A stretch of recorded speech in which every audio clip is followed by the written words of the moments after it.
Start a transcript. You asked for it, you got it. Toyota. That is not your slogan, bitch.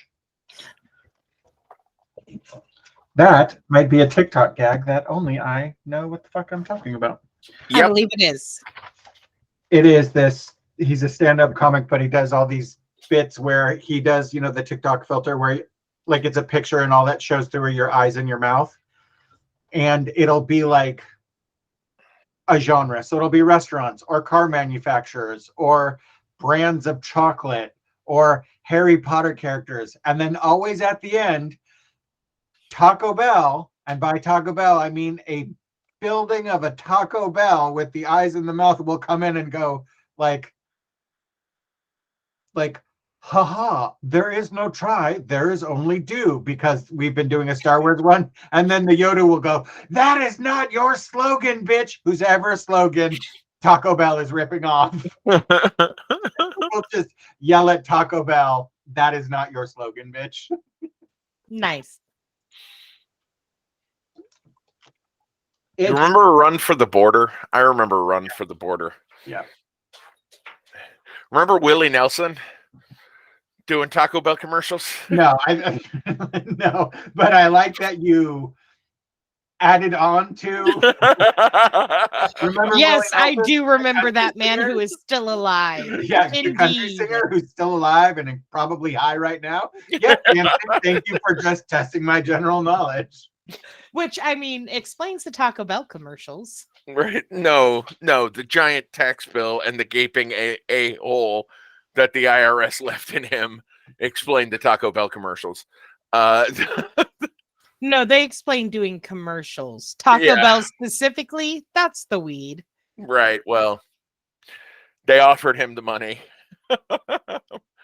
and you know what it has to do with? It has to do with his altruism. He bought up half of West Texas farms for a shit ton of people and owned all this real estate and had to pay a shit ton of property tax that he just didn't pay for several years because he said, I'll buy the land for you, but you got to handle the property tax. And these people who couldn't afford to buy their own land couldn't afford to pay the property tax. So Willie Nelson got left holding the bag, and his response is essentially, I don't give a shit. I can do Taco Bell commercials. It's fine.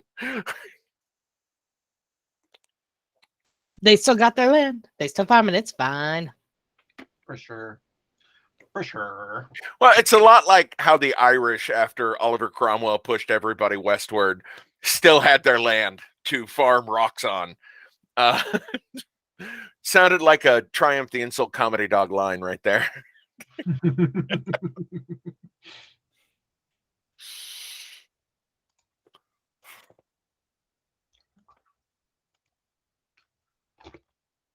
Okay. We're going to start this episode as I'm just calling them episodes now. We're going to start this episode as we start most episodes with the player recaps so I can see where you guys like what you're remembering.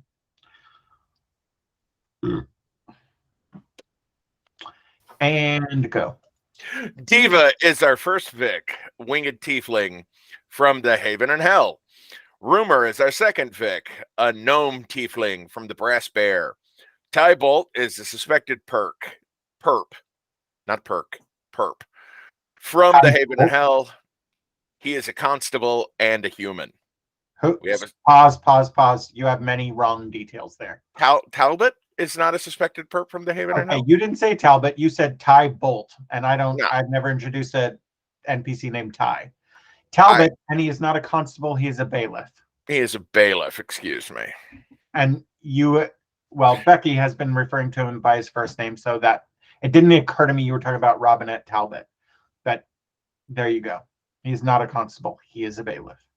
I have been properly chastised for my wrongness. Bailiff. Okay. And human. Luca was the hate crime suspected perp who got hate crimed. He is a human. No? Luca, Luka. That's the wrong name? That's close. Go ahead, Becky. Say what you're going to say. It was Lucas Samuel.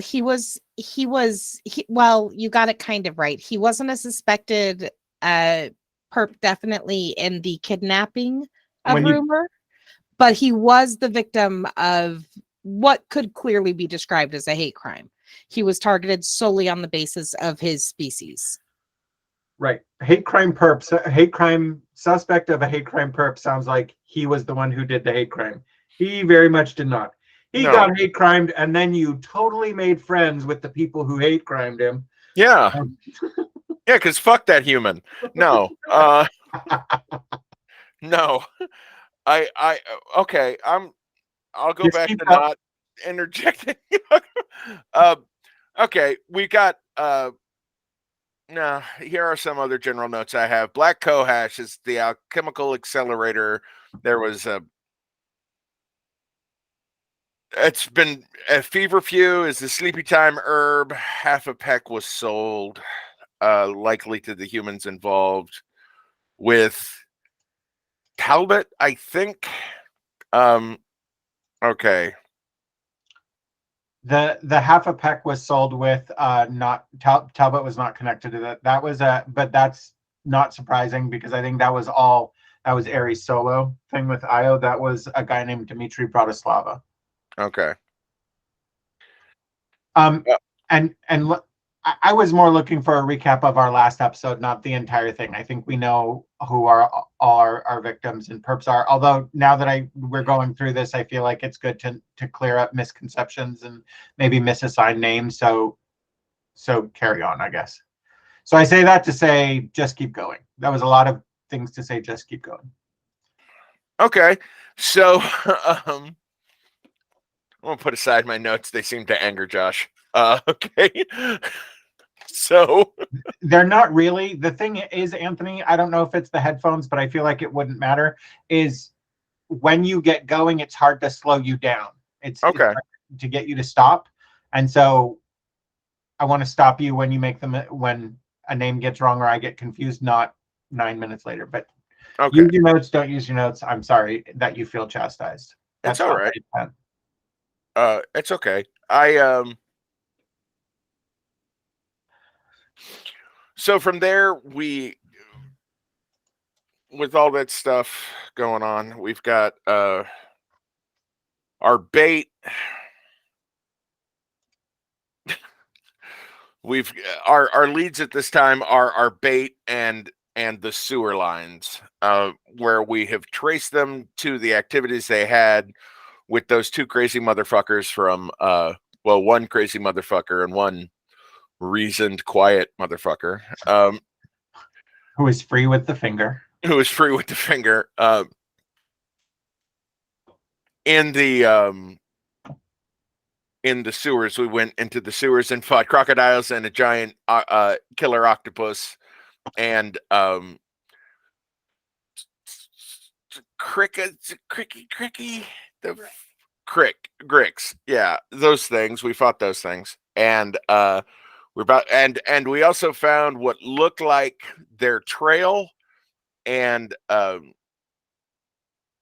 sign of a cage or a table they were moving around, which is odd. If it's a table, they were having a tea party down there. And I'm willing to bet crocodiles interrupted it because holy shit. Because holy shit, sewer gators. Well, to be technical, they're canal gators. Shut up. Yeah. Just because you're right doesn't make you interesting. Can I ask you, in Mundus, are the archers a thing? No. Okay. The tentacle guys were scary, or the tentacle guy, the tentacle thing.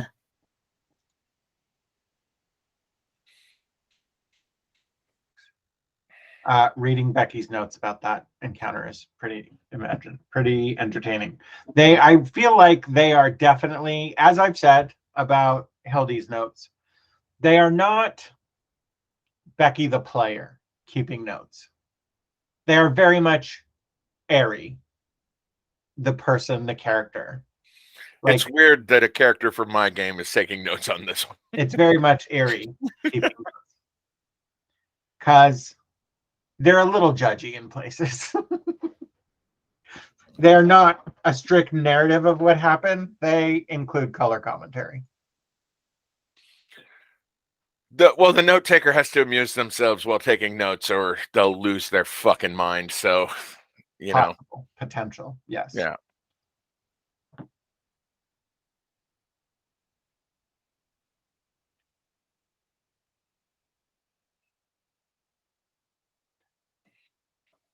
Okay. Yes, you're very clever.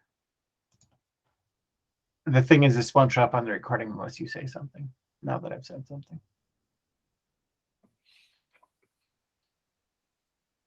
You and your big face. Bex, what or Ari rather. So let's now talk about like where we left off in the last one and what you guys think your next steps are and what you think you still need to look at. Either one of you, honestly. Becky's got her I'm writing shit face on.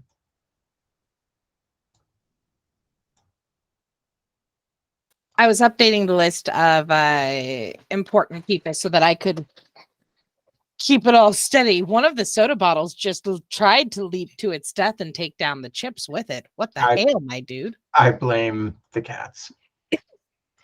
Everybody blames the cats. It's what they're here for. The only good one is Abby. She's a perfect little ghost. I'm not even sure if she shits. Doesn't seem to have changed the volume around here. Anyways, we've got somebody checking in with Gertis Gravel over at Gravel's Blend to let us know when the feverfew comes in so we can try and go down and pick up Dimitri Bratislava. That's one thing that we have going. Following those marks, we also strongly suspect that hello kitten, that hello kitten. that the known victim that the victims were likely moved through. We're gonna hang out at the Brass Bear, try and keep an eye out because we've got our bait, as Anthony said, or as Merle said. What else are we doing? I'm pulling up this. Are we not going back into the sewers? Oh yeah, we're gonna go back into the sewers to try and figure out where the hell that comes out. But I'm going to need to get something that helps me with the getting across of stuff. Didn't you also like tap some your gray glove guys for something? Yeah, I asked them for a little bit of information. There isn't too much that I was able to get though. Kiln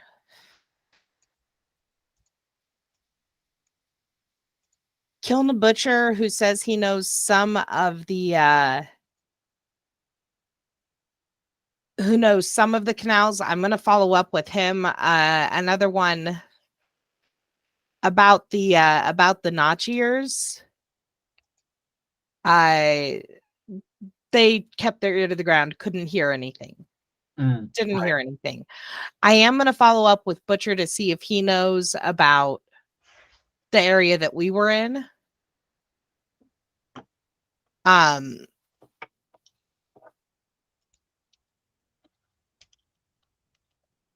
That's about where we are. I know Merle put out a couple of requests among his group, but I don't know where that went. I also know he dropped off a letter. Oh, no, he didn't. Okay.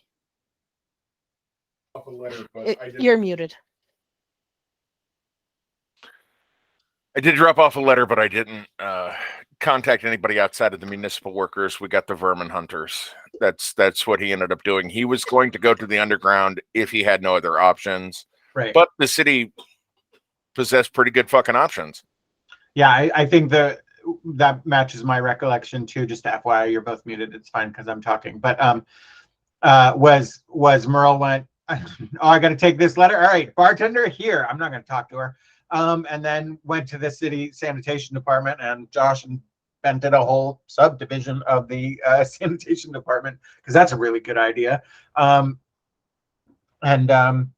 And then the next game we play is just going to be based on Anthony's reaction. It's just going to be Gloomstalker Canal Rangers and Sewer Rangers. It's going to be nothing but city engineers. But Merle was like, well, no, I don't want to deal with anybody in the criminal underground if I don't have to. And right. Right. So just going back over your notes while writing, there's a knock at the door. Everard brings Kilna Butcher, a gray glover who has knowledge of some of the cities and throughout Cheapsides and the Bottoms area. Admits she's lacking knowledge. He knows the area, at least some of it. There are central hubs where larger things could be staged, moved in and out. We saw one of those larger hubs in the fight with the. I really wish I had titled the encounter, but in Encounter Builder, Gator Fight. I think I did actually call it Sewer Gator.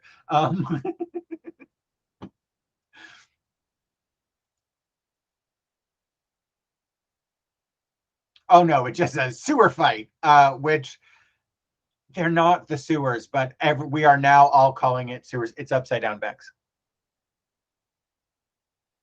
It's your whole thing's blurry. I'm sorry. Alligators in the sewer and other urban legends. Yeah.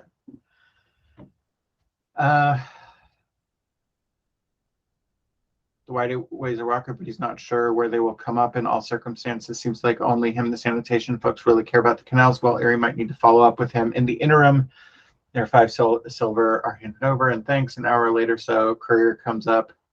No one's heard of the notched ears. Another 5 silver, blah, blah, blah. Okie doke. Right, so we've got our first Vic who's been Wednesday. We're still Wednesday because it was just, hey, we just got a fucking sewer gator fight. Let's go get some sandwiches. Let's everybody have a short rest, and I'm pretty sure you all already did your short rest.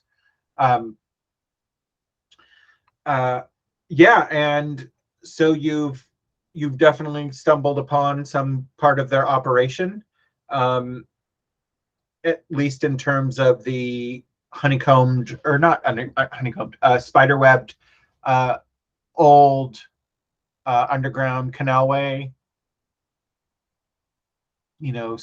left over from the imperial days, and you've got somebody kind of staking out more or less Gravel's, what's the name of that? Gravel's Blend. Gravel's Blend. Yeah, there it is in bright orange. Gravel's Blend, to see when the new shipment of Black Cohosh comes in, or when the guy comes in to get it. It's not Black Cohosh, it's Feverfew, I believe you said. Feverfew. Yes, Feverfew, and it's when he it's like alert us that you're about to alert him. Yes. It's just like when he walks in, given where it is, it'll take you too long to get out there. So yes. Okay. And then you're like, well, I guess we'll do bait and kind of stake out the Amber Hammer and sort of foil it. Try to foil the thing in progress.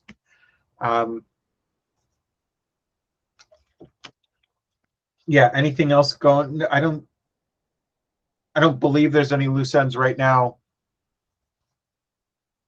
with the stuff with Merle. I think we're all appeared to be back in good graces with our command team, more or less.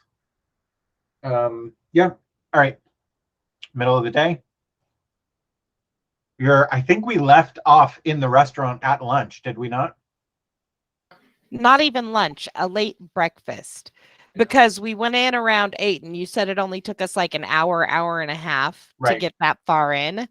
Right. And we got the fuck out of there. Which was all slow and stealthy, and then yeah, I really meant to have the Grick thing be kind of like in Aliens, where they're like, maybe they don't show up on infrared at all, and then the head, and it kind of was that. Gricks. Oh no. Okay, so you're in a restaurant at like a brunch, having sort of a brunch between meal sort of thing. And Grenga goes, Grenga says, I think he'd already said like, well, I told you guys you'd have a good fucking time. Woo! and he's like, "Hey, thanks for taking us to. Thanks for bringing us the food. Sometimes, we forget, and we're technically still on the clock. But since we're escorting you, and we had to get you out of danger, this is awesome. We're gonna have to go back down there and see if that's a full-on ass giant octopus. Those are not. Let me assure you, those are not creeping around below us at all times. That is a. I don't know where the fuck that thing came from. The big city fair comes around once a year. People win those weird fucking prizes, and then they chuck them in the sewer. And the storm grates do lead down into the canals in a lot of places, but that's not where your toilet goes. By the way, a lot of people call us to worry about something coming up. Right. A lot of people call us sewer rangers. I would like to remind them we do not work in the fucking sewer. And he will keep. He just until he puts he like big forkful of hash browns. And another thing. Okay. I will stop filling the role-playing space with local color.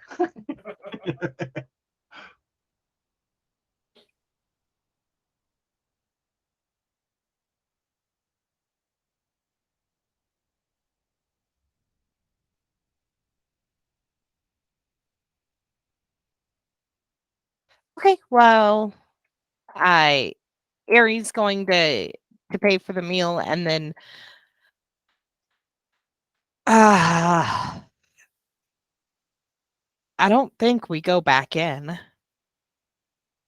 Not up to that giant octopus thing, right, Merle? No, You're muted.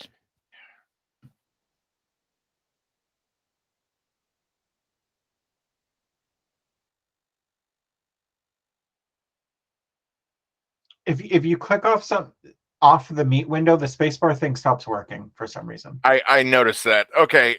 No, I think we have to go back in there. That's where our only physical evidence is at this time. And I mean, the octopus, unless you guys want to take another shot at it in the morning, but we got these guys. I don't want to take up too much of their time. They're on the clock and such. Also, my alarm just went off. I have to go put things in the oven. I'll be back. Go ahead.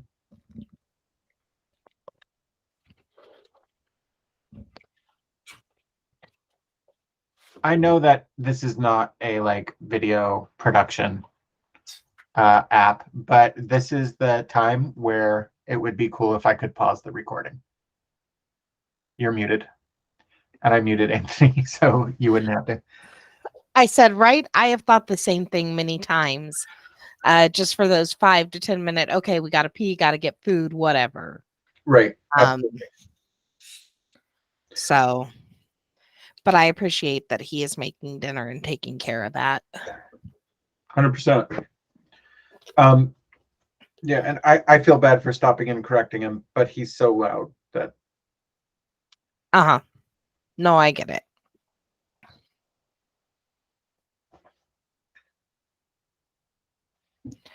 I am doing up my list of dramatis personae. What was the name of Mother Caution's apothecary? Do you want me to just put it in the chat for you? It's the viridescent vine. It's the word viridescent. VIRIDESCENT. Yeah. Remember, I married Anthony because he keeps me in a 24/7 spelling bee. That's Only why I am playing. Well, I mean, and other things too. Oh, okay. So.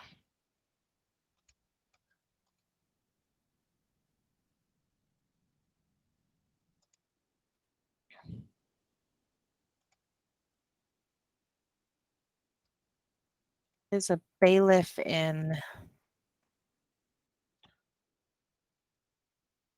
So here's the original, our fight map. And then here was sort of 2.0. And then I'm like, well, why put the grid on? And then using the original dimensions, this is now, if each one of these is 5, this is now slightly, well, if I click on that and sort of bring it up, that now it's 90 by 120. Yeah, And it's good. pieces. It's useful for what it was. Is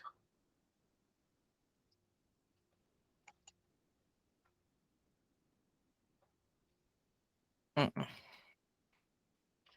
He's making you stuffed bell peppers? Yes, stuffed with rice, sausage, mushrooms, and onions.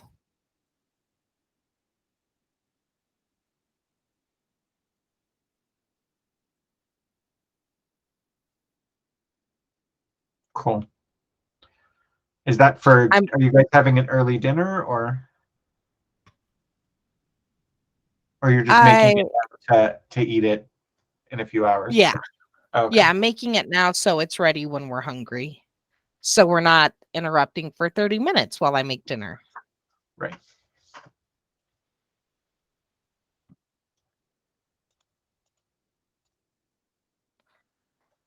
Let me see.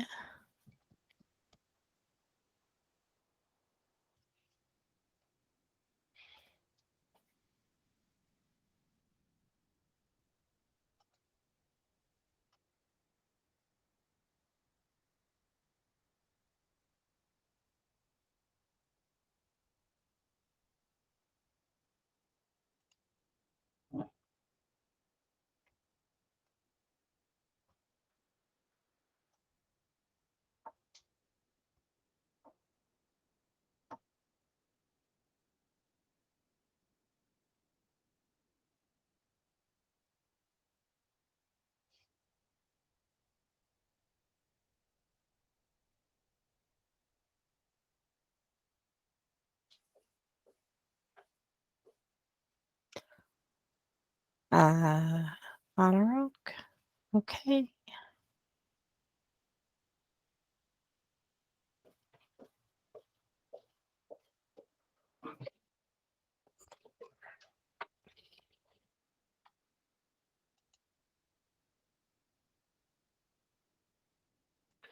And in 30 minutes, I will have to get up again to pull the peppers out of the oven. Okie doke. I'm going to share this list of the dramatis personae so far. I think this covers the important people. There's the first half and then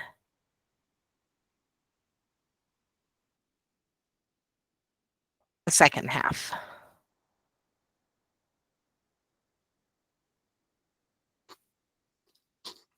Oh, I forgot the sisters. I'll put the twins on there in my notes, but Well, I don't think we're in danger of confusing or knowing where in the story the sisters belong, but fair enough. If you were going to be a completionist and everything.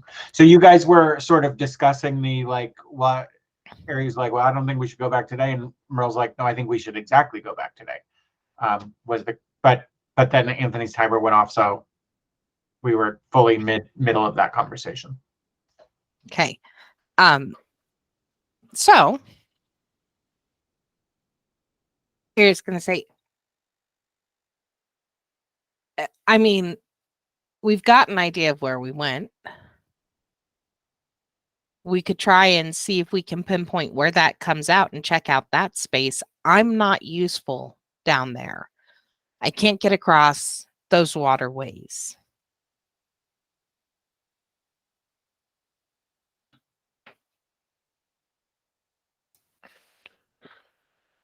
I can carry you, and we've got the board, and you were useful. We probably, and Merle is kind of going, those guys would be dead if you didn't give us aid, is what he's trying to say. Hey, you said you didn't want to take up the rest of our day. We're heading back down there. We got to go back down there anyway. I mean, like, we're gonna have to put that whole fight in a report, and like for reals, if they find out we didn't go, we either if you don't come back down there with us, because like honestly, little lady, what he's saying is pretty true. You were pretty good in that fight. we're gonna have to get some more guys and go try to find that goddamn octopus. So, I mean, we're going back down. You said something about not wanting to take up our time. That is our time. Like that's our job. We're heading back down one way or the other. And he's like, I don't want to be rude or anything, but I don't think you're gonna find your way back to that spot without help. But you know, I could be wrong. Maybe you're really good at finding your way, but just DM to players, you would have to make 3 successful DC-20 intelligence checks to have that one path memorized just to the hub and spoke.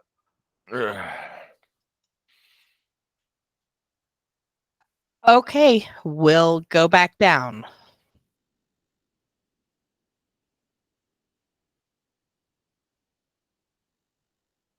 Okay. We'll bring a second extendo plank this time. And I was thinking about it, and the way I had it like sliding out like that is dumb. Like I'm gonna retcon it to where they're hinged at either end, so it just extends like accordion like, right? I had it with like circle hinges that flip because I watch too much Star Trek apparently. But yeah. Okay. Well, technically, according to the rules, we still got like half an hour since we took a meal break anyway. I don't know why I muted when I was pausing NPC talk. That's not how that works. So you've got a half hour. You've already taken your short rest. If you can think of any piece of equipment you might want to requisition, now's the time. You don't have a huge amount of time. You can ask them and see if they have anything, or you could radio in and see if something's available. But like, you need to tell me an item, not go, do you have anything that does blah, blah, blah? Nothing I can think of. Okay.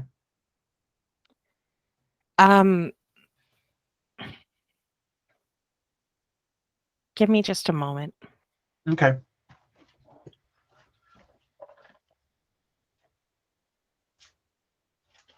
Look around. Can you form a rudimentary lathe? Yes. What is that from? Galaxy Quest. Oh, yeah.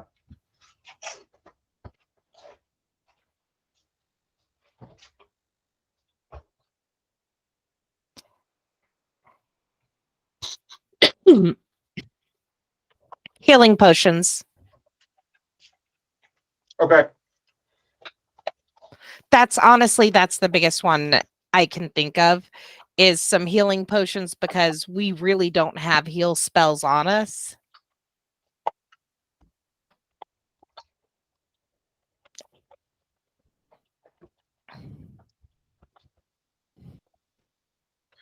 Well, they're like, oh, we don't have access to that kind of stuff.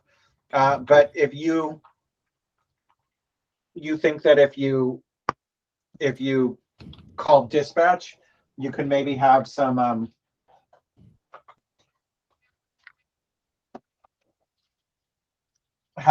waiting for you at Command South, because you guys are in the middle bottoms, so that's what's closest to you. I think we could do that. I think we can make the call and just say, hey. Do you want me to burn one of my uses of the badge? I will. Okay.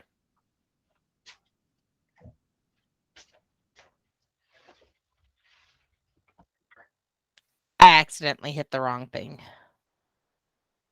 Well, you know how to fix it, right? Yes.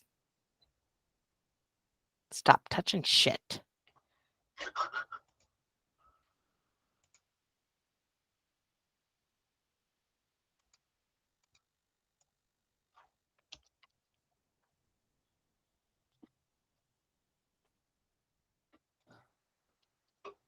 Okay.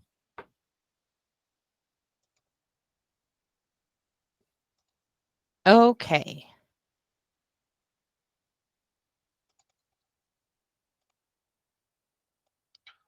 All right, Becky, update your sheet. I've just added 3 healing potions to your inventory, and like these are the lowest level healing potions, and they are way better than I remember healing potions being. That's a greater healing potion. That is the lowest healing potion I can find. Wow. They go. Let me tell you how they rank them. That is the uncommon one. So when you just go into the manager, it's greater, superior, and supreme. Wow. That's They what do. comes up, 4d4 plus 4 hit right? points. So 7 to 20. Yeah.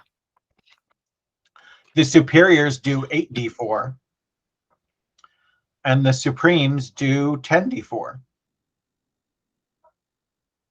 When you look at the increase, 10d4 plus 20. The superiors do 8d4 plus 8, and the supremes do 10d4 plus 20. Oh, okay. Oh. And they're mismanaged by Motown. Barry Gordy was the name I was trying to remember, but it fell out of my head. They're mismanaged by Barry Gordy. Okay.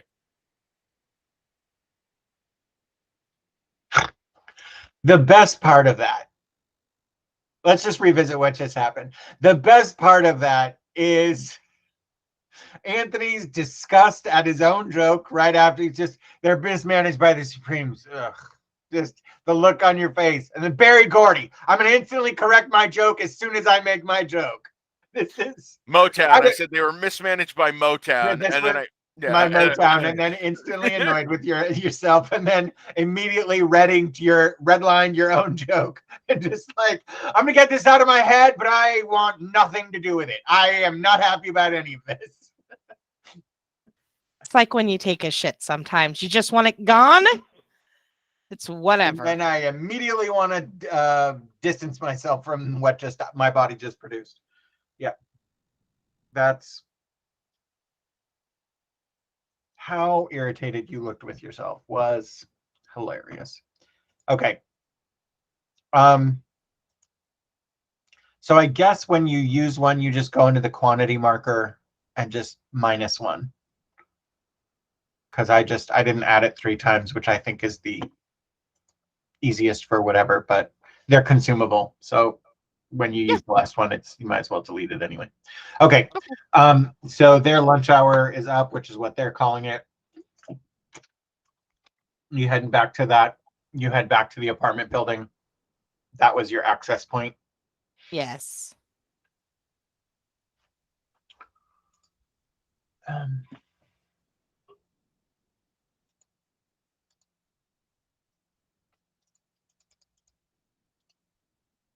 I am going to give a healing potion each to those 3 because they're the ones most likely to be hit. It doesn't make sense for them to have to wait for me to find it and give it to them. I will gladly keep them on my character sheet. That's not an issue, but just in character, each of them has one. Okay.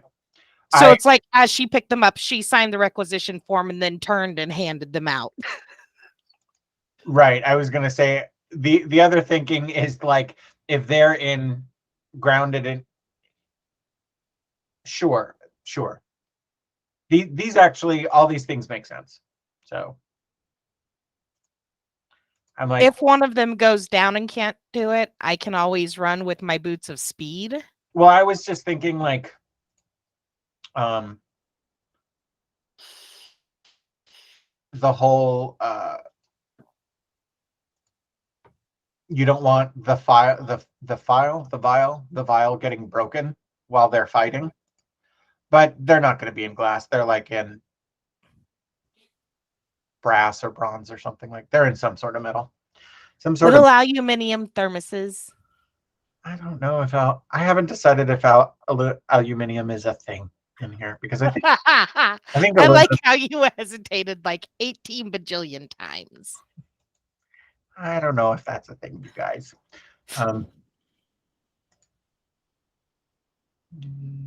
Yes.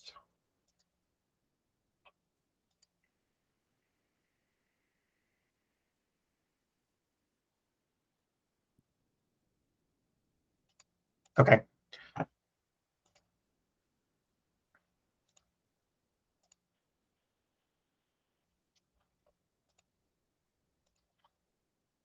As Erie is handing them over, she's going to say, listen, the idea is that we don't have to use these. Everyone that gets used, I'm going to have to write a report about. So ideally, we hand them all back in. But if worse comes to worse. Greg is like, oh, you guys are fancy. Let's you should come down with us more often. Then we could requisition out of your pool and not out of ours. We're a new concept. They're willing to throw some gold at us and see what happens. That said, if things go south with the inspector's office, I may be coming over to vermin hunting.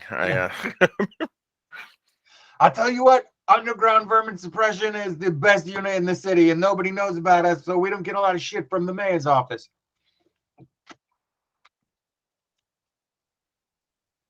Also, I like Ari referring to it as a new concept when you're over 100 years old, but fair enough. It's fine. But the constable inspectors thing I thought was a newish thing. Yes, in the 512-year-old history of the Union, yes, it is new. I was thinking of the vermin hunters kind of like the Marines. They've been around forever. No one pays them much attention. They're terribly equipped, but they're very the most gung-ho. Yeah, very effective and the most gung-ho motherfuckers. The underground vermin suppression unit are very fanatical. About what? About being underground vermin suppressors. Also, the constables are like, my parents were alive when they were founded. That can't be old. To you, for sure. For you. Right. That was part of the idea, was just... No, I'm saying, I didn't say you were wrong. I just said, I love Ari calling a 100-year-old thing new. What was I over here doing? Everybody else looks at her like, the fuck? The fuck? The fuck is you on? Hey. Yeah. Hundi P. Merle, do you have suspenders or something? I would, it's a little undignified to be carried like a large melon or a recalcitrant lapdog.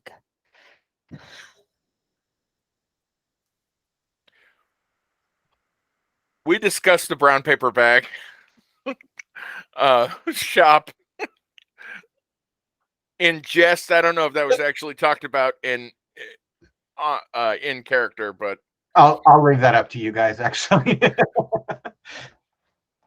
What can we find at one of those joints? We don't have time for right now. We had 30 minutes. You go to Command South on your own, and he goes to the brown paper bag. Yeah. That's what I will do. I will actually go and see if like I said, I imagine they're usually fitted front ways, but I'm going to get one that I can reverse. Because I don't want to spend our game time role playing that. And just roll me a d20.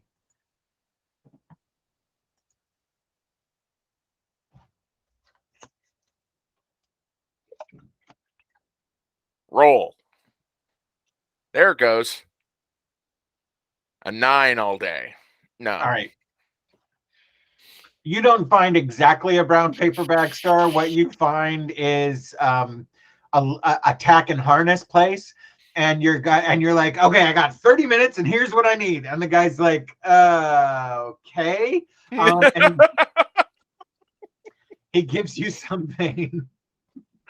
He gives you something functional, but that is not going to be long term, because you're like, there's no way this is going to be comfortable for Erie. Yeah. For like, and I don't mean like embarrassing. I mean, it's not going to cause you physical harm or give you disadvantage or anything. It's just going to be like, this is uncomfortable. Not a long-term solution. and it costs you 3 silver.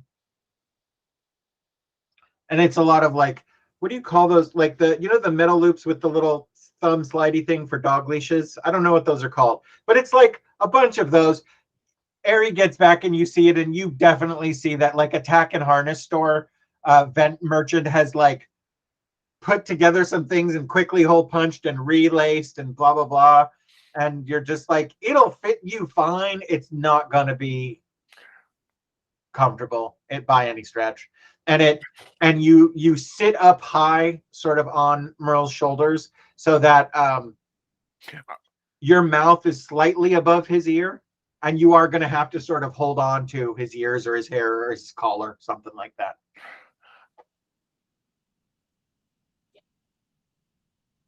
You're now both muted.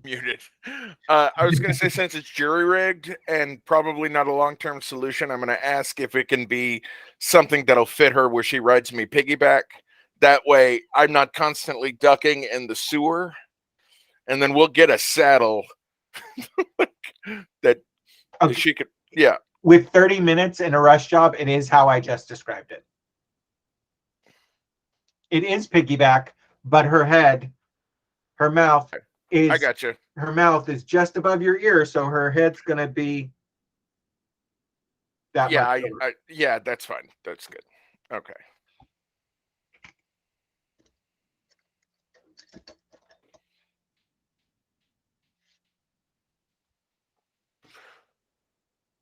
And honestly, you're gonna find after about 15 minutes, you're like, why are the things that strap to me all thin straps? They're cutting in. Especially because you don't wear armor. This is not a long-term solution for anyone. This is equally uncomfortable for everybody. So I hope you kids are happy. No, that's not. Okay, you get all that jazz, and you head back down into. Why do you do that sometimes?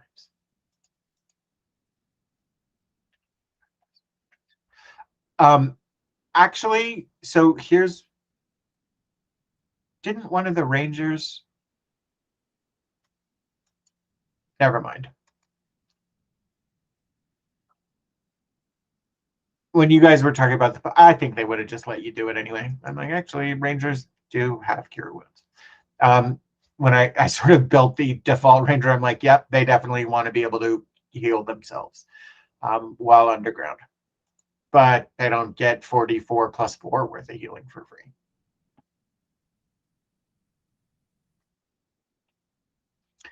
And I was really tempted to make my own subclass for them based on the Gloomstalker, because the Gloomstalkers get this cool thing where they by default can cast Disguise Self on themselves, which is cool, but not super useful for for USVU.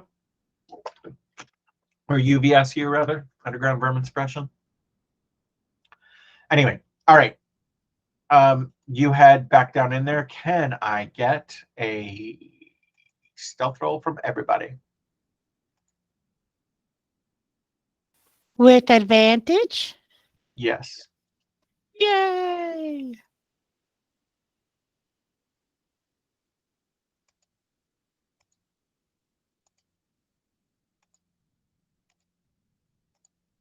$21 all day.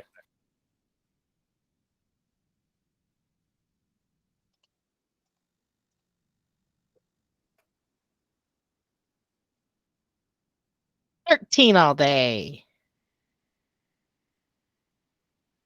Okay. Actually, Ari, Just gonna piggyback on mine. I was going to say, I'm not sure you need to make it, just to not look, this chafes. I don't like it. You're fine. Your DC is going to be lower because it's not your footsteps or anything. You are finding yourself in Merle. You can feel her kind of leaning away from the, and you're just like, you got your guys' goggles back on, and like, oh, this is what it looks like from up here. That's interesting. On the other hand, I don't know how they're so stealthy. They don't see the ground very well. You're used to being much closer to the ground.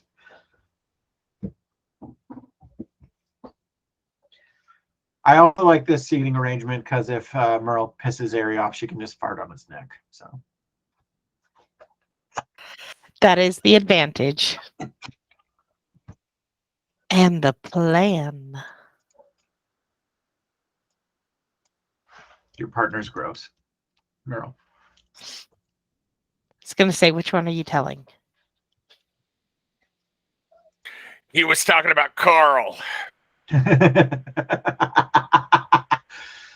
Seriously, that game, you were just losing so much patience with yourself. With Jake, Carl, fuck, Merle. Okay, so one of the Rangers got a 14, got a 20.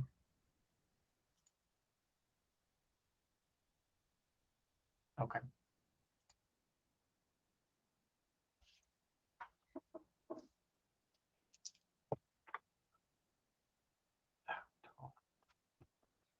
All right, you get back to the. It takes you a good long while. You know, and it's all the same. Like, actually, just interestingly, both of you roll survival check flat.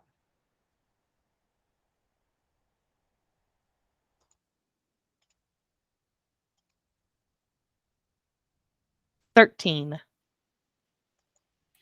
17.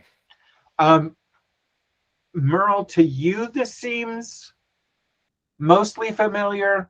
Like in your head, you dropped out 2 of the turns. You're like, oh, I could have gotten back. Oh, no, I couldn't have. And Ari, you're like, are we going the wrong way for part of it? And then, like, as you're coming out into the big spoke and wheel thing, you're like, oh, yeah, I guess this is the way we came before. And it becomes clear to you that, like, really finding your way around down here is not, you're not sure if they have the whole thing memorized or what it is. But whatever this skill is, you don't appear to have it right now.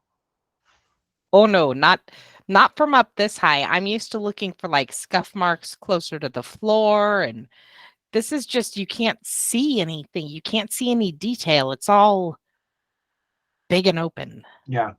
This is weird. Yeah.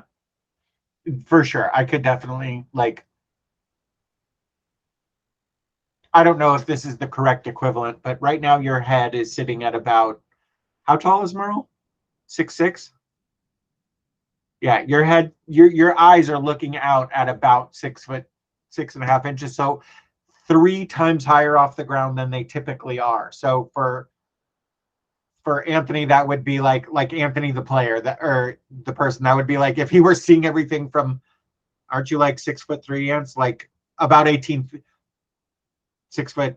Okay. So it'd be like seeing everything from, like, I don't know, about 18, 16 feet off the ground, something like that. It's like, oh, the world looks super different from up here. Yeah.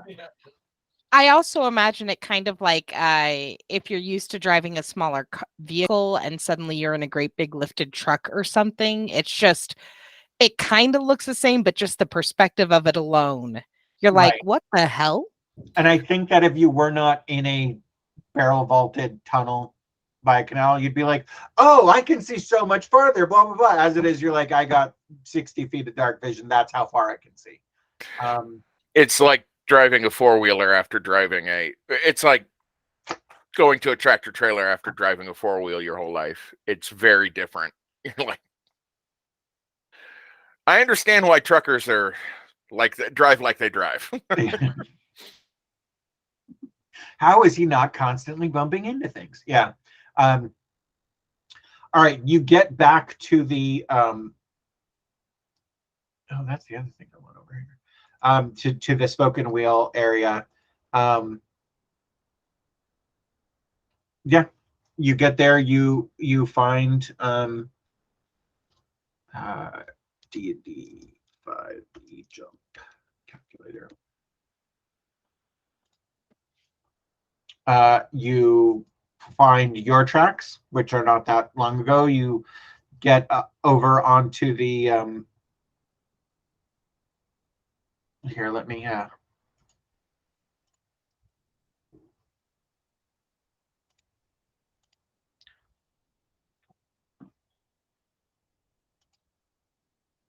so you came in over I need to have my mouse over. You came in through tunnel 1. Your fight took place around here. Ari and Drell came along the sort of walkway 9, 7, 8, 6, and then before the attack of the Gators, the where you found the cage / table scraping sort of stuff on here, Ari and Drell found tracks that just sort of stopped by the number 6, right? So let me zoom in a little bit. Let me just, okay, that's actually kind of perfect. So just sort of drawing the walkway, right? Right, so this is the walkway, this little narrow channel. And what, excuse me, what you guys found is tracks that just stopped here. Like, and so Drell jumps over there again and sees that spot, and, you know, says, kind of like gestures and goes, says the first words you've heard him say other than which is the just and. So I imagine that you guys are actually all, I keep mousing over the meat instead of over the Jamboard. So I imagine you guys are like 2 seconds. I'll be right back. On this book. Oh, is it already 30 minutes? Oh, wow. Yep. We do a lot of bullshit. Well, we went through a lot of comparisons for what it must be like to be up so high. Right.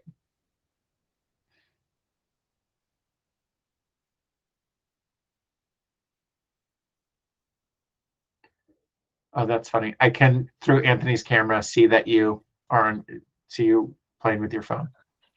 I'm texting my mama. It's just the interesting thing where I see what you're doing in his background and see what he's doing in your background.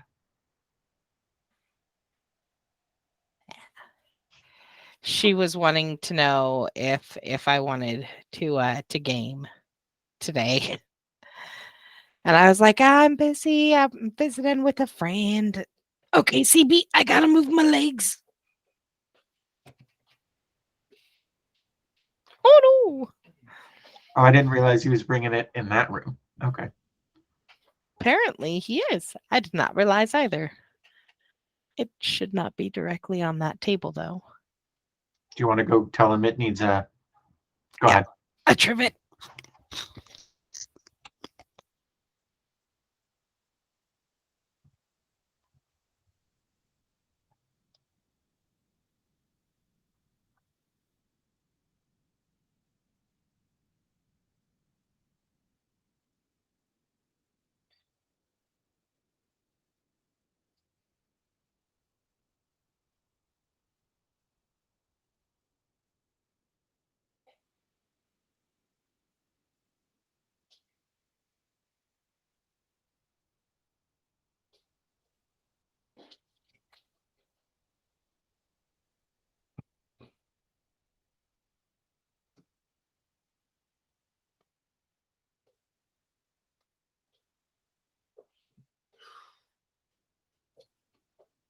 Yeah, no, I know it was hot based on how hot the gloves were when I hung them back up. Super. When did this happen? Yeah. We are back. Cool. Now we don't have to interrupt at all. We can dine when ready. Except for pooping. True. Okay. In any case, I suspect you are, let me turn the laser on because I think that's useful. In this area, the tracks just end here. Drell's over there on his own at the moment. And I assume you guys are in this area sort of double checking what you saw. And I'm assuming like Merle's showing Aerie, because Aerie didn't get to see those tracks before because Aerie was over here with Drell, and then Gator fight. Sewer gator fight. I'm Yeah. sorry, canal gator fight. My bad. I mean, yeah, it's in the encounter builder as sewer fight, so I feel like Yeah. we're saying that, but okay. So if they end there, well, that is one point where they end. The other one is the middle of here. That makes me think that they took a boat down the center. How deep is this water? Could you get a small raft type thing? Well, the canals are all 15 feet across. Granga goes, yeah, you could get a pretty good raft. You could get a decent sized canal boat in here.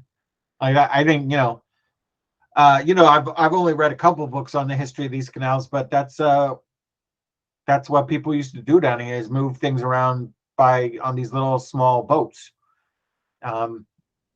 And it was easy to just open up new canal lanes because you just dig it out and then you open it up to the river and then it would flow in.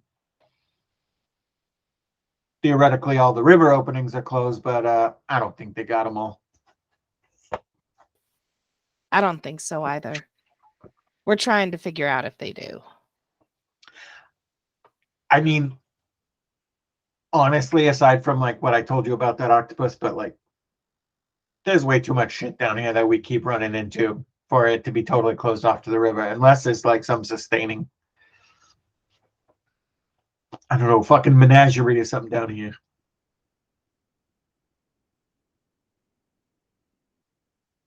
He takes it's out, possible. Grenga finds like just a random spar of wood walking around, and he picks it up. It's like a little bit taller than him. He's not quite as tall as Merle, but they're both like, Grenga and Drell are both like 6 feet, and he walks back over here and just sort of dips it down in, and it goes all the way. He's like, I'm not hitting bottom, so you could definitely put something down here. It looks so cool every time you blow vape, and since you're not talking, I don't think it's going to go, but it definitely looks like, Ants, are you seeing it? It looks like a special effect. Anyway. I'm not trying to be disruptive, but hooray, it's atmospheric. Right. Every time we change scenes, Bex, blow. I'll have to make noise as I do. I'll just go, weird Doppler shifting smoke. Yeah.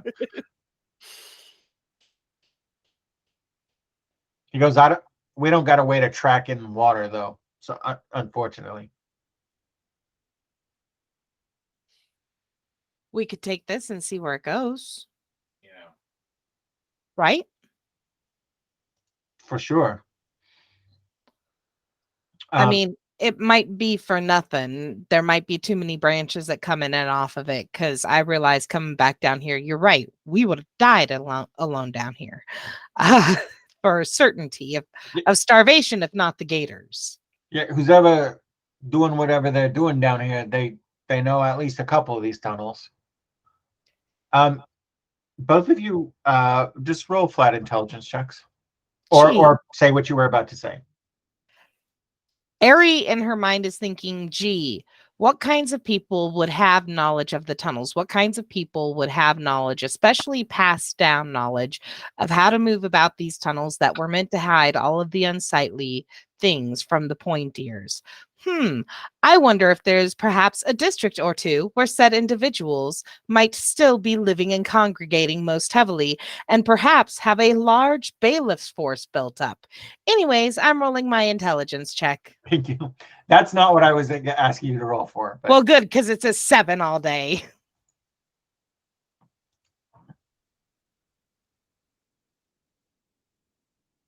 So, Ants. yay. So, Ants, you rolled a save. Let me see what you rolled. You rolled a 16. Is that just the same for you? It's a D20 plus the modifier. Yeah, so, it's the same. Well, he's not. If he were proficient in intelligence saves, it would be different. He's not. But so it ends up being the same.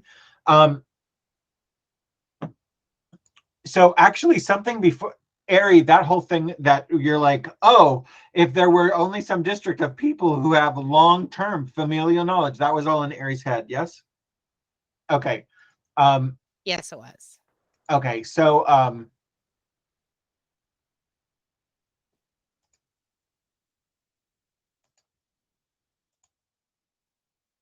right, well, Merle is the only one who thinks of it. It was something Ari was saying that makes you go like, hey, we don't know, we've only checked 197, 1987, and 6. We don't know if they're coming in or out on another spoke. But you're the only one that occurs to, because Ari goes, well, we can see where this goes, and Grenga goes, yeah, that's not a bad fucking idea. We'll see where that one dumps out. He's like, I think that's over. That one spokes off over into the lower bottom somewhere, but we should check. And then that thought occurs to Merle, like, and that thought was, again, we don't know which of these they're that you've only looked at 1, 6, 7, 8, 9. You haven't seen if there are footpaths or any other traffic that you can see from 2, 3, 4, and 5. Just yeah. So why don't we check? Why don't we, before we go down this tunnel, before we go down this way, let's check to see if they're signed at any of the other tunnels. Okay. I'm sorry, Ari. It's not comfortable for me either. So you know. I was trying to save us a little bit of Why trouble. did he make the strap so thin, right? I mean, like he's strapping it to me. I feel bad for all those guys who wear armor now, right?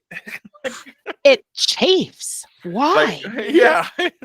You would think they would sew like a little, you could make it so much better if you just sewed on a little bit of cotton batting with a little bit of linen over it. Just a little bit of a cushion for you. Okay. Or wider straps, for fuck's sake. Yeah. Well, when I first did my fish barrel, it was done with cord, with nylon cord, and I thought, no, I'm getting leather for this. Fuck. Your fish barrel, Ants? No, it was my scale armor. It was just a big tube that went around the center of me, protecting all of my torso, essentially. Gotcha. Yeah. Okay. Where do you go? Drell's over here right now. The three of you are over here. Drell just jumps over. He goes back and takes a running start and jumps over to 5 and starts looking. Where do you guys want to head? Drell was the one who had to keep laying down the plank to get across. Grenga was the jumper, you said before. They just based on having actual. No, he was laying that plank down for you. Yeah. Oh. Okay, so I'm gonna say that we take the other ranger. Because we're a unit now. We're a physical unit. So we'll take Drell and go the opposite. No, Drell was the one who's going 5. Yeah. Yeah, we're going to take Grenga starting at 7 and work our way towards each other along the spoke, right? No, that's already Drell and Erie already checked all this out. Oh, okay. It's this that has. So we'll go with him. Yeah, we'll go with him. Stick together as a group. Yes. Yeah. All right, you guys go over here and take a running start. Survival checks with advantage, please.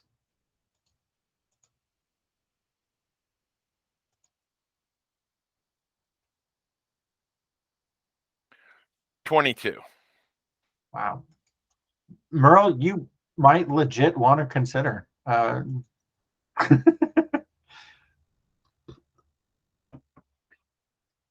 Merle has the highest check even amongst the Rangers. And Greg goes, "You're really fucking good at this. You sure you want to be a constable inspector?" You were like kicking a gator. You're both muted. I can't hear you at all. I said, it's all investigation, my dude. It's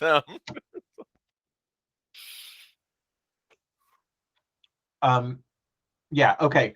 You guys trek along here, and then you have to jump over here. And then this way, and it's not until you get the inputting canal from canal 2 that there is foot traffic this way. So basically they're coming in. What it appears to be is you see foot traffic along the canals coming in on 1 and 2 and exiting On or 6. something on 6. I'm right. Okay. There's no foot traffic here, but you see foot trackle or traffic, which is different than trackle. Trackle is a very sticky British dessert. That for whatever reason there was foot traffic from 6 to 1, and then there's foot traffic coming in on 2 that also goes down to 1. So for whatever reason they're not walking up here.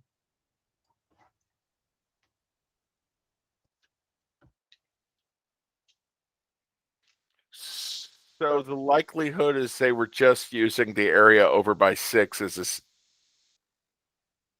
Okay, so they're coming in off of 2, so we could go look at 2 after we check out 6. Or are we going to just go check out 2?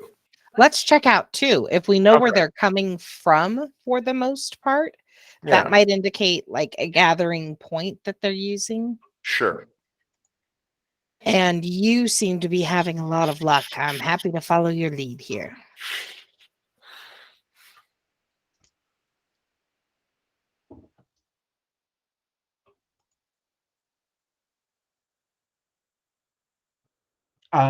Okay. So you remind me, you're heading up 2? You're backtracking on 2? Mm-hmm. Okay. Yes.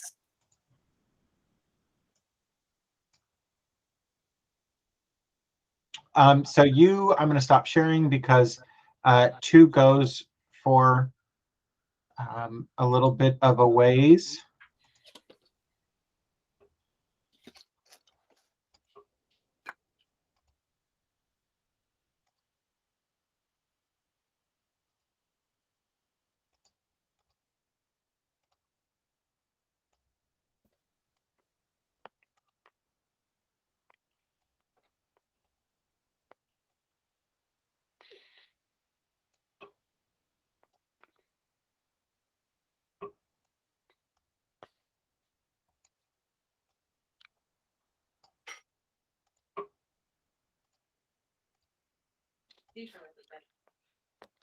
Yeah, they are. What's up? The stuffed peppers Anthony made, they are really tasty. Oh, good. It's cheesy rice and sausage and mushroom and onion. Stuffed in a pepper.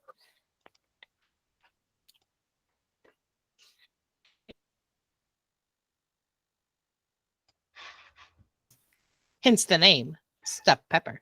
Between the two of you, where you switched off, I just like cheese and and rice stuffed in a pepper. I'm like, that does sound good.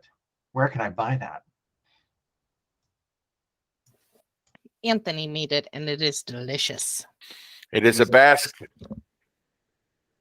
American Basque recipe from the wool grower things. It occurs to me now I don't need a fork because the reason it intrigued me was because it was one of the actual shepherd recipes. Here, eat this shit. Carry this with you 9 miles into the hills and eat this sometime for lunch. So I needed a knife, not a fork. I'm supposed to just eat it like an apple. Yeah, but you would have to let it get really cool. I would. So I needed a knife, not a fork. It's very good. Oh yeah, I had a lot of the stuffing, and then I'm picking off bits of the burnt top. It's nice, or oven Browned top. baked, the baked top.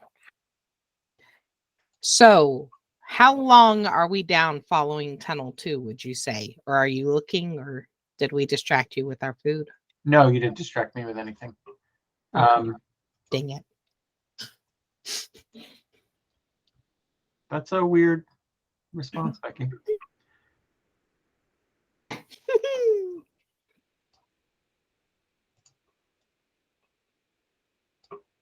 Um,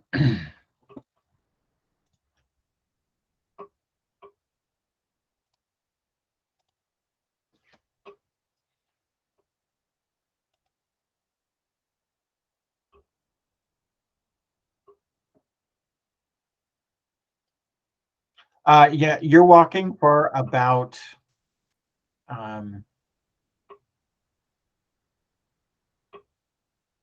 you walk for what's probably 120 feet. You come to an intersection. Grenga, who has the lead, takes a second and double check something. Yeah, that's fine.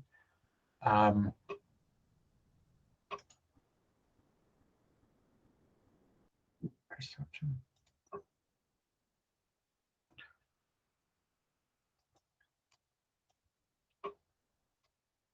You change directions and then you're heading again, and you like just go around a corner, and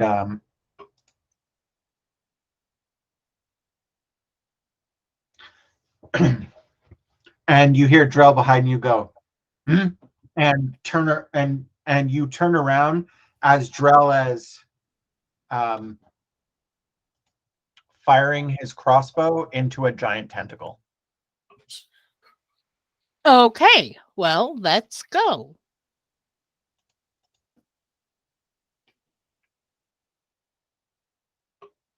I assume initiative. Yes.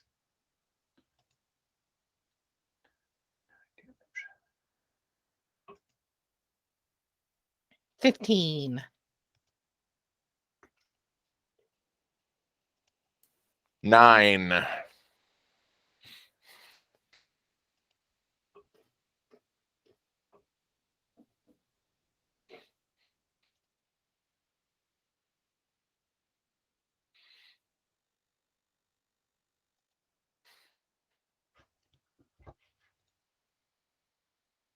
Okay. Hang on a second.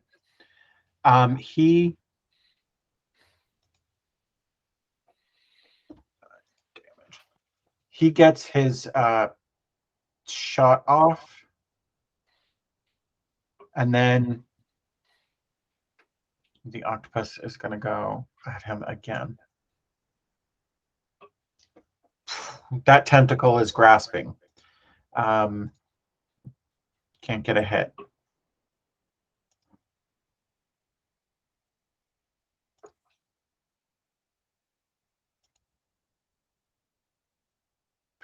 Drell puts a bolt into him.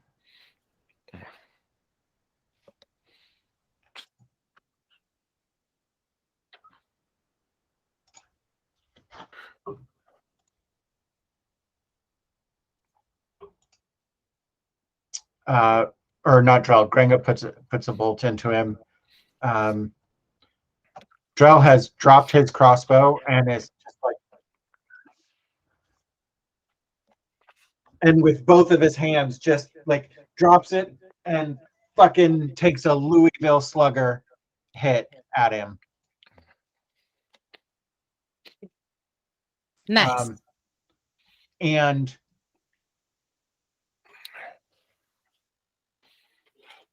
there we go. How much was that? That was and fully lops off this tentacle, just as. So I'm going to tilt that one. Just as another 2 come up out of the water.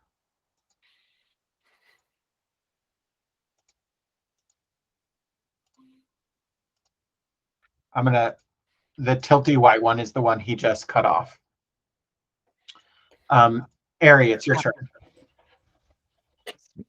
Which color am I? You are green. That's why you're slightly overlapped on top of blue, because you're high. Gotcha. Can I say something in character before my initiative, or do I have to wait until my initiative? No, go ahead. That's it. Good news, Drell found the octopus, guys.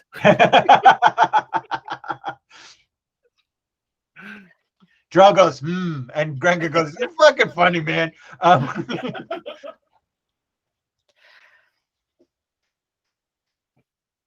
He goes, you're fucking funny, man. While he's fucking cranking so hard on that heavy crossbow to try and get it reloaded.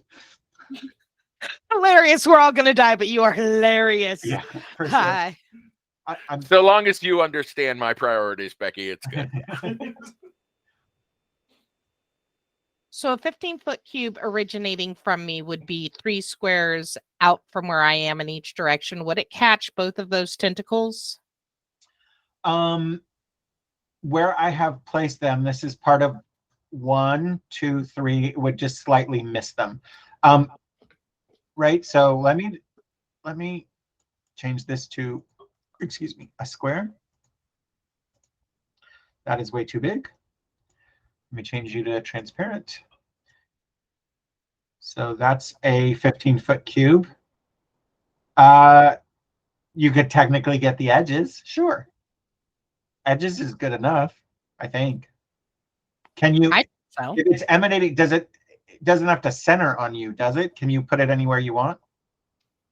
Let me check my specialty spell thingies. Okay.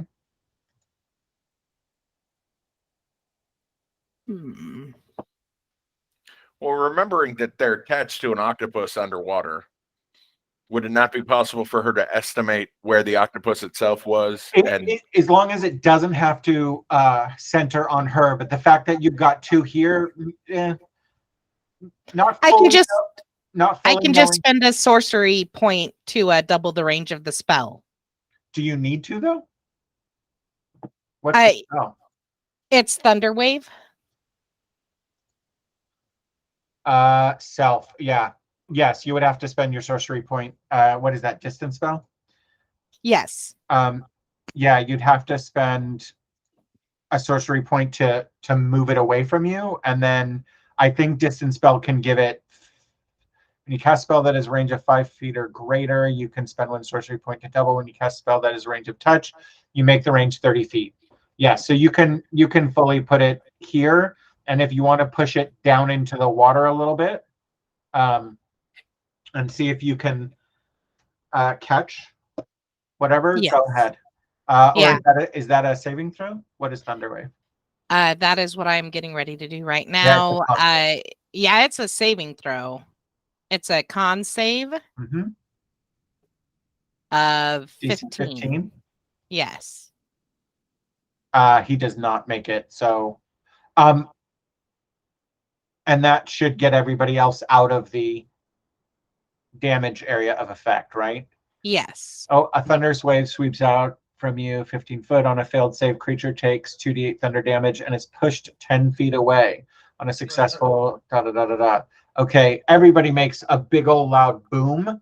No, everybody does not make that boom. Everybody hears that boom. Becky, please roll damage. It's 10 all day. Okay. And it's pushed back. So I don't think that I can. I know I don't remember if there is or not. I would look it up. I'm going to look it up. What are you looking at? Pushback damage. If they're pushed back a distance and they can't travel that distance, I believe they take damage sometimes. Go ahead and look it up, but I might house rule right now that it's an octopus. An octopus can take any fucking shape. So yeah, that's true. So that does push them. That definitely pushes the tentacles back, and with it, it pushes the tentacles this way as well because it did get close enough to the body to push it off. Right? There's only 2 directions it could go, and they do. Okay. So after Ari comes Merle. Because he's a gentleman.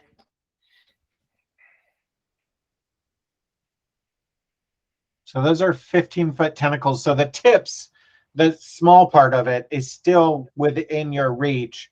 The actually, I'm going to say that it's not. It's within 50 feet. That thunder wave kind of blew them back up against the wall. They would, and then I was recalling a house rule at Neil's table is what it was. Okay. Sorry, Josh. No problem, man. Really quick, can I use my move to try and get down and out of these traps? You don't have to try. You can use your move. You can use. What is your move? 25. Yes. I'm gonna say you can get down out of these. So I'm gonna give you two choices. You can undo all the little hooky loop things, the little dog leashy things, and then get down with 15 feet of movement left, or not undo all the hooky things so you don't have to redo them when you get back down. So do you want to take 10 feet of movement getting down, or do you want to take 15? If you take 15, you can get back in it right away. If you take 10, you're going to have to take a turn to reconnect everything. I'll take 15 because I don't know when we need to make an expeditious retreat. So you're going to have 10 feet of movement left. Okay. Yes. So you're down, and to represent that, I'm just going to spin you around so that you vomit. I'm just going to move you so that you're not so overlappy. Anyway, Okay. Merle still gets his turn Yes. because he hath not gone. Becky is blurry for a change. How good is my swim?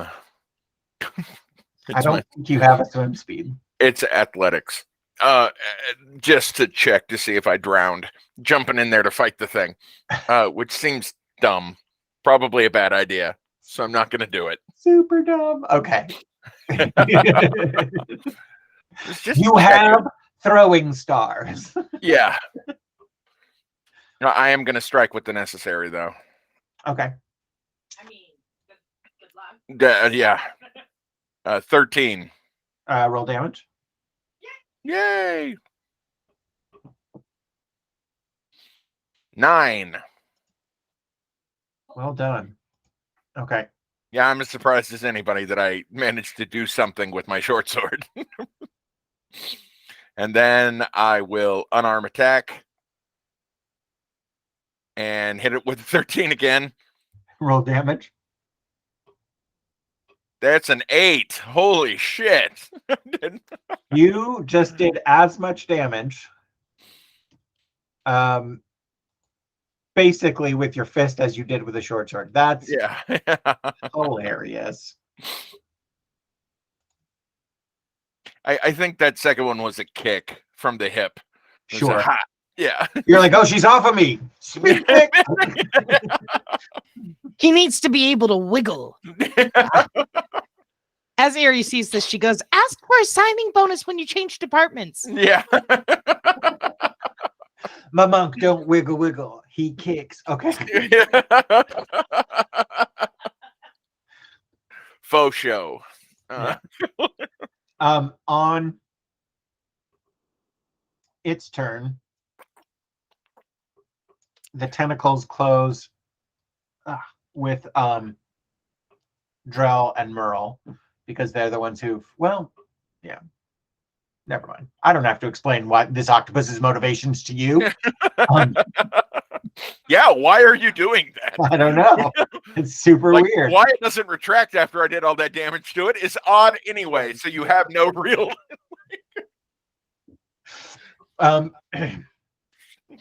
The art of war. Yeah.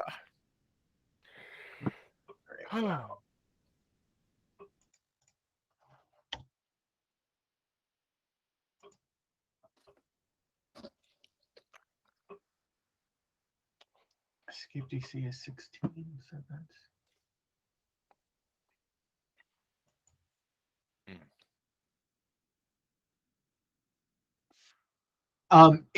It actually connects with Drow and tries to suction and he just fucking rips it off and is not having any of that. And then Merle, it full on misses you. Yeah.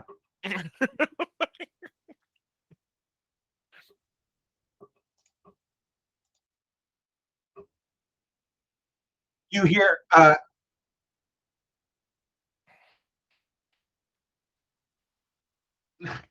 You hear the ping of the heavy crossbow next to you, Merle, and then you hear the bloop of a bolt that was misloaded and flips up off the top and just sinks down into the water. And god damn it, Could also give it the old heavy weapons fighting thing of just a tentacle, like sadly flicking it out of the air. yeah, just so pathetic. Meanwhile, Drell's got a hold of this thing and just rolls the lowest possible fucking. Okay. That was those two guys. Ari, it's to you.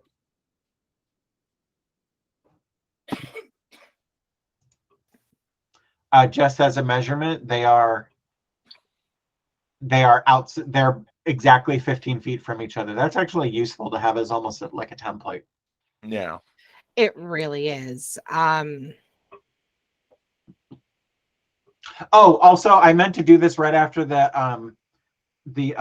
thunder wave goes off, but if I need Merle, I'm going to say Aries immune to this, but I need Merle to give me a DC 10 con save.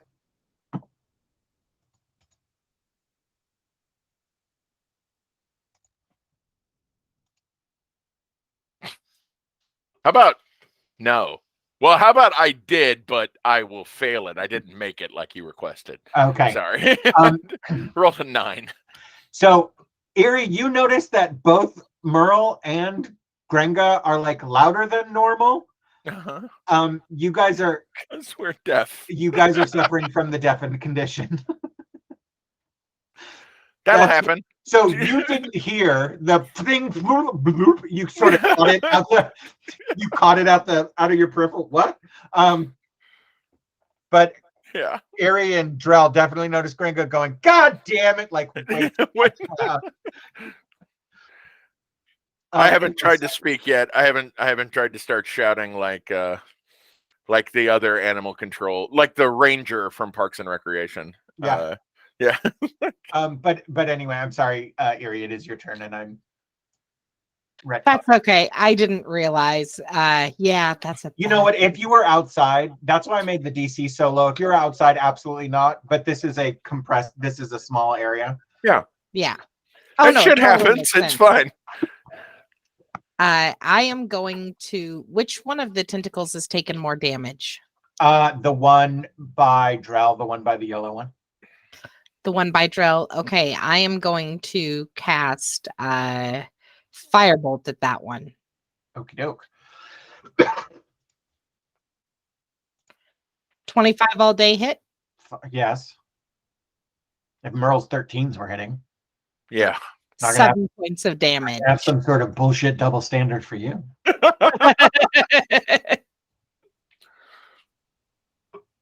Okay. Excellent. That tentacle starts to withdraw. Retract or withdraw. One or the other, but not both. Okay.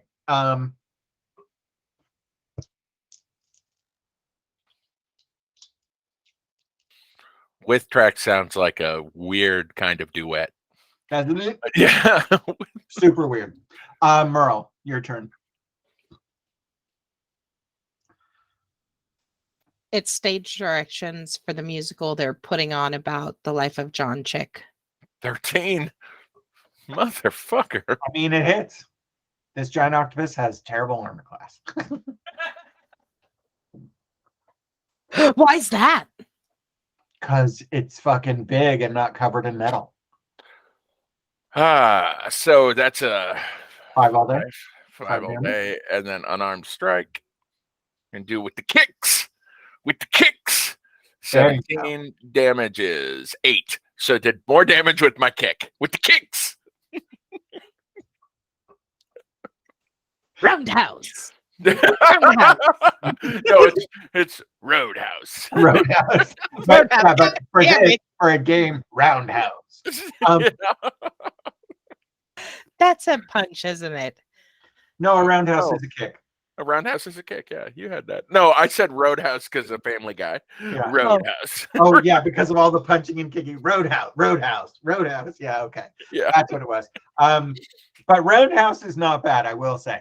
So you kick that thing, and then on its turn, this water, which is pretty fucking murky to begin with, and you're all in dark vision anyway, suddenly gets full of black, and it fucking jets out of here. Like it retracts again, and I know that. Islands in the stream. That is for the with track. Okay. Ari, if you want, as it goes, so what is its movement in water? 60 feet. So it's using dash action. If you want, you can 2 of those big triangles or big squares. You can opportunity. It's also here. Let me. Am I still sharing? Yeah, good. It's jetting this way. So it's leaving the threatened area. It's now underwater though. It's leaving the threatened area of people with ranged attacks. But by the end of its turn, it's going to be at 120 feet. So you need, what I'm going to say is if you have an attack of opportunity that gives you 60-foot range or more, you can do it. Because this just did that octopus thing of that water jet thing they do. Well, I looked up opportunity attack, and it says that is a melee attack. Yeah. I don't know that any of my spells are considered melee range. But Josh, I think, is giving you a ranged opportunity of attack. Yes, that's what I'm doing. Fucking awesome then. Another firebolt. Okay. Fire and water. Damn it. No, 11 is its armor class. Yeah. Hey.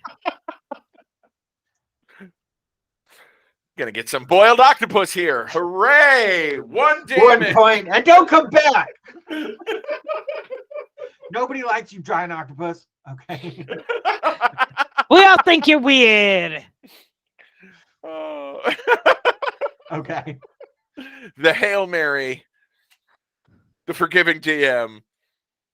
The roll of 1. Squandered. Perfect. It's so good. It's delicious. Okay, so like not to metagame, but on that first longsword attack, Drell fucking rolls a natural 20, and then which gives him 2d10 plus 4 and gets rolled like 16 or 18 damage, like really good damage. Just I'm gonna take this right off. And then his next hit rolled a 1. Yeah. The octopus hits Drell 2 1s, just like, oh, all right. Well, yeah. It's now, I guess. You hear the Benny Hill theme, yakety sax. Yeah. Okay. The encounter builder really needs an end button. Okay. Yes. That button is close window for me personally. Yeah. Or just Yeah. go back to the encounters. I know, but it doesn't feel complete. Agreed. Okay. You walk for another, like everybody double checks, everybody does their gear. Grenga goes, it's like, all right, I picked up the trail again already. And Drell goes like this, and he's like, what? I'm whispering. Which of course to you, Merle's going, huh? What? And Drell just goes, I can't hear. That thunderbolt she did was really loud. It was a thunder wave. yeah. And Ari whispered, no, Ari purposefully whispers that while looking just at Grenga, while Drell and Merle are both. No, Grenga and Merle are. You say that to Drell. Drell's back by you. That, Down here yeah. Yeah. So Ari just leaning towards Drell. It was a thunder wave. Mm. He looks at he points at you two, and he goes, like, he's just, yeah. I mean, because now there is no point in talking because you can't fucking hear. You You walk for another 3 or 4 minutes, a couple more turns.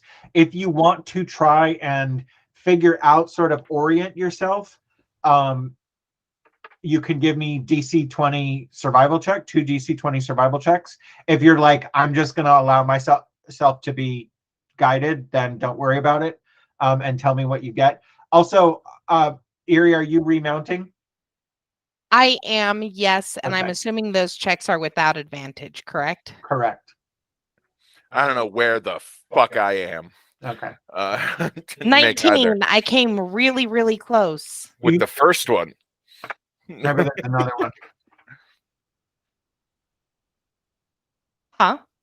There were You gotta two. make It was 2. DC 20s. 3. Yeah. You're like, I think I know where I am. I got no fucking idea where I am. I'm on Merle's shoulders. Yeah. All right. So you guys are reassembled. Yes.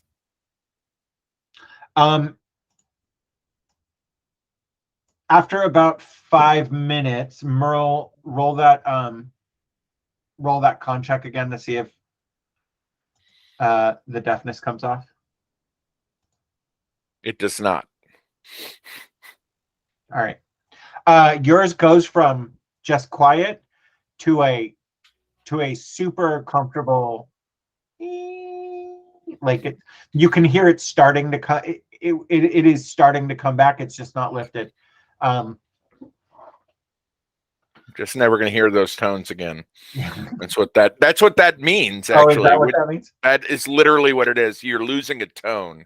When you hear a high pitch whine like that in your ear for a long time, you're never gonna hear that tone again. Never exactly that tone. I didn't realize that. I've had that a few times in my life. Mm-hmm. Me too. And not necessarily related to Loud noises. Yeah. Yeah, no, it'll be sound over time. It's really why I told the kid when I took him to the concert, I said, you should bring earplugs. They went, no, I'll be fine. I went, yeah, you're young. Yeah, you're stupid.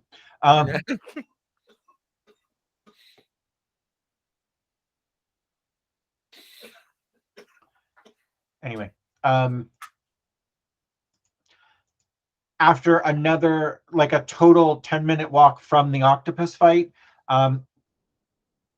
Gringa, whose hearing has recovered, puts his hand up to you. Ants, give me that con save again, but the DC is now 8. Okay. There's going to be like Han Solo. Never tell me the DC save. Okay. Never tell me the DCs. Excuse me. He finds, he's tracking, and he's like, he whispers, I found their access point. And you see that there's another like old gate thing similar to that other apartment building. He opens, he's checking it for something. Then he opens it up. You guys see a set of stairs. You come up into some building that clearly looks derelict on the inside. It looks again like a multi-story building that maybe has some squatters in it, but it's not anything.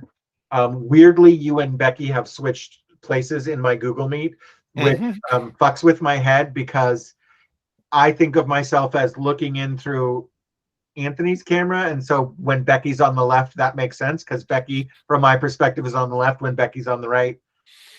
Anthony is not on the left, so this is all wrong. And in case it's like Portal. That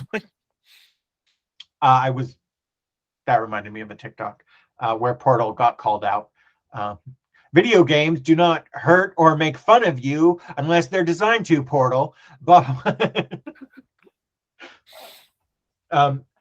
you come out onto the street and you look around, and just roll me some perception checks.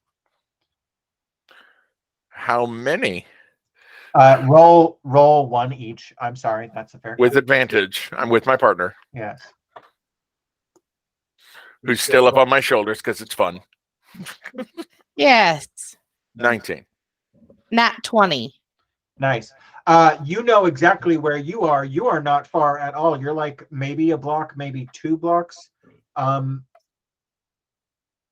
away from Amber Hammer.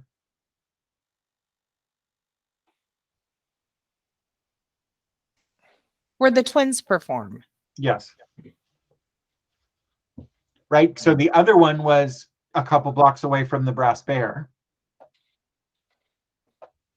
And I'm very curious where we would find the one near the Haven in Hell.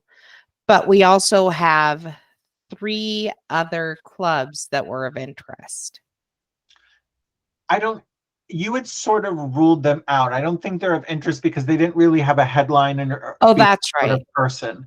It was all pretty average stuff. The performers might be good, but they weren't individually unique enough. Right, especially not in their biology, anatomy, physiology, right? So what's distinct so far is Diva had wings. Rumor is a gnome tiefling, which is fairly uncommon. The glowing gale twins are Genasi halfling twins, right? So you went to those other places, perfectly fine places, but they were just normal people. Nothing stood out about them biologically.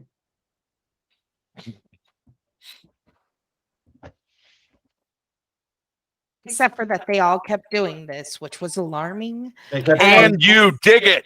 Okay. No, really, that is what I was doing. I was going, arise, mighty testicles.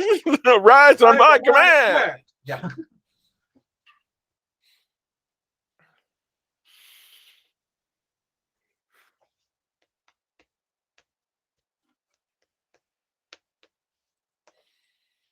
Okay.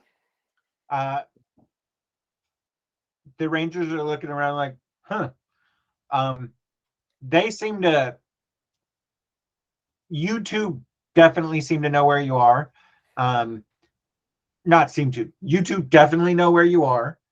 Erie's fucking certain of it. On that natural 20, you're just like, oh, having been to the Amber Hammer, I know exactly if I were going to abduct those two, what 1 or 2 routes I might take to get them here without many people knowing on the street. Grenga and Drell are kind of looking around and giving you two some space. Also, you can have that conversation super close and quiet because Master Blaster. And Grenga and Drell are kind of like, this is some cop shit. I'm going to stay out of it. I'm going to turn you up. So if there's any role playing, I'm going to go to the bathroom, but I'll be able to hear you.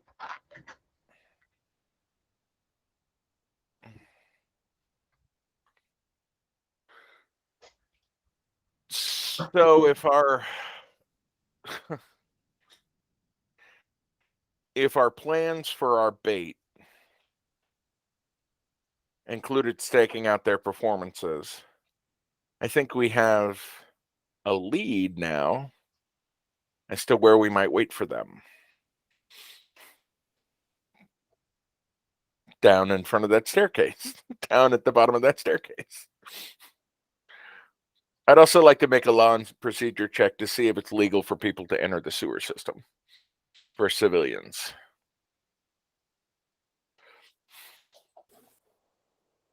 Why wouldn't it be?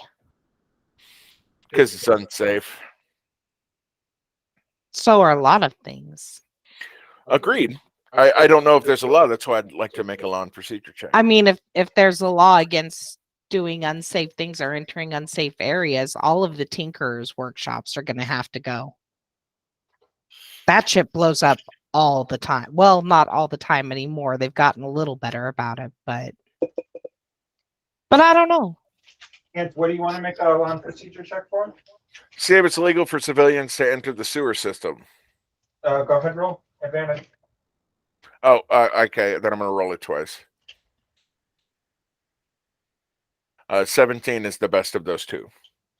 So these were basically closed down, condemned, and sealed off officially by the city. So the city also says you're not supposed to enter condemned buildings and stuff. So you are not, but no one is supposed to be down here. Okay. It's not widely advertised anymore because what the city figured out about many centuries ago. This is and I'm saying this by way of just being a talking torso with hands. I'm saying this by way of so the city stopped telling people that a while as people stopped going down there, because at some point they figured out, hey, people aren't going down, and if we stop telling them these things that they're starting to forget exist, if we stop telling them don't go to these things, then it will pass out of memory that they exist. That happens 250 or so years ago, which explains why even, for example, Erie's parents don't know they exist. Also, Erie's parents live north of the river. But yeah, so it's for sure illegal to be down here. And what the city eventually figured out is, hey, we'll gate and bar it all up. Everybody will know. We'll put warnings, whatever, and then we'll just stop talking about it, so people will stop fucking going there. And if you dig into it later, what you find is the city like fast tracked a bunch of building permits over those access points so that they would pass even further out of memory. Like, yeah. What you can see is somebody like in those derelict buildings, it would be very easy to see how the floorboards used to go over to these rickety fucking steps, which in some cases look like they've been cleaned up or improved or fixed in places. But what happened is if somebody had been taking care of those floors, they probably wouldn't have found the steps in the first place. Or somebody could have knew the canals were down there and found and like created access points in shitty buildings that nobody lived in. Yeah. Which your cop brain is like, that's pretty fucking sophisticated, actually. Yeah. Because you've passed other access points. You've passed one or two other access points on this particular one, but Grenga didn't stop because the trail didn't say it goes up here, right? Mm-hmm. I should have been more clear that you are passing other points, but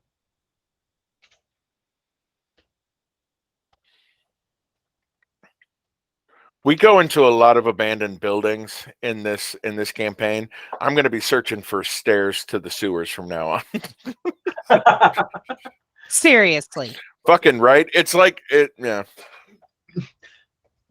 The other thing, and I didn't want to.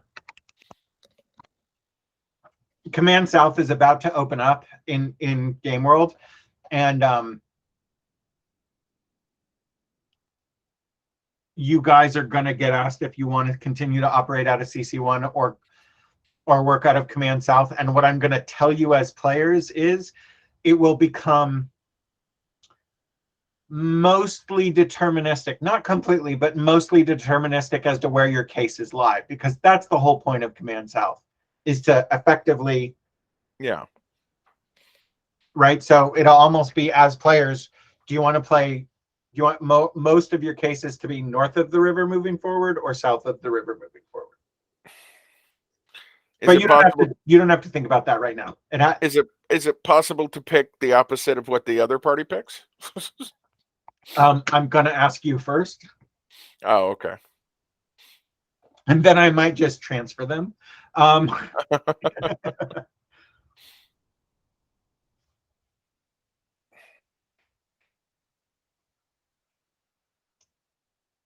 Honestly, most of the fun shit seems to happen south of the river. And I say that as someone who lives north of the river. And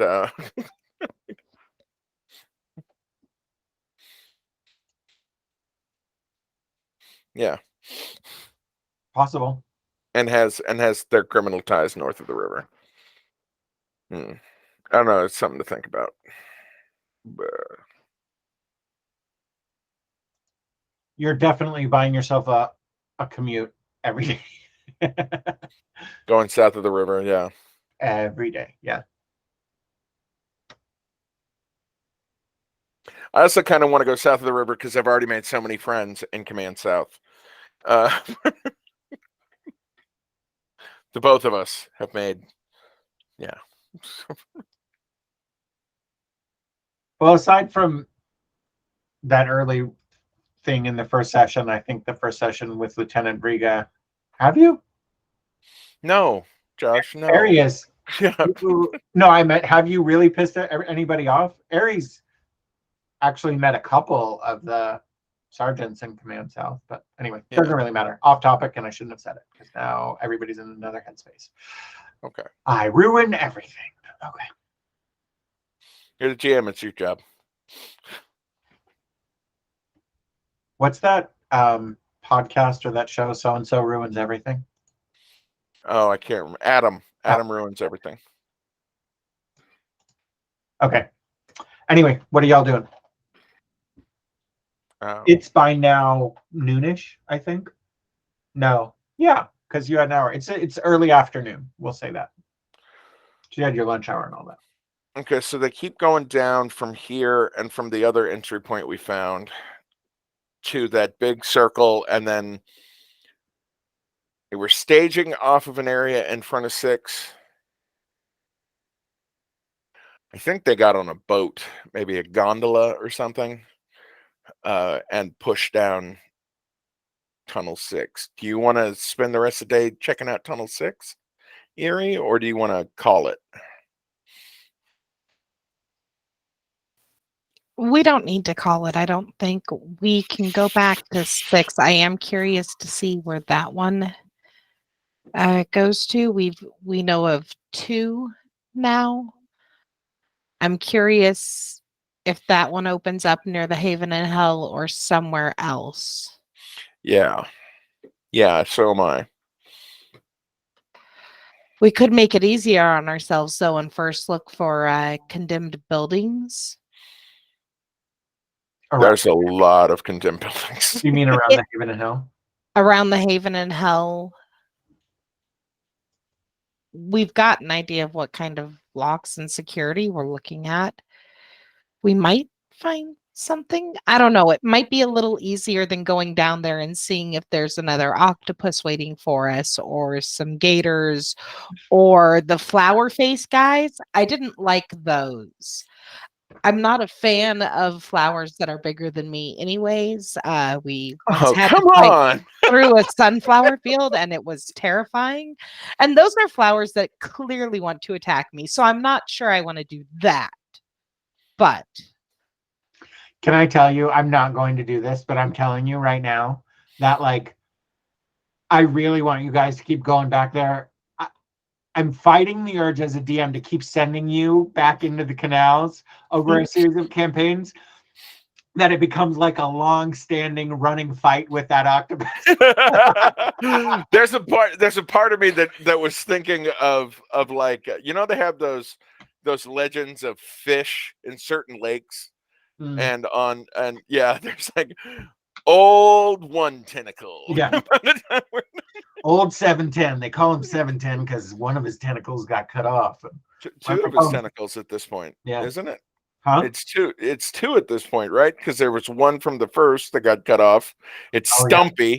So, and then the one just got completely cut off. So yeah, it's like we're gonna just slowly lop off tentacles. That's his name, Stumpy. Why does Stumpy keep fighting us? Revenge. Stumpy the Singed. Yeah. I always manage to get in a fire attack somehow. That is not what's happening, but that would be hilarious. Well, the other thing is that octopus slowly regenerate those tentacles. So, yeah. That's why it would be like, we fought 4 different octopus. It's been Stumpy the whole time. I like that Josh and I are. I also like that Josh and I are full of trivia about octopi. Yeah, an octopus can squeeze through anything. So, like, even if that does happen, I'm not. And I'm like, no, that completely makes sense. They can. Stumpy stink butt. Stumpy butt.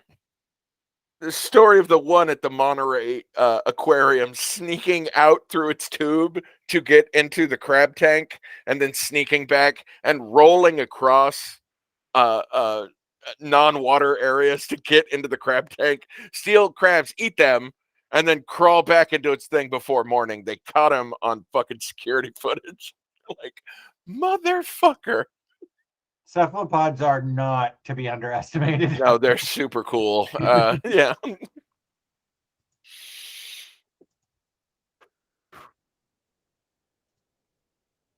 So you have a couple of options that you're, and I keep distracting you with.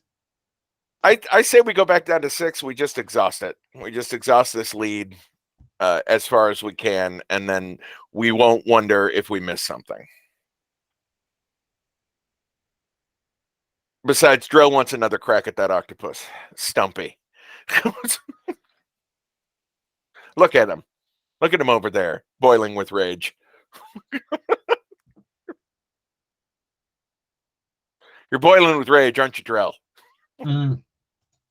Yeah, see?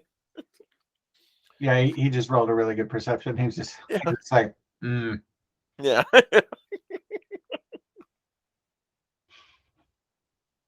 Grenga goes,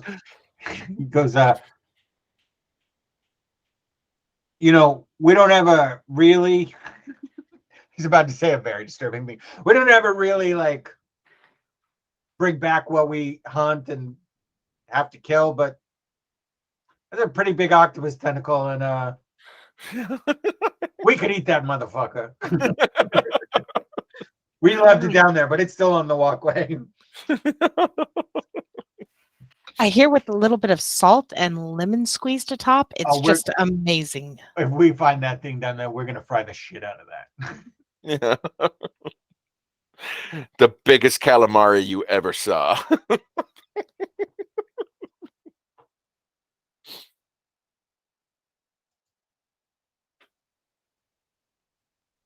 Okay. Okay, So was it decided? If it was, I was not paying attention. I apologize. I think so. I still have it. Yeah, Erie was. Yeah, she wasn't non-committal. She went. Yeah, I see that. What was it? Was it back down? Not to try to canvas on the surface around Inferno Alley, but to follow 6. Excuse me. While we've got their time today, Yeah. follow 6. If that doesn't lead us anything, but it's also Union City and it's Infernal Alley and Middle Bottoms, and as has been pointed out in general south of the river, there's a lot of condemned buildings. It might not be as easy to look this way. I'm a little concerned about trying to track when we think they've been using, for lack of a better word, a gondola. Yeah. So, yeah, talk that out a little bit. So the gondola is at least going to narrow down, I think. And he looks at the underground vermin suppression, the UVS guys. UVS, yeah.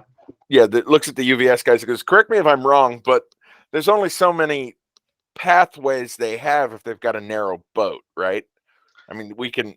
He's like, well, we saw that cage table thing that they were dragging through the moss and shit. That could be either like a flat raft, or if it was just wide enough, it could make some of the turns. So like, you've been at those canal intersections and you see, like, depending on the size of the, something wrong, Bex? Heard a bark. Okay. Do you want me to wait? Ask her if she wants me to pause. You want to wait, Bex? Yes, please. Okay. So it's just you and me, Josh. So I will stop the NPC narration. What you mean is, if you have a super wide raft, you couldn't make turns. But if it were narrower, remember, canal 15-foot wide, that's enough room. It depending on the size of the water, the boat, could make a turn in one of those potentially. Okay. So it's not gonna be super easy for the boat people in the sewers, but it'll also help us to eliminate lines that they can't go down with a boat that big. Right. So that's why I was going to say we ask the UVS guys if that is. Also, I want to run a campaign with these guys. Like underground vermin suppression unit. It's such a good idea. It would be. What it seems like is part of me wants to just do a couple of one shots. Yeah. Yeah. Just have you build, hey, here's your parameters. You can This is, it's just like super urban. It's just like urban dungeon crawl. Like, yeah. But you could also do that where you do it like it's a one shot for us or the other party, and then you say, okay, you're going to play this one adventure this way, and that will provide a lead to the case.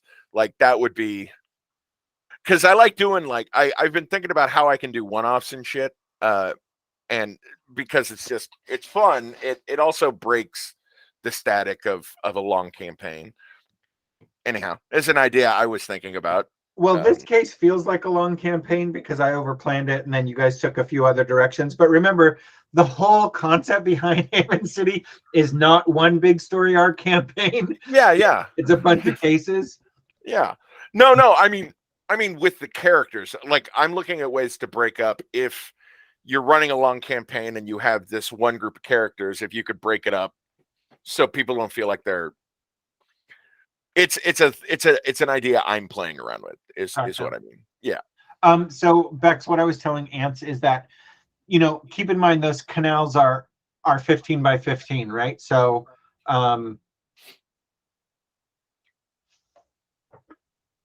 so when you come to an intersection, like the turn the catty corner from the corners is 15 times 15 equals times 2 equals 450. Square root that, please. Where's just the regular square root? That. So they're like just over 20 feet across catty corner in those turns.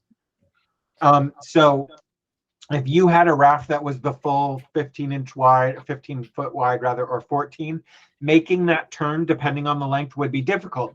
If you were closer to 10 feet wide and the cages you found, or you didn't find cages, what looks like the table cages, fuck me in the code ass. Oh, I said it right, table cages. The cages appear to be single person at a time, right? So you could put a 5 foot wide cage on a 10 foot wide boat, small watercraft, and it would be okay. It would probably turn in that 20 foot corner, right? So just that's character information. You're like, the size of the boats would be very determinative of where they could go, right? So Yeah. If you bounce this, and I'm sure you are, because at this point the four of you are now just talking, but what Grenga says is like, yeah, we could check tunnel 6. He's like, the thing is, if they're on boats, like if they're propelled magically, that'll be very hard. If they're pulling themselves along in the water, we won't be able to find it. If they occasionally push off the walls to turn, we'll find that at a turn. But really what we're most likely to find is like where they got out, which means we're going to have to be split up on either side of the canal. And then the second we hit an intersection, we're rolling the fucking dice. But what we'll then be looking at is where they got off the boat and where we can find foot traffic in. Tracking fucking, I really hope that fucking octopus bleeds to death, because tracking something in the water is really fucking hard. And suddenly I'm from is really hard. Fuck, I'm from Boston. God damn it. In any case, yeah, it's just like we're for sure down to do it. Like that's our job today. So Okay. but just know it's pretty hard to find. There we go. And now I'm back in Brooklyn. It's pretty hard to find what you guys are looking for that way. But yeah, it was easy peasy when they were walking around. Yeah. Well, yeah, what it looks like is, and actually, both of you roll me intelligence checks real quick.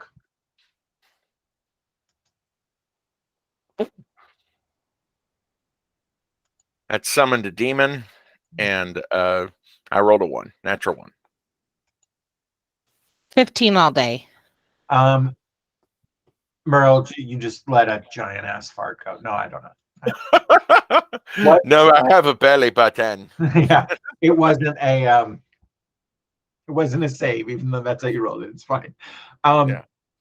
Ari, based on what Grenga just said, it occurs to you if you found foot traffic that walked around the bottom part, right? It was the top part of the clock. And you're like, if they're coming in on the other canals on watercraft, we wouldn't be seeing that.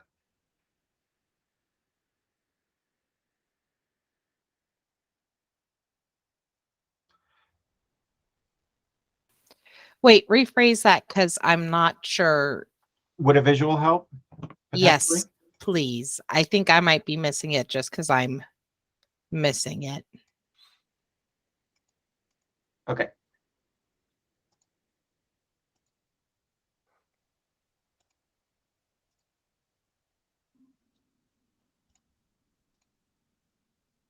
All right. You saw foot traffic all here and down this path, right? Yes. And what the foot traffic told you is somebody came on this path and then cut over to here. Cut over, not really, right? Because they had to do all that walking over there. You saw a lot of motion in basically on the ground in this quadrant, which then became a little bit harder. And then you did see a trail that sort of took you to here, right?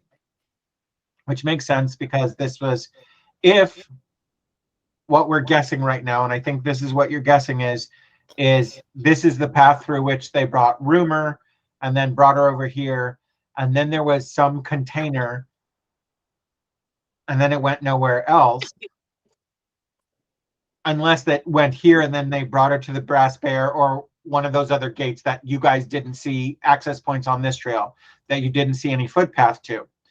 There were no footpaths here, but what just occurred to you based on what Granga said is watercraft could have come in through 3, 4, or 5, unloaded here, or you've been basing the whole Tunnel 6 is it because this is where all the ground scraping for what we think our cages have been. It's all been here. But if they were coming in through these paths on water, you wouldn't know. You would have no evidence of it right now. Potential red herring. Yeah. I think we have to check all of them. If we're saying it's possible they're using a boat for 6, it's possible they're using a boat at No, 3, 4, or 5. Yeah. Right? 7, 8, what, and 7, 8, 9 are ruled out because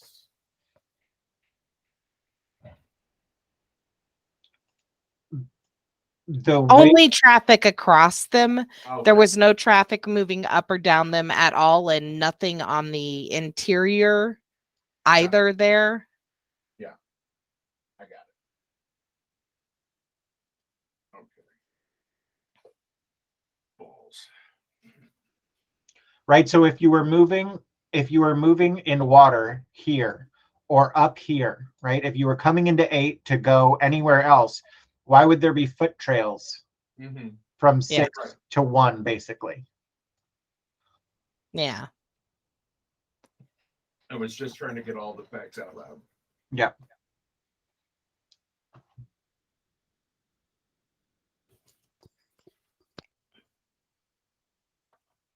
Okay, I need a knife. 2 seconds.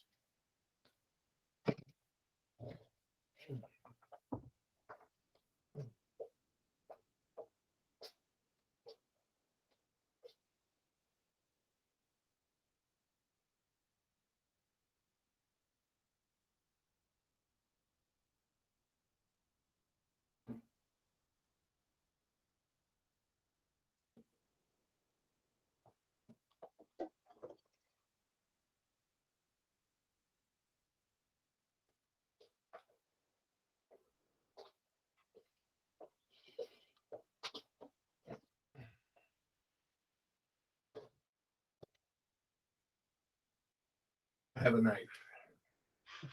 It has a knife.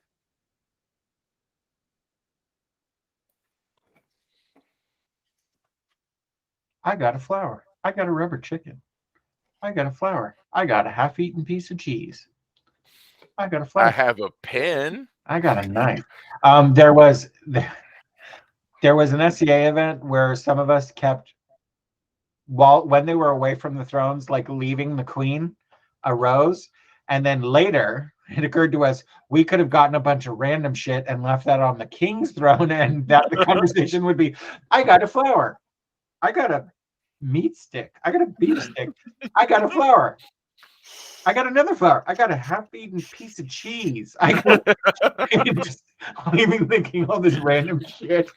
Well, it makes me think of Charlie Brown. I got a rock. Yeah.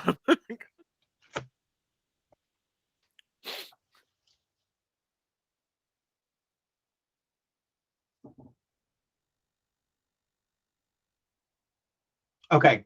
Are we heading back? Are we going to backtrack back to the spoken wheel or hub and spokes?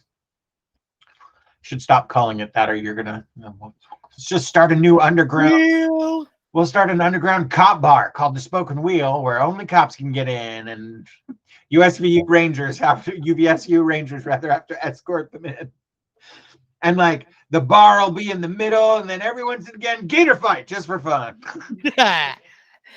It'll be our version of the bull in Western bars.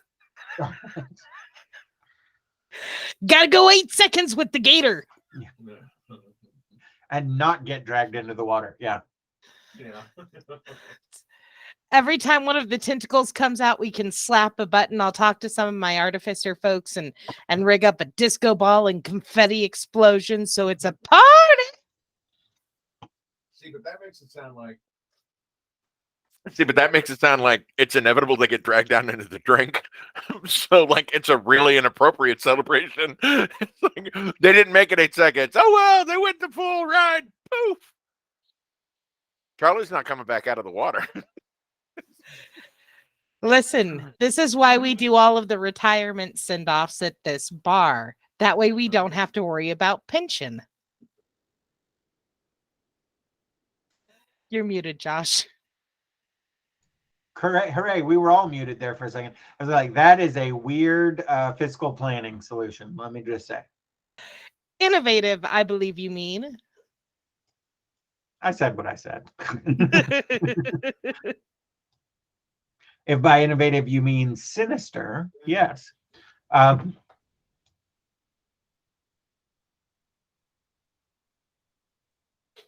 Okay.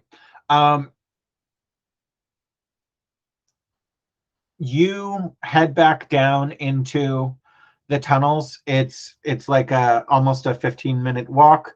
Again, if you want to try and it's still just flat rolls, but if you want to make 2 DC 20 survival rolls to see if you can kind of start to get your bearings, feel free. A 9 and a 7. I'm getting more confused the longer we go down here. Well, you are going in the other direction now. Yeah. On that 16, you sort of kind of get when you're getting close to the hub. You're like, oh, I think this might be the last turn before the hub. But you kind of want to turn left, and you're like, we didn't jump over this thing, did we? And then you realize you were about to turn the wrong way. But you knew you were on your last turn before the hub. But what still. I'm hearing is, I didn't know what the fuck I was going. Yeah. But on the 16, you're like, oh, I'm getting it. No, I'm not. The 16, I think I'm clever. Yeah. Yeah. So as not to create new foot traffic, everybody jumps back over this. Stop annotating on the meat screen. Everybody jumps back over this, because if you walk around, you'll create new trails.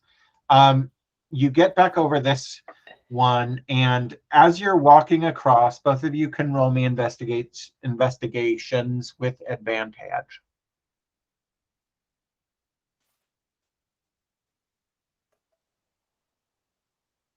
Not 20 for a 25 all day. 2. Me too. Okay. So here's what you realize. Walking back across, you realize you guys you did some here, and then gator attack, and that whole fucking thing, the whole checking the trails up here, fully interrupted everything you were trying to do. And then giant octopus, and then you just hauled ass out of here.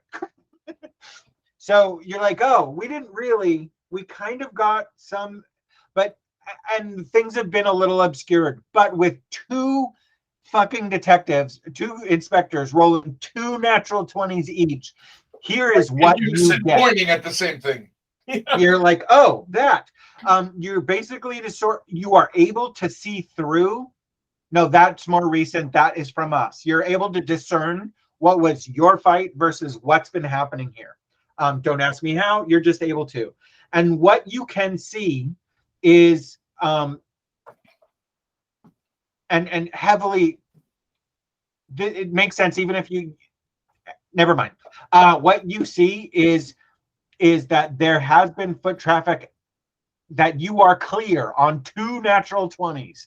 That you are clear is foot traffic and dragging cage traffic out of 4 and 5 over toward 6, right? So what it definitely looks like is they've been bringing things in from 4 and 5 and moving it out towards 6, right? Because where the fuck did those cages come from?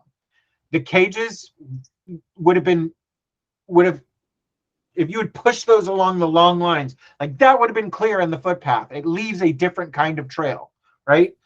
So they've been bringing them in on water. Then you see very clearly, stage them over here, and then they Shove off. And then they shove off into 6. Like, no doubts about it. Like you took a pause. You're like, well, how did we rule out 7, 8, 9? How did we rule out blah blah blah? And that honestly, what you all just put together takes a solid 20 to 30 minutes. And as part of that, I'm also going to say this area, aside from wildlife, relatively undisturbed. Nothing's like it's pretty clear. Footpath into here. Aside from your tracks, it's just you guys coming off of 2. There was another footpath there, almost as you're like, what would have made sense there? Scouting the route, making sure it works how we think we do it. But it just only makes sense based on what you're seeing, right? If you said, well, like, what's the evidence? You'd have to rely in court. You would have to just be an expert witness, right? But you guys, thinking along those lines, you even bring the 2 other rangers in, and you sort of walk them through.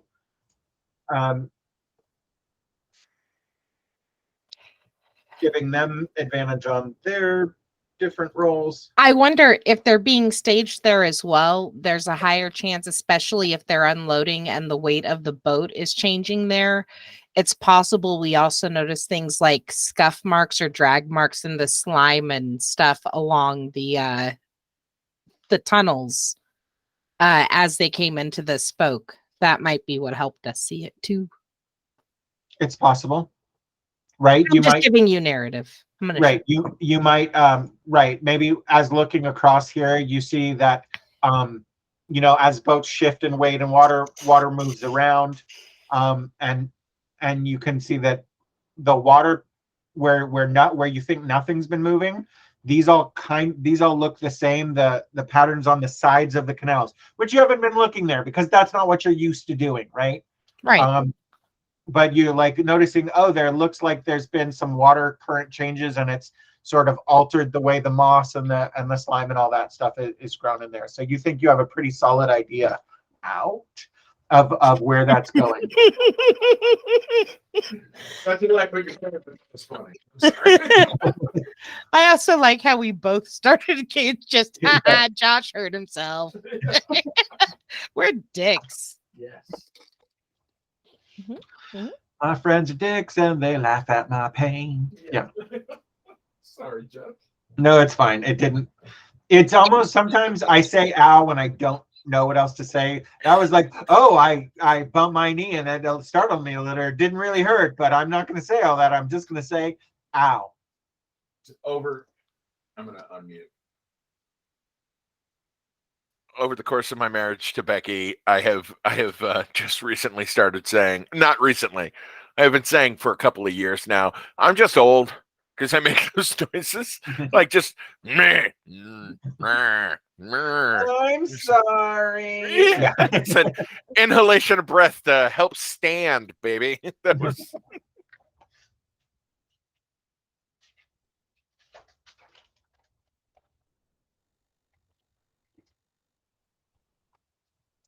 Okay.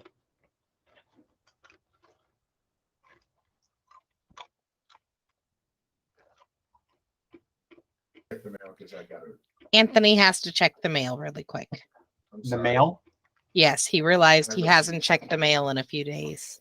Okay. We put these in the refrigerator. We don't do much with the mail, so Tell them I'm sorry. he says he's sorry.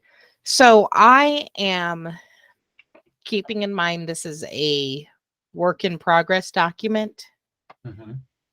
But if you go into the Haven City Player Notes folder, you should see 002, the facts. And I think I'm going to try and do something like this for each. A less narrative one and a more Straightforward, quick. Here's this, here's this, here's this, here's this. gotcha.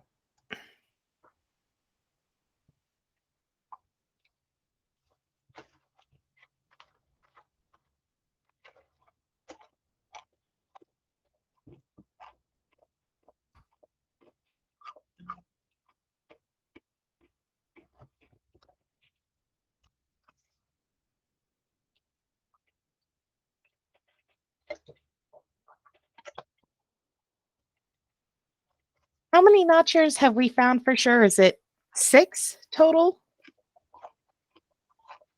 It was 3 or 4 that you took out in the viridescent vine, and then I think 3 or 4 in the apartment building by the Brass Bear.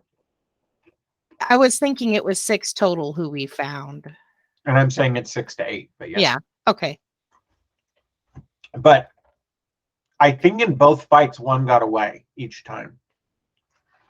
Remember the one ran through out of the window at the viridescent vine? And Yeah. Having just watched the apartment building fight, I think one does the same, fuck this, we're losing, and bolts through a window. And I think he made the saves he needed to make to not just plummet to his death. No, he didn't. Well, he didn't die, but I do remember those notes. But Merle didn't go after him because Merle was pretty fucked up too. Yeah. I think. Hold on just a moment. Yep, no problem.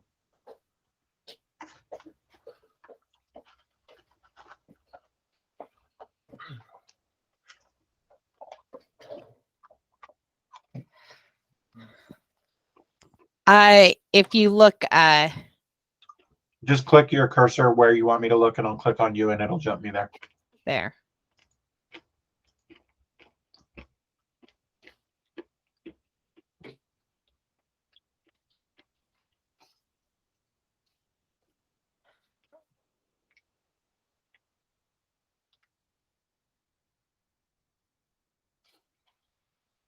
Oh, okay. Yeah. Okay, so he didn't make it. The one who exploded out the window of the viridescent vine did, though. So there are 7 that we've identified out of 8 assailants. I'm putting in a suspected group that I'm just calling notch ears I see. on that page. Yeah.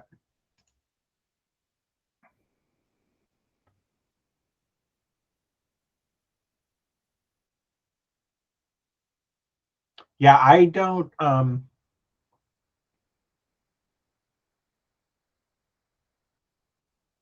this isn't like apologizing. I don't think when I conceived of this case that it really genuinely occurred to me. Oh, it'll be this, and here's the explanation for that, and then that, and blah, blah, blah. When you're just saying it to yourself, even when you have it written down, you're just like, I completely get it. There are many times that I have done that because in my mind it is a very straightforward option, but I think I think a part of it is, and we've also done it to Anthony too. And I think a part of it is this is where our magnificence as DMs turns against us, which is that we like to give flavor, we like to give background, we like to give information. And as players, our cleverness turns against us because everything is a sign. So we all tend to go off on rabbit trails, which, if you think about it, is honestly more realistic than constantly finding the right lead time after time after time. There's a lot of investigations don't close in a week. Not unless it's incredibly obvious. Missing persons investigations where the Vicks left standing have no recollection or have a very hazy recollection. Even more difficult. Yeah. Especially in a city where we don't have, cameras recording everything. So I think that this is going to sound dumb. I like it. It's more realistic. It actually feels like an investigation. And keep in mind, we've only been going at this for not even a week. It's been 4 days. I want to say 5 days because it started on Friday night. So Friday, Saturday, Sunday. Yeah, it's Wednesday now. So it's been 5 days and we're making a lot of headway. Yeah. I appreciate what you're saying, though. I'm going to shut up now. No, it's fine. It totally has. Yeah. Let's get back to game and not having the podcast parallel to the game. Not doing the talkback show, but playing the game itself.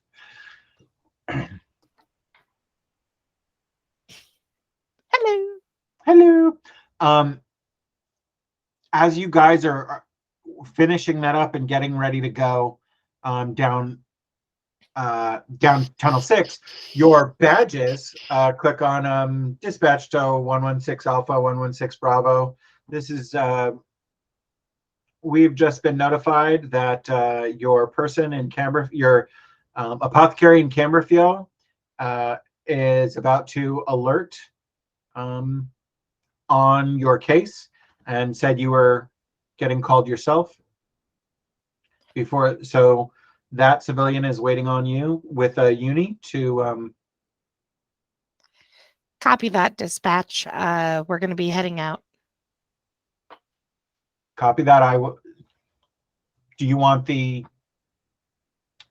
uni to tell the vendor to wait until you get there? Please. Okie doke.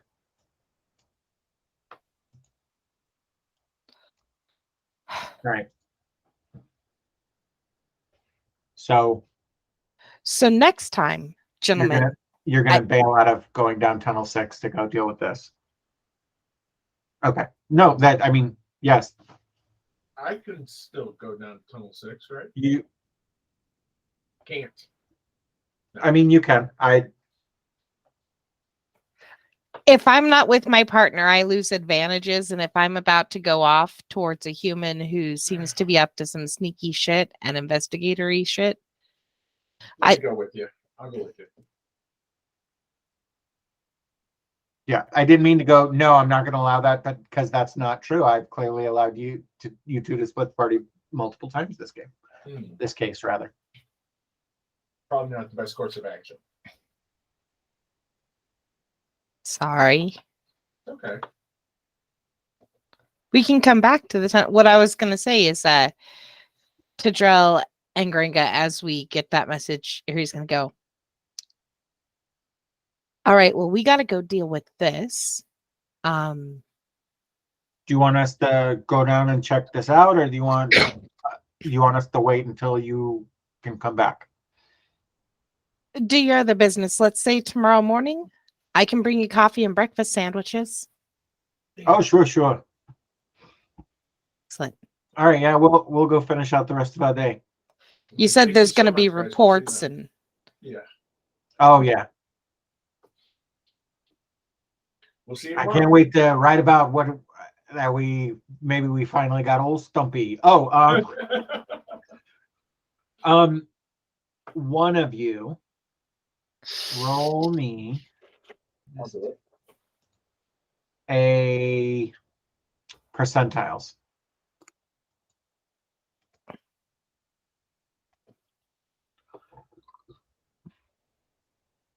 $100. Okay.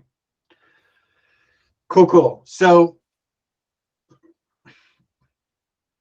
Grenga says, so I'm just going to retcon this instead of doing something silly, but you came back to the tentacle and they checked it and they have a conversation. Grenga goes, I think this thing is still fucking good.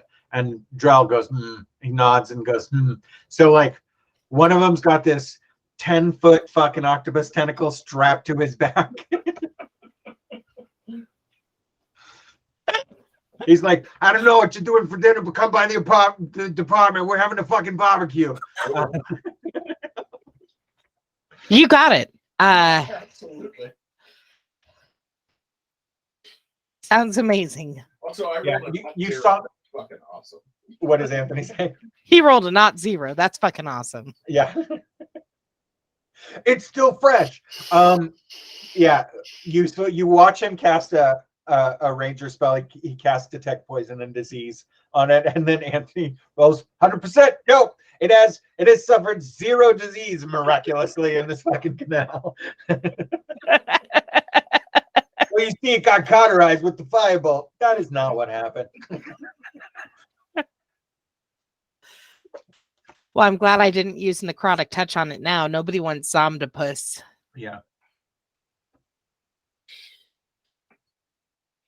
Except zombie dick. Yeah, I mean, it's the no, zombie men are racist. They only want white women. And in case.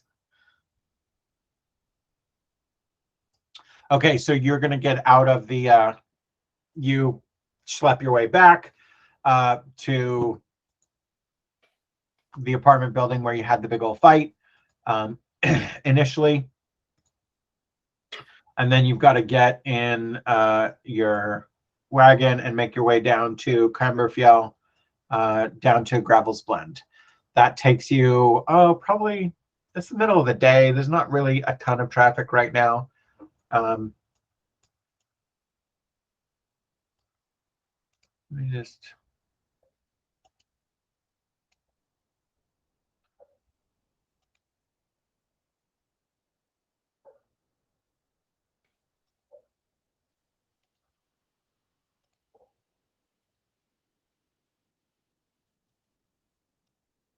Yeah, it takes maybe 20 minutes. You get down to Gravel's Blend. It's a fairly large apothecary. Like, it's, it's as is anything in a large city. The farther you get away from city center and there's a little more room, buildings can sometimes get a little bit bigger, right? So Gravel's Blend is probably half again as big as the Viridescent Vine, which wasn't terribly big, but it was super dense, so she had a lot of inventory. Gravel's Blend is run by Gertis Gravel, who is a half dwarf, that friend of Mother Cautions that you guys met, and she's there with a. There's the constable's not actually in the building with her. He's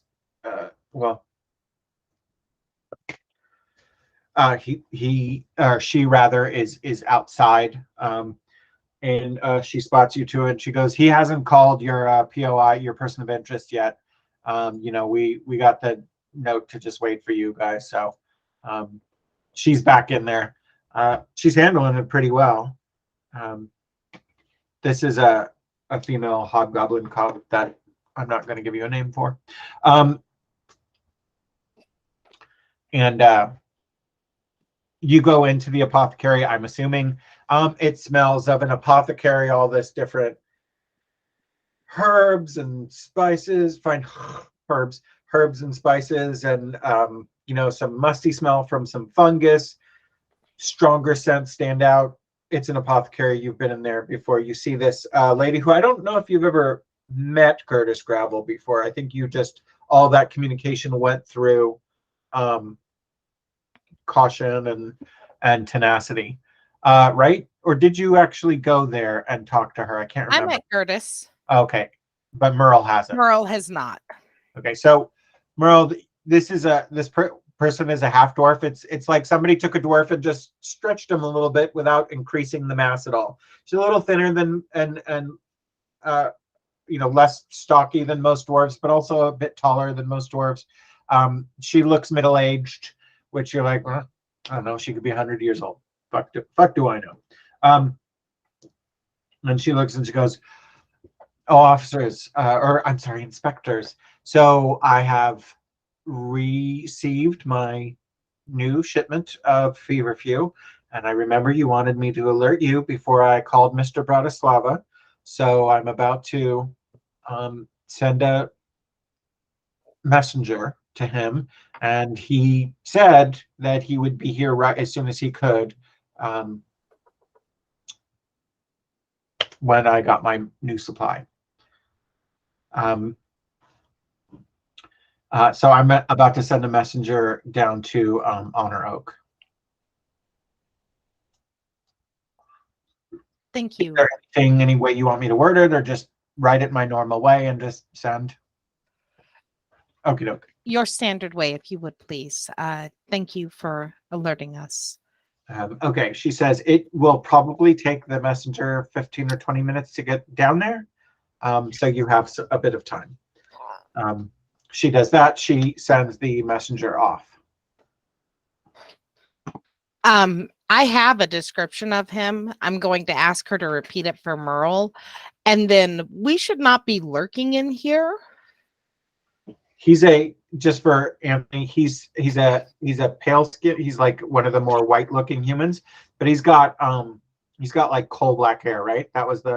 He's super dark hair. So we knew it wasn't Robinette. We knew it wasn't Luca. He's clearly, the description is different. She gives you, yeah. And then you say, we shouldn't be hanging out down here, or we shouldn't be lurking rather. Yeah. Yeah, I think we know his description. We know he'll be coming in. We could find somewhere discreet to watch and wait, perhaps.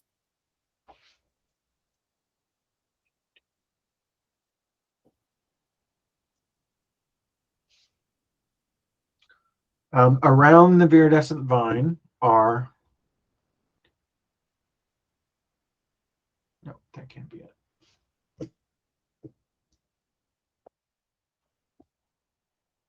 1, 2, 3, 4, 5, 6, 7. A set of stables, a tavern, and a general store.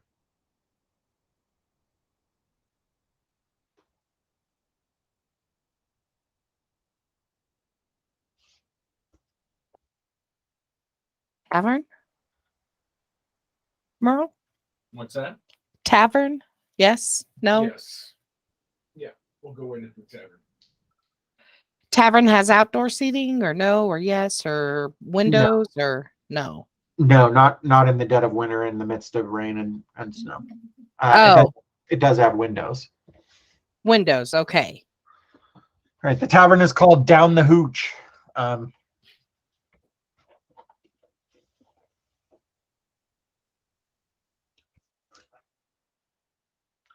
As it's mid-afternoon, there's not a whole lot of people in here.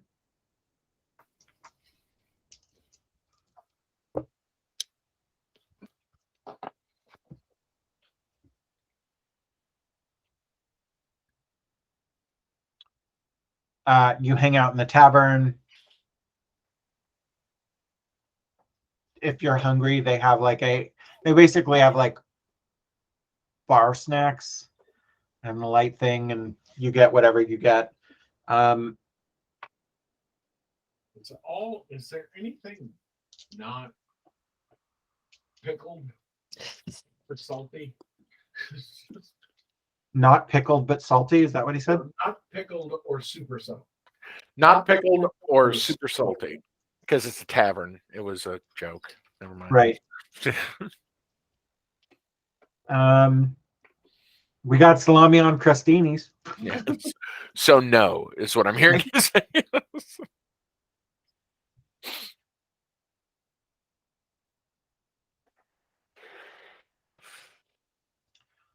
You wait about an hour when a man fitting the description comes into the uniform, understood their job was done and they were heading back to their precinct, unless you tell me something different. No, Uni can go. Okay. So we're just going to jump him as he comes out? I don't mean jump him. I mean, are we going to go over and start talking to him as soon as he comes out? No, we're going to follow him and see where he's going. Okay. We're going to try and be sneaky like about it. Uh-huh. Uh-huh. We're going to see how that goes. Uh-huh. Merle doesn't believe in that at all. Merle's tried to be sneaky in the past. He'll try again. I think your stealth rolls were pretty good underground. They were.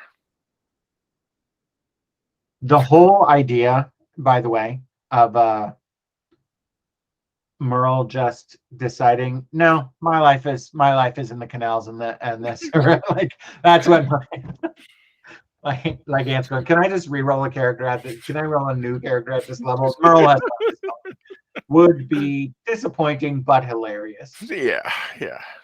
Sewermon, dun, dun, dun. Okay. He would be happy. He'd be mixing it up every day with fucking crocodiles and yeah. Hey, this life is simple. Yeah. Yeah.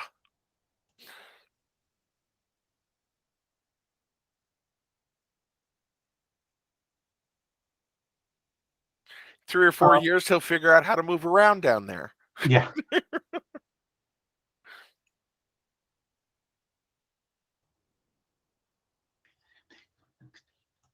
Okay. So from you watch him walk in, tell me when it is you leave. Are you waiting for him to come out? You're not. Are you leaving Gravel's Blend? Are you entering Gravel's Blend while he's still in there? Or you're just waiting for him to come out? We're waiting for him to come out and we're going to try and follow him. Oh, okay. Where he's going. Gotcha. So you've got or he comes out maybe 10 minutes later. And he's got like a little bindle, like a butcher paper bindle tied up in some twine that he's carrying. And he starts heading south again. He's going back down the street that he did that he came up. So why don't both of you? You're gonna start following him then. Okay, both of you roll stealth with advantage for me, please.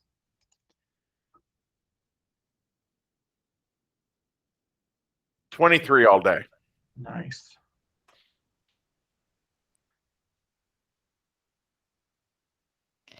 $18 all day. Okay. Want to do this from opposite sides of the street? If he picks up on one of us. Okay. Yeah. Did you catch that, Josh? You're going to be on different sides of the street so that if he Yeah. I am sorry, baby. Please don't leave me. So that if he spots Aries stumbling around, Merle still has a chance. Also, a half-orc and a halfling are not a common sight, I'm guessing. No, Camberfield's a little bit more diverse. The halfling, you don't stick out so much, Merle a little bit. Yeah, hanging out together is going to draw attention to us both. Oh, okay. Well, the other thing is like Merle's also kind of a ninja right now. He walks about half a mile away where he has so Honor Oak is about like on the roads. Honor Oak's about 4 miles away. Oh, it just hit. Becky, say something so we can catch his face for on posterity. Oh, God. You're not allowed to leave me. Oh, fuck. I love you, but I don't know why sometimes. That's fair. I accept that. I just took a deep breath through my nose and it just got. Why would you do that? I'm a dummy. I don't know. I have to say he did warn you. That's all I'm saying.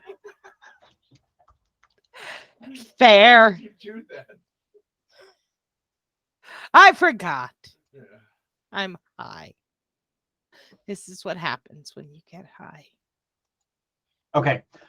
He walks about a half mile away, and then walks into a stables, and walks into a stables, whatever, and emerges about 10 minutes later on a horse. Because Honor Oak, like, that's about 4 miles away. He didn't walk 4 miles. Although, yeah, no, that would take me an hour to walk at my personal top speed.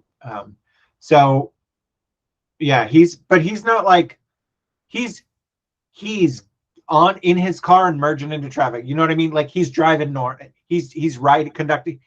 It's normal. He's not like getting away. You don't have any indication you've been made. He looks around a couple times, not shifty at all. Very much like, this guy's just going on in his business, and you should pay attention to your. Camber feels in that still more urban than suburban sort of zone. He's just paying attention. Yeah. Yeah, but on foot, you're not going to be able to keep up with him.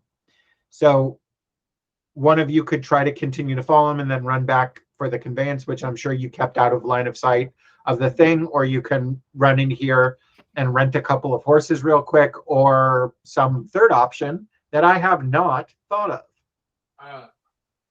Unmute. Via our badges, I am messaging via the mind on our badges, right? Or am I speaking out loud? No, you don't have to. Okay. From my badge, I say to Erie, quick, get a horse. I'm going to continue following them on foot. You keep on them. I will keep on them and tell you where they go, where you need to ride to. Then I will come back here and get a horse myself. Okay?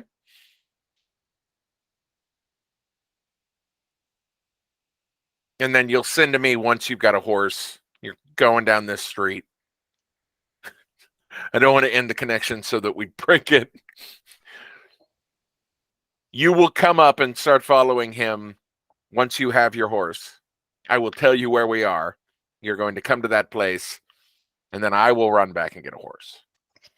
How about instead of you running back and getting a horse, You get 2 horses. That's No. smart. Okay. you go back and get the conveyance, and I stay on him and tell you whereabouts we end up. You're going to stick out just a little bit more. That's true. Okay. But yeah, once I've got the horse and I've picked him up, do you think that'll work? Yes. Okay. We conveyed that a lot faster, I think. Somehow. Okay, so what was the actual plan? I got a little. Merle's going to follow him while Aerie gets a horse. Once Aerie's on the horse, Aerie's going to pick up the tailing, and Merle's going to go back and get the conveyance, and Aerie's going to tell him about where we end up. Okay. I know, we're splitting up. No, that's fine. I was just thinking, like, is there I wish there were a way to like bookmark things in the books on D&D Beyond, because I know that I've come across like, what do things cost? But let's just say it cost you a silver, Aerie, to rent a horse. Merle, just give me a con check just to make sure that your endurance doesn't give out on you, which I don't think it will, but But you're wrong. Oh shit. Yeah. Okay, so you can follow him for as long as it takes Ari to get a horse, but then you're like winded on your way back to the conveyance. Mm-hmm. So you're not going to be able to full dash action the entire way back. Okay. Can Step of the Wind, if I spend a key point or two, could that bridge that gap? We're talking in the half mile. Like Oh, okay. you trailed him for a half mile on foot before he went into this stable. Okay. So no. Yeah, I got it. Okay. Shit. Even if I say quarter mile, I still feel like that's stretching the 30 feet on Step of the Wind. Yeah. Okay. All right. Yeah, I'm gonna get a horse as quick as I can and then get going. Okay. While you're on your horse, Ari, give me another flat stealth. I love it when you guys make faces. Nat 20, 23 all day. Okay. She's stealthy up on that horse. It's like, hey, It's you just let that horse walk around. It's going clop, clop, very softly. Clop, clop, clop. Okay. Hilarious. Fuck you, Josh. No, it is hilarious. I don't know why you're saying fuck me. What did I do? Yeah.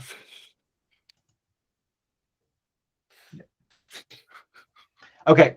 So you tell Merle.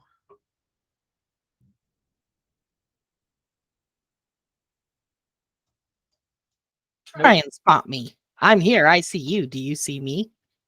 Okay. So all the steps you have to click to share something that doesn't have the direct share to meet bit. Okay. That song sucked. So Erie's like, okay, we've come down Grove Lane and we're on the A2216. And Merle's like, got it. And then you're like, all right, we're following that. You know, there's this East Dulwich Tavern and it turns into Lordship Lane, but that's really the A2216. He's like, yep, I'll be there soon.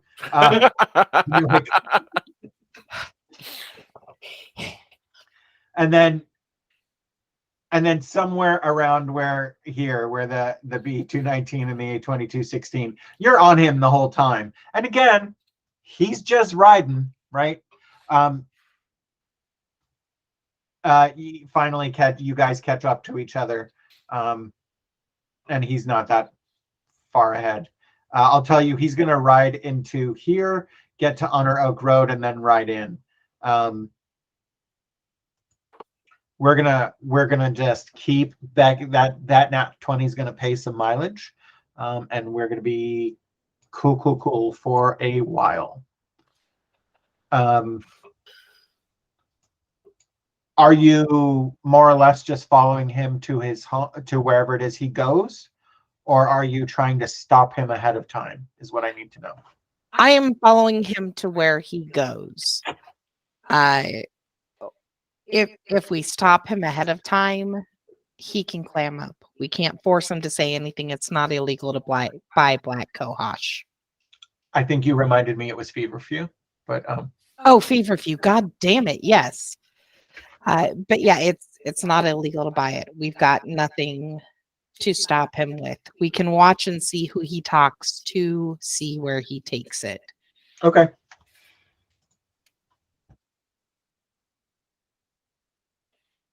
Is my idea, at least. Sure. And you can convey this to each other on the road. I think like Merle's driving the conveyance and you're just on a horse going side by side. Yeah. Because the other thing to do is like jump off the horse and get on here and we'll tie the horse onto the back of the conveyance. Let's make this needlessly complicated. Yeah. Well, I just like it when you drive better. I like spending time with you. Yeah.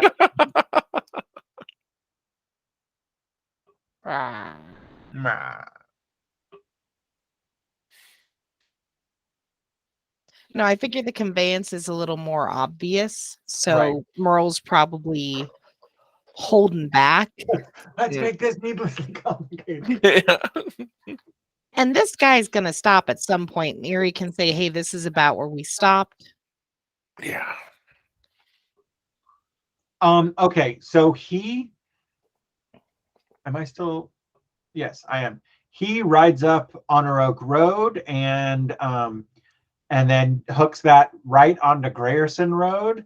And before you realize you're about a block off, it's easy to see this is highly residential. You're like, oh, he turns down this road, and it was this road. I can't see what this road is. Yeah. It helps if I click on the fucking Yeah. tab. Yes. I'm doing that thing again where I'm mousing on the Google Meet. Yeah. So Honor Oak Road here takes Yes. that left onto Grierson, and you're like, oh, I remember this. This is the path to Lucas Samwell's house.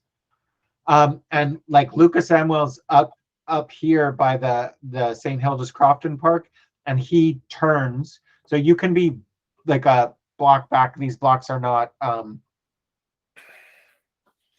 long, not hard to see down. It's residential and tree line streets and all, but he's on a horse and you're on a horse, and it's not super busy. It's very residential, and he turns that right down, like where the words neighborhood vet are, but this is all residential streets, and he turns down that road, which is a block away from the Samwell household.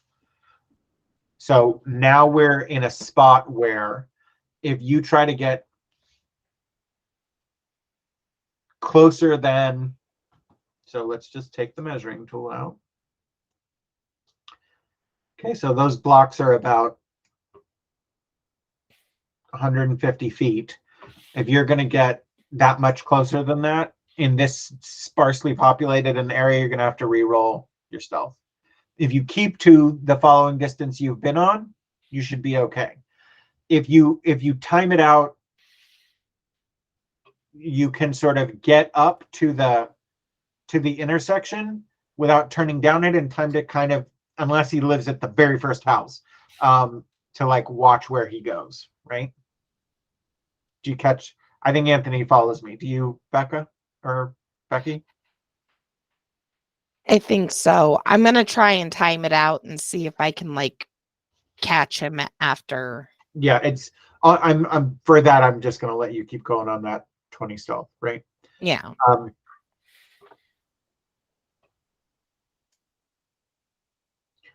So yeah, the Samwells lived on Cortai Road. He lives on Holmesley.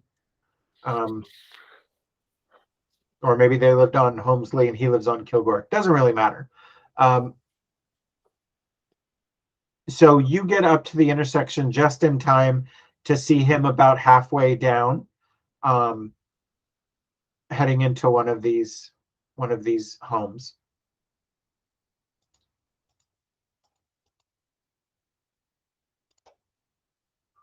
Which is in fact what they are. Cool. I love it when those things match up. In any case,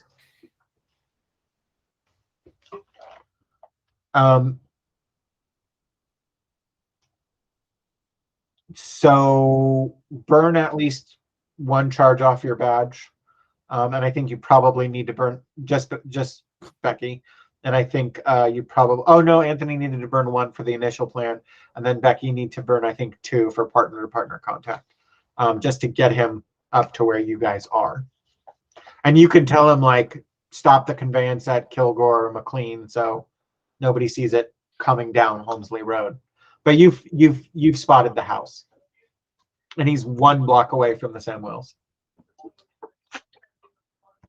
Hey, I'm trying to burn the charges, but it's not letting me cast. Really? Yeah, because I'm still at 8 out of 12, having tried to use it twice.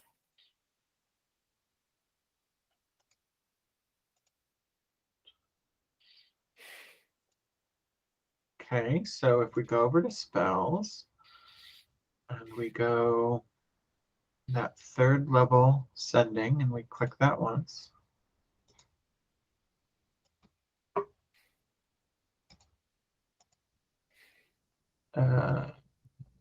Inspector's badge. You've got here, I'm going to put one back, confirm. But so you cast it, and then if you have this open while you're casting it, it doesn't register it. I didn't have it open. I was just using the 1C next to it to cast In the spell list, in like the I did. spells. That's weird. Yeah. It did where I clicked it apparently 3 times, and it because I was watching it when it did, right? You see what I'm seeing, right? Yes. Also, my hit points need to be adjusted. Oh, right, because they had a permanent bump. It was 5. Yeah, so they go back down to 31. Override. Delete that. But are you at full, Lance? Yeah, at 31. Yeah. So that's what 5. Okay, taken care of. Refresh your sheet. Thank you. What was it that did that for you? Somebody cast some. Aid. Is that Becky? Yeah. Okay. Yeah.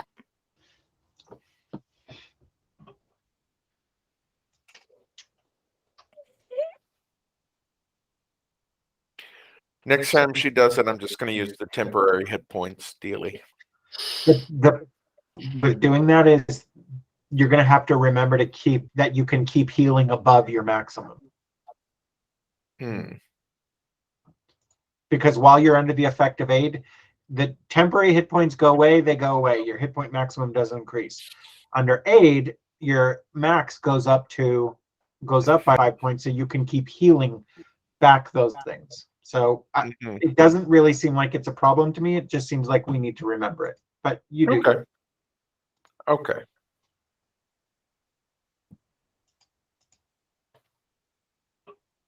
Okay. What are we doing, guys?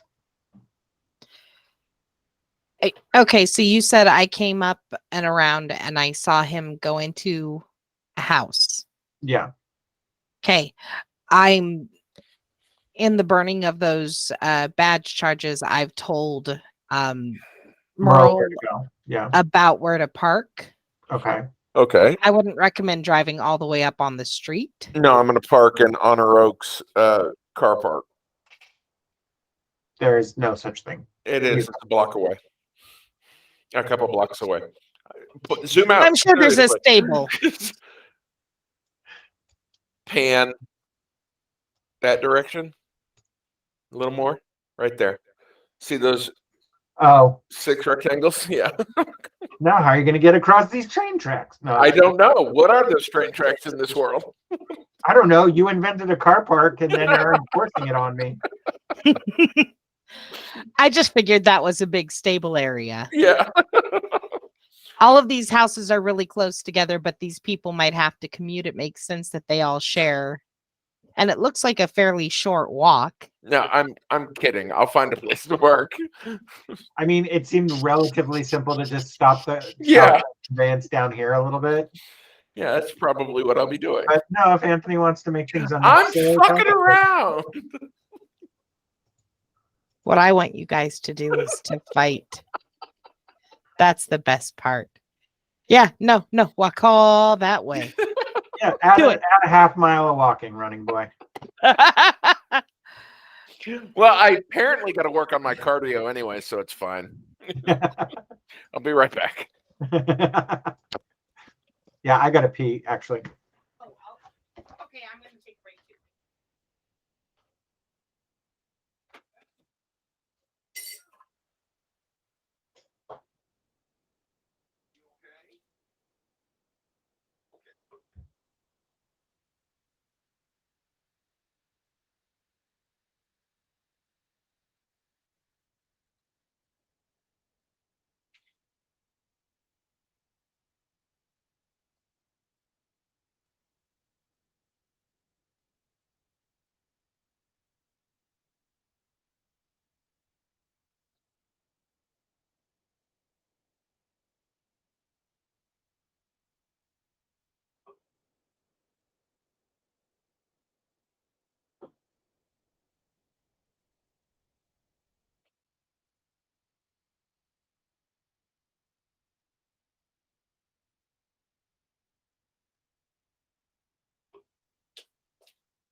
Doopity doopity doopity doo.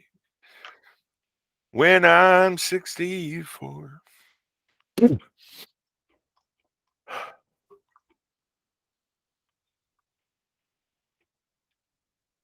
You should change that song too. When I'm blasting ass. Yeah.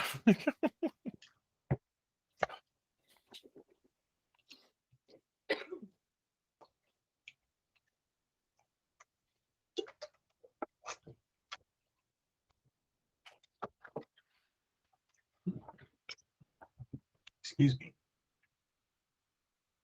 No.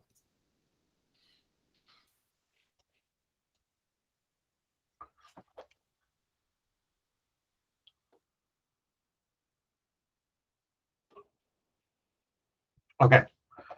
You all, where are you guys posting up? Are you on Holmesley or are you on the corner? What are we doing? I think up on the corner is a good idea for us to post up and get an idea of what we want to do and where we're headed. Okay, I'm gonna stop zooming in and out because that's even making me nuts. Yeah. Do you still need this map? No. No. Ow. Stop. Stop clawing me. Jerk. Cat. Cat jerk.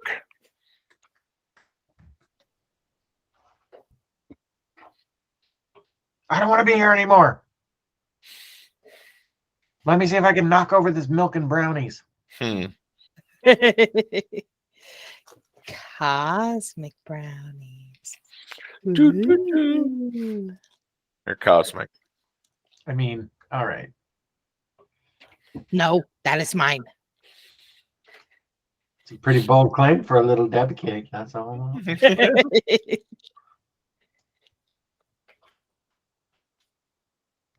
Okay, Merle, what do we want to do? Ah! We're going to post up there on the corner. Figure Uh-huh. out what to do from there. What are we doing with this guy? We're going to question him. He's the guy probably making the stuff for our perps, The notch ears. the notch ears. Did he have a notched ear? Did we see that? He does not. You Didn't notice it. Anyway. We didn't see. I'm just calling the guys who have been doing the snatching notch ears because they're the ones who've attacked us.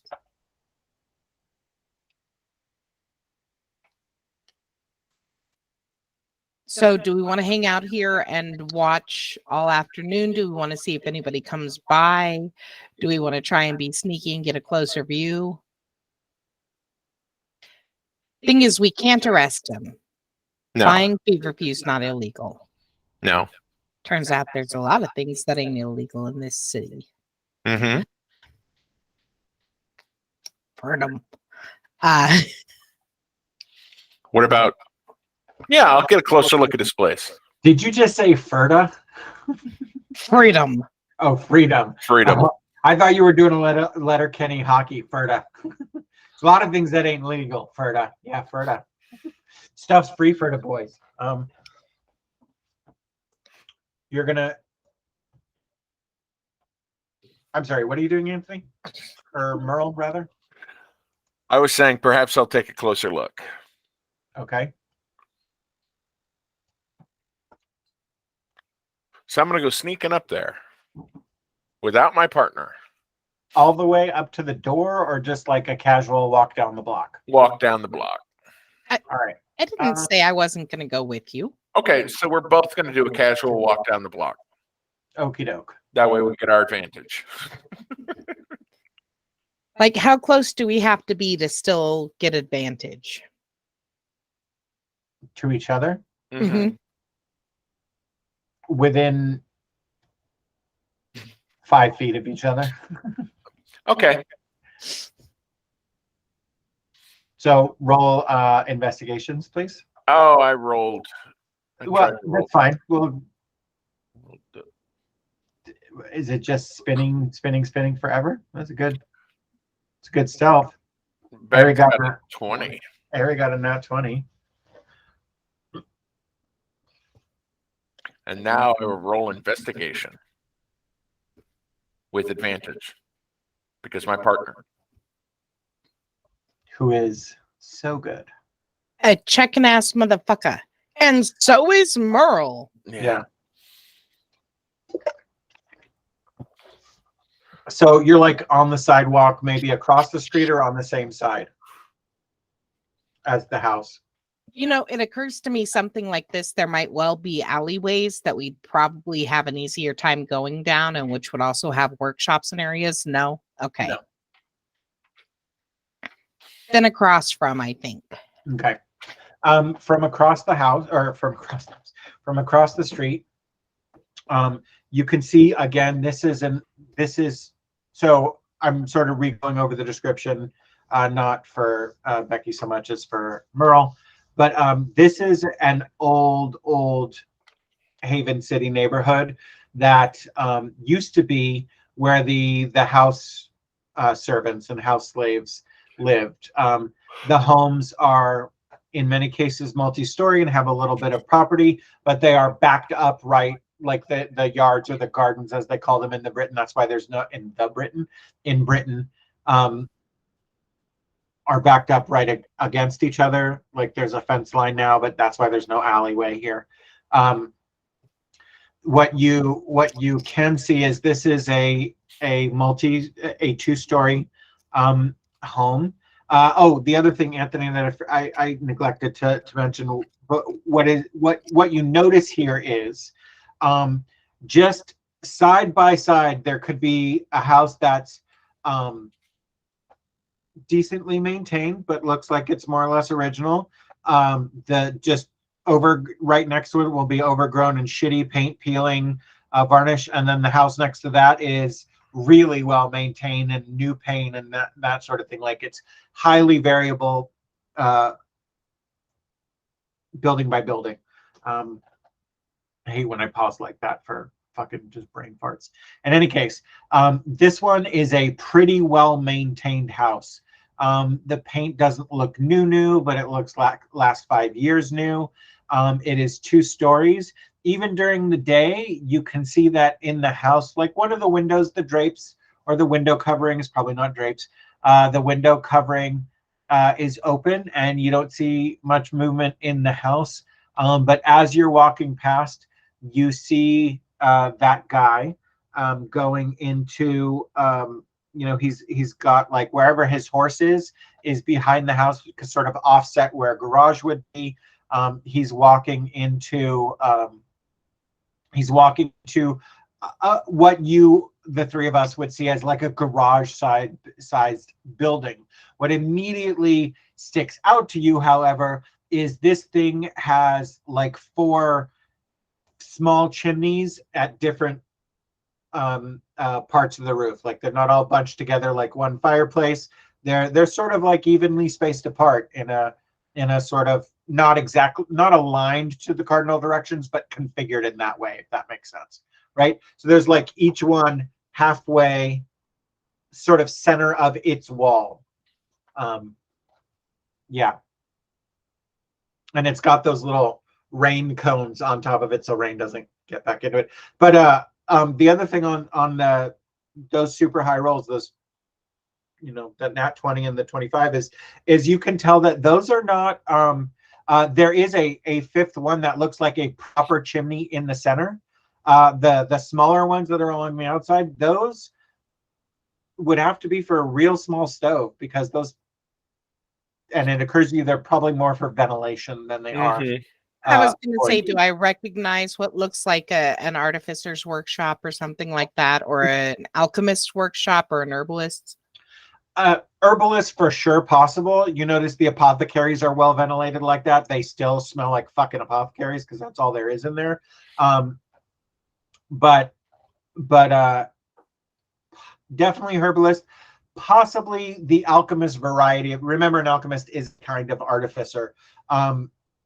You for yourself, Ari, just given your family knowledge, notice that if it is an alchemist workshop, it is not rigged for armor or battlesmith. That would require ventilation and open space. A lot.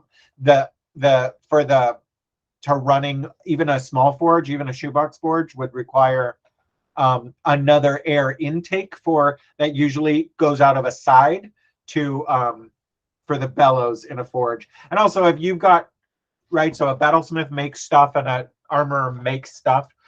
So if this is a home workshop for that, unless you can't see it because the air intake and the bellows are on the backside of the building, would be it. But you're also like, no, there would be like a barn door or a stable door, like just a bigger open, right? If you're going to do a home shop like that, you don't have only that one door going in. I'm sure we'd also hear more noise in general for something. Likely, like yes. that. Okay. Also, let me say this. Also, if he were one of the other subclasses of artificer, in the level of cold and precipitation you guys are dealing with right now, which, you know, London weather, it changes constantly. You would be seeing much more heat coming out of the only one that could possibly be, right? So that's not fire that's hot enough to work metal there. Okay.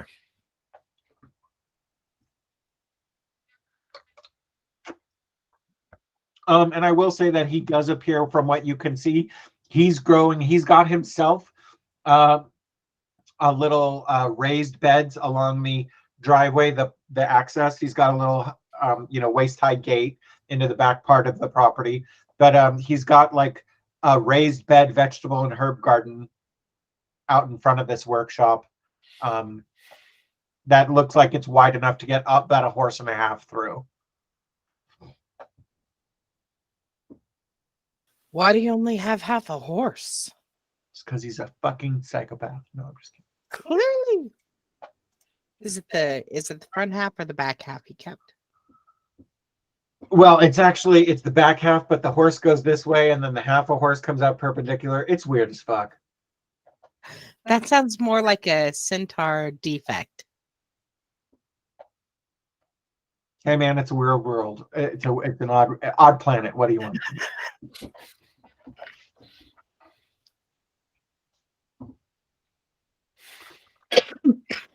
Okay.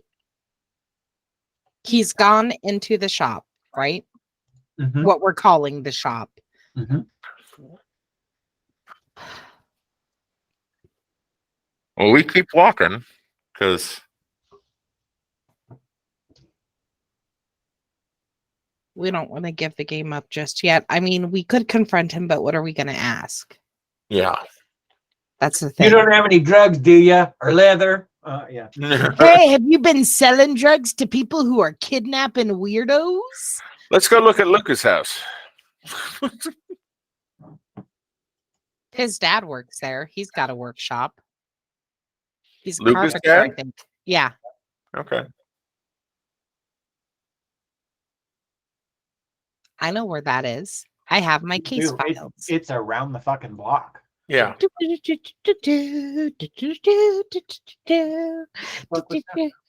This is my walking song. It helps me move along. Both of you roll just a rando d20 for me.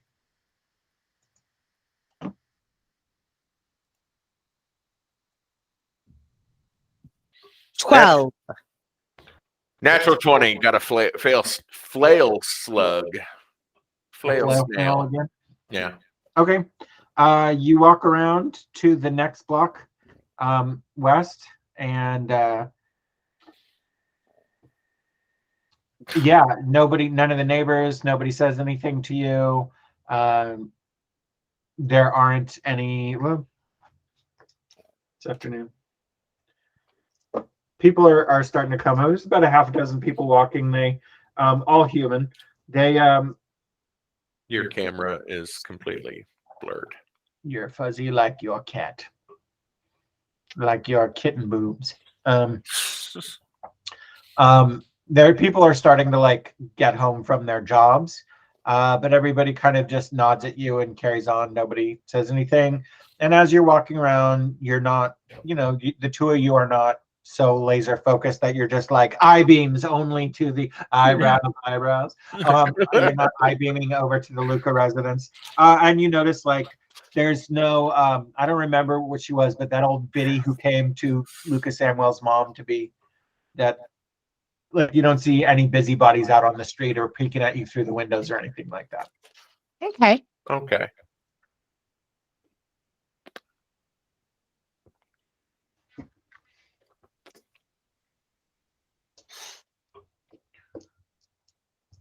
Do you guys watch Big Mouth? Did you catch the eyebrows reference? Yes. Okay.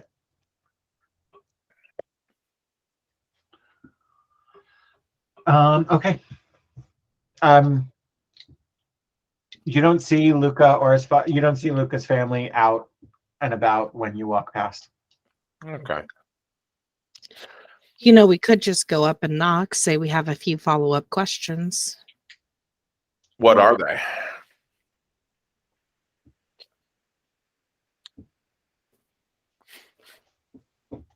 I don't know. Yeah, I don't either. That's why I don't want to go and knock. Just wanted to walk by. See if he had any signs out front that said, "Don't ring the doorbell. We have tieflings, prisoners sleeping." I don't know. That would be a weird sign to keep. But it helped a lot in our investigation. It really would.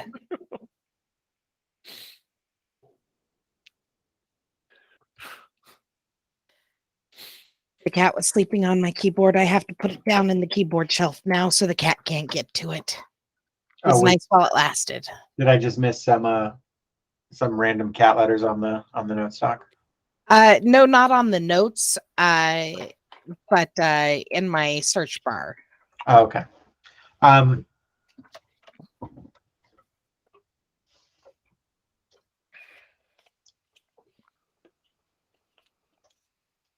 You guys could make up bullshit questions. Yeah. Ear is in charge of bullshit questions. Let's go. I'll knock.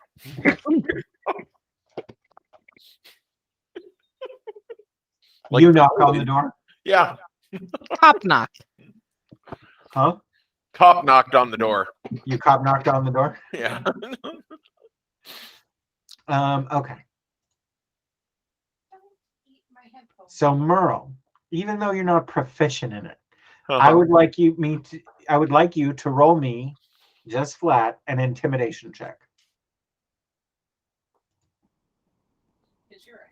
And I don't think you want advantage in this. You can have it if you would like. 11. All right. Well, moderately threatening. All right. Only slightly. Yeah. Okay.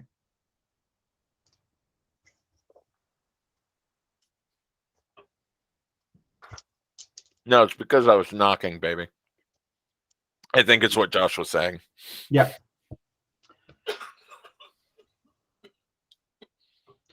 So a middle-aged human woman comes to the door and she answers the door like,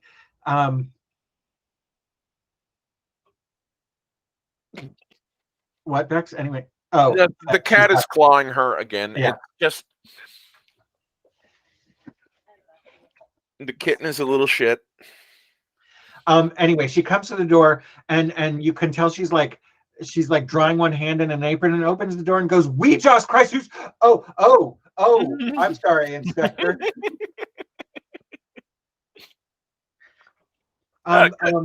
Good evening, ma'am. Are you standing side by side? She goes, good evening. Inspector Mariciondi. So nice to see you again. Good wife, Samuel. A pleasure to see you as well. Thank you. What can I do for you? She's clearly rattled. You don't have to make an insight check. This was not what she thought was happening today. Yeah. My partner, Inspector Sanderman, and I had a few more questions for Luca. Mm. Oh, well, I'll just go get him. Won't you wait here? Sure. She closes the door, and you hear her walk through the house, and then yell, "Cheese it! It's the cop!" No, she does not. Get those tieflings out of here. Cops are right out front. Flush the drugs. Flush the feverfew. Let's go. Flush the tieflings. Flush the tieflings. Snort the feverfew. No. Mom, these are fucking terrible ideas. No, you hear her go out back, and you hear her sort of muffled at the back. Luca, the inspectors are here. And you hear Luca's dad reply, "Oh, I sent him off to the general store. I'll be right there." Or no, he doesn't say I'll be right there. He goes, "What do they want?" She goes, "Well, they have some questions for him." "Well, he'll be back in a little bit." And then you hear, she wears clogs. She's just heavy wooden shoes. No, not really. And then she walks back up and No, she they're goes, wattle walls. That's what it is. It's just like she comes back and says, well, his father apparently sent him to the store for something. So he'll be back in a few minutes. I guess you can wait if you'd like to. Is there maybe anything I could help you with? And even as she's saying it, she does what I just, is there anything I can help you with? Like, what am I saying right now? no, that's all right. No, that's right. Okay. Yeah. Well, Marie, I mean, good wife Samuel, of course. Actually, if Bernard is free, we could do with talking to the both of you while Luca is out. Our inquiries into the attack on him have led us down a few interesting roads, and we need a parent's insight without fear of overhearing. Oh, okay.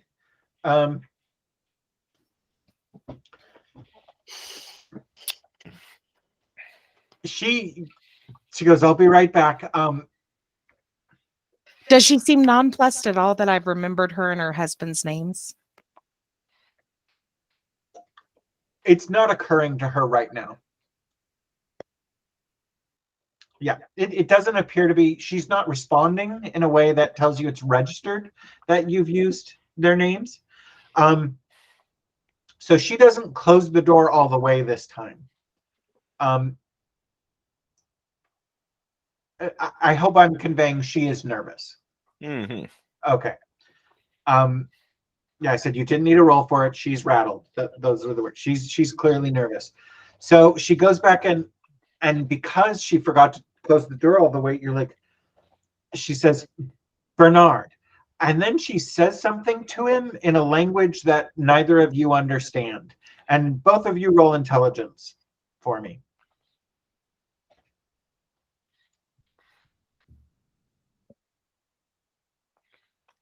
14. 15 all day. Airy, Merle, that doesn't sound like any language you've heard before.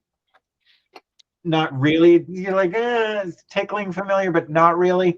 Airy, you're like, some of that sounds like really old common, but not all of it. You don't understand old common, but because that's kind of like, it would be like understanding Elizabethan English, or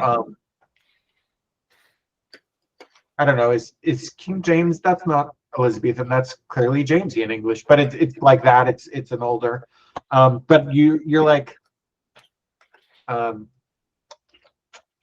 it's not quite that. And they have an exchange, and you hear from him. You hear like an exasperated sigh. He comes up. He's clearly been working outside. He's dressed much the same way, heavy overcoat. For Merle, do I remember correctly? Bernard is a bigger human. Yeah, Bernard is a bigger human, very broad shoulders. This is a man who works physical work. He's in a jacket that is clearly been outside for a while with precipitation and stuff, and he's wearing one of those Fargo hats, I think is what the ear flap hats with the fur thing here. A toque. That's not a toque. Toques are like beanies. Or is that toque like, I don't know. I think toques are like beanies.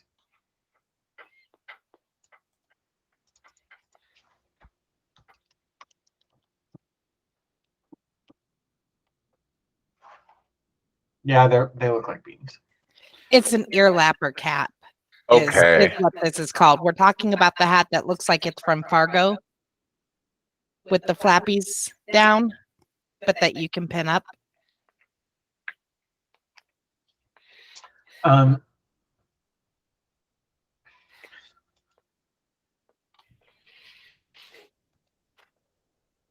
Interesting. Anyway.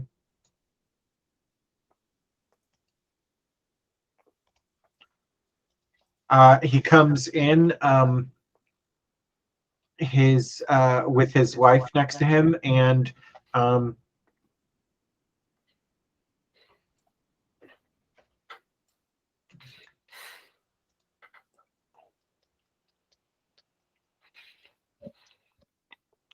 both of you roll me flat perceptions real quick.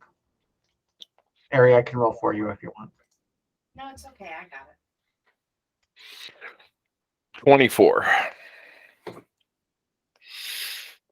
18. Okay, Ari and Merle both notice that as he's walking up with his wife, he's got his hand in the small of her back. Not around her shoulder, but walking up with her side by side in the small of her back. Merle, on your 24, you notice that his hat is not as covered in wet as the rest of his clothes. Okay. Okay. What could that mean? It means that he put his hat on when he came in from outdoors, which means he's hiding his head and or ears, possibly.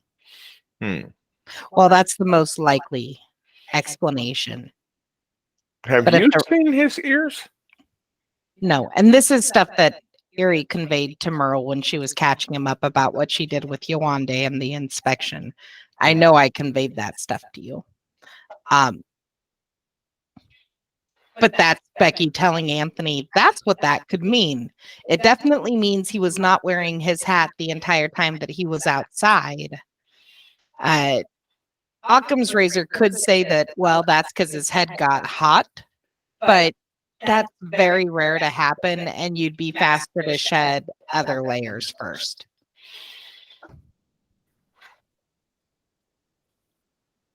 Or he's a hobbit. Or he's a notchier. Yeah. So Bernard walks up with Marie and go, well, inspectors, what can I do for you?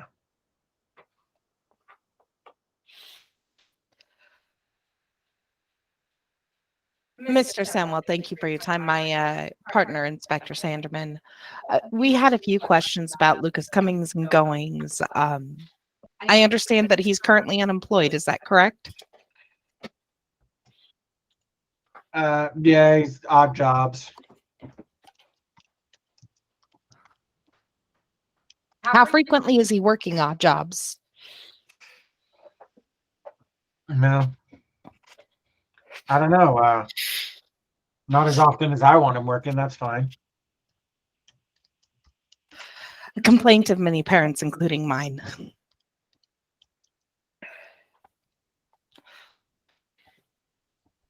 Would you say these jobs are high paying? No, it wouldn't bother me so much if they were high paying. Could you tell us about his current companions? Acquaintances? Not really. He doesn't bring friends over much. I mean, I guess he's had the same neighborhood friends he's always had. Is he under suspicion of something all of a sudden? Unfortunately, it seems there was a gentleman very closely matching his description seen selling drugs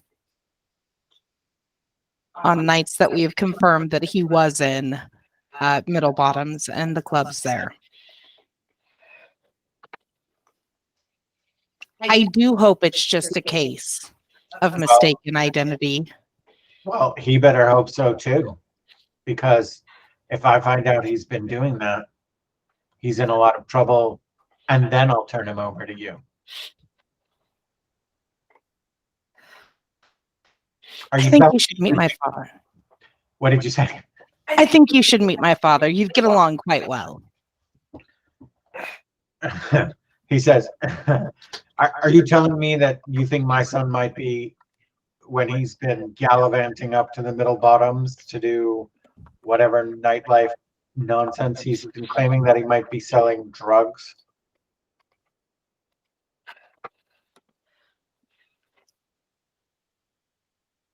Unfortunately, we have to investigate all possibilities. And as I said, the descriptions given did match that of your son. For anyone who has no study on, Dan, can you? There's a crazy echo. Thank Yeah, you. I can hear it too. It's easier to ignore when I think when you're not having headphones, when you don't have headphones. Yeah. Anyway, carry on. As with anyone lacking steady employment and whose employment is sporadic and specifically low wage, there is a question about spending habits and the acquisition of funds for same. I see. Unfortunately, as I said, it Well, I noticed him coming home with any new gewgaws or clothes or any shit like that. So, although, yeah. can I try and do an insight to see if I can figure out where his although was going? 100%. How about me? Yeah. Advantage? Yes. Hooray! 22 all day for me. Okay. 21 all day for me. Okay. Sorry, I just need to find something. It's okay.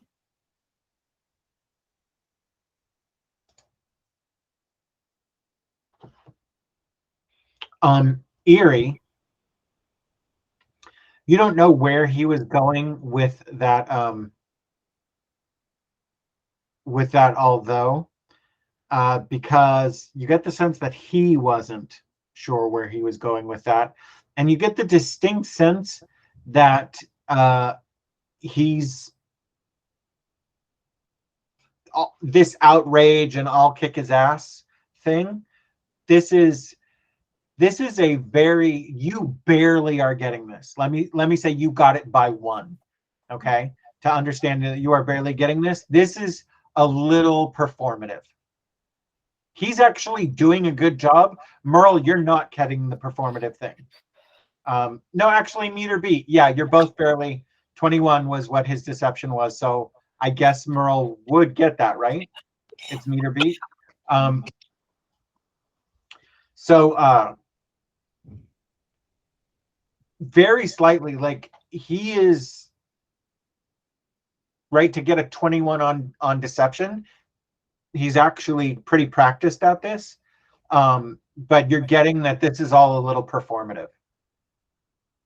And it took you a bit, like it took you a few exchanges where otherwise you might have gotten it a little faster.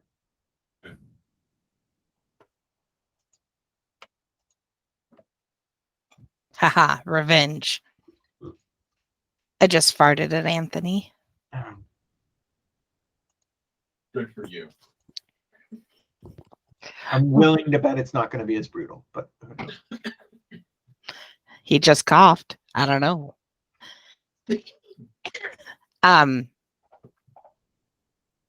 What about Marie? okay. I read his hand in the small of her back more as, no, you're coming with me. That is definitely what happened there. Yeah. Marie is nothing but, I don't want to be here. You're getting fear and anxious. That's about 2 steps away from panic off of Marie. Maria is doing, it is everything Marie can do right now to hold it together. She is she's not nervous. She's anxious.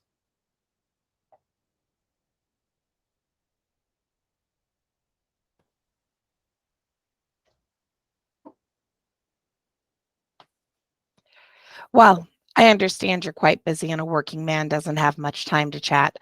I'd be happy to wait here with your wife while we wait for Luca to return, just so we can close out our questioning in this. I'm sorry, but his mother and I are going to go toss his room right now. We'll let you know. Becky, could you mute? One more thing, Mr. Samuel. Can I see your hat? It's wintertime. It's awfully cold. That looks like it'd be good for keeping my ears cold. You see, I have my hair cut short. You want to borrow my hat? No, just want to see it. Maybe I'll get one like it. And just take a look real quick. I'll tell you what. He turns and he goes to the coat rack right by the door. And he grabs a different one. He's wearing like a brown, old, raggedy, used up. He's like, here, this one's clean. And he tosses you a blue one. He's like, you can have it. And he goes to close the door unless one of you stops him. Thank you, sir. It's the door closed. I look at Erie and I go, not too fine to whisper. He's full of shit. Hang on 1 second.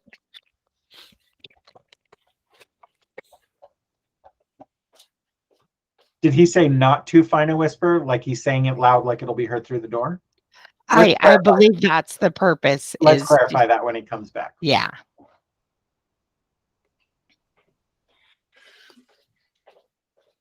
What is the purpose? What? Can you hear?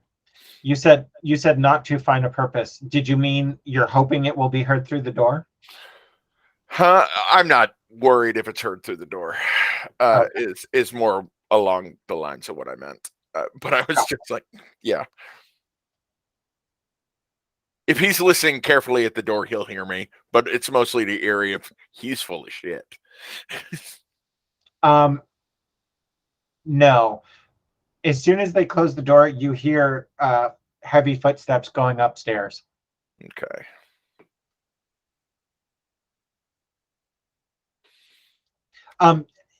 Heavy footsteps going upstairs and his voice sort of walking away. And he says something again in that language you guys don't understand. I make an intelligence check or some kind of wisdom check to remember the words he said and write them down. It's a pretty high DC, but sure. Okay, just a straight intelligence? Give me a second because Sure. I feel like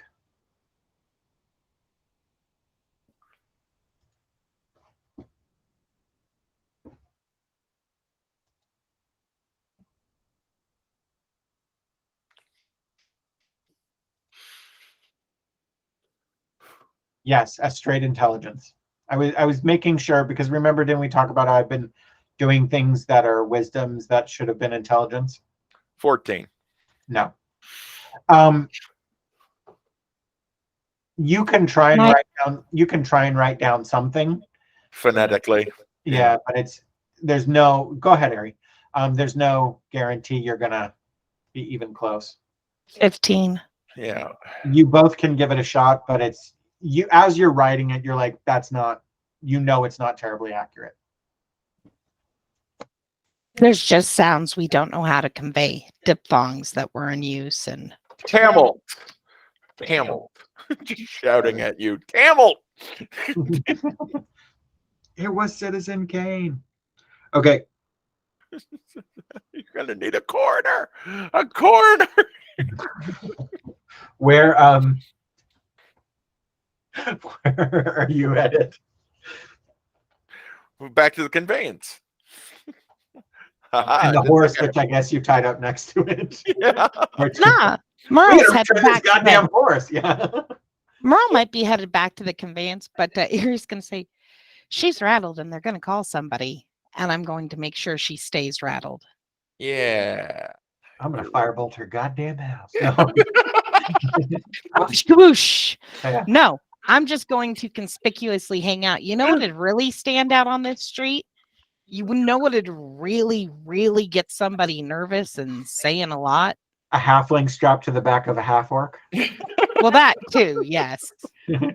Just Haven City conveyance parked broadly out in front while two officers just take their afternoon break. Mill about. Yeah. You're gonna go grab the conveyance and just move it to in front of the Samwell residence? Yes. I want the neighbors to see. Okay. I'm sorry, CB. I keep stretching my leg out, forgetting that CB is laying at the very back of the cushion and box underneath here. And I keep accidentally kicking him, and then he keeps gently climbing me. Oh, I know, baby. I know. Yeah.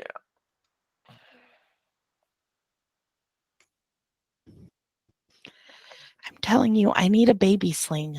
Yeah. Except for the second you put him in it. Well, that's the longest I've seen him sit still. He usually likes to sit like this on me. Sometimes I can game with Ma if I'm careful about, if I basically use the touchscreen capability of my screen and my attack pad.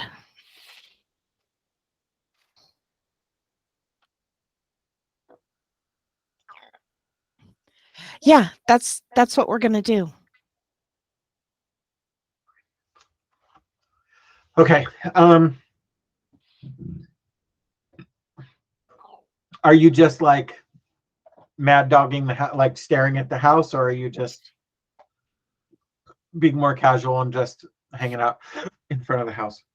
We're standing in front of the house. Merle is smoking, just talking with Erie in this, but we're doing it into. Could you mute for a second? No. Okay. Standing at the back of the conveyance, talking to Erie, who is hopefully standing in the street. Just enough that she could step out of the way of traffic, but basically making ourselves really conspicuous to the neighborhood and to them inside the house and anyone walking up and down the thoroughfares such as Luca. Yeah. Okay. We're copping it up. That's what we're doing, Josh. We're copping the shit out of this. Okay. Yeah, so then I told him on that 313 that I'd blah, blah, blah. I'm trying to think about what time of day this is. I think by the time you ended up getting out of the canals the second time, didn't we say it was early afternoon? Yeah, you said it was early afternoon, and then it took us about an hour, which I read as like 1 or 1:30 to get down to Camberfield, and then it took I think it was closer to a half an hour, Bex. half an hour. Okay, so about 1 to get down to Camberfield. Then you waited an hour. Waited an hour, so that's o'clock. 2, and this was probably I'm assuming he traveled back kind of the same rate and speed he traveled here at. So that would bring us here at around 3. And then it's been 20 minutes, let's say, of circling and spooping. So 3:30-ish. Yeah. So I was going to say, like, we get to the same place. I have slightly different time amounts, but we're ending in the same place. So that's fine. So here's what I'm going to say is you have, if it's about 3:30, you've got roughly an hour. That was a fun thing I just did with my mouth. You've got an hour before sundown. So at some point, the show at the Brass Bear will start up about an hour after sundown. Or not the Brass Bear, the Amber Hammer. So at some point you're going to have to make a decision about how much you're committing to this. Yeah. So I'm going to do things with 12-minute checks. Well, we're going to wait. And I look at her and I say, it's one of the things I say, we'll give him 20 minutes and then head out to the bear. Or you head out to the hammer and I head to that derelict building we found this morning.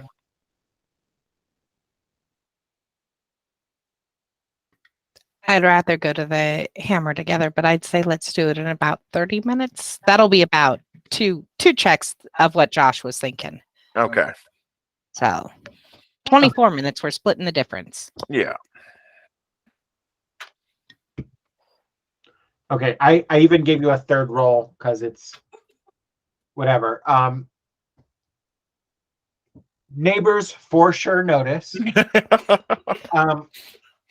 I would say that that high-necked biddy, whose name I cannot remember, I'm sure it's in your notes.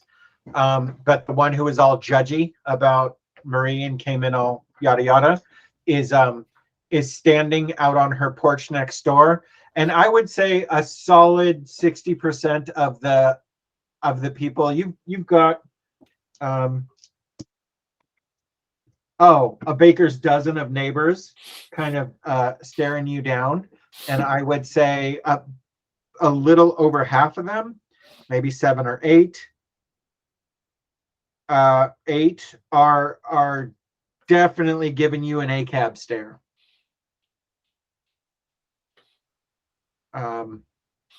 Oh, because they're humans. They're a particular kind of human, but Yeah. Merle hasn't been to Honor Oak before, and what Merle sees is a lot of white people, mostly white people. So it's not just humans; it's Really LV humans. Some H bombs. Yeah. HM bombs. some hegemonic supremacist humans. Yeah.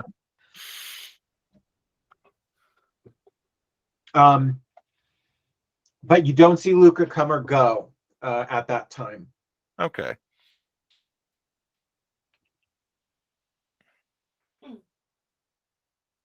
Long visit to the store. What did she say?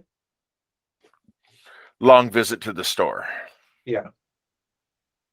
So are you going to head directly to Amber Hammer, or are there any stops along the way? Because if you're cutting out at about half an hour, then you do have 30 minutes to play with. And I don't know if that was on purpose or you're just trying to make sure you're doing the natural 21st century reflex of but you never know about traffic.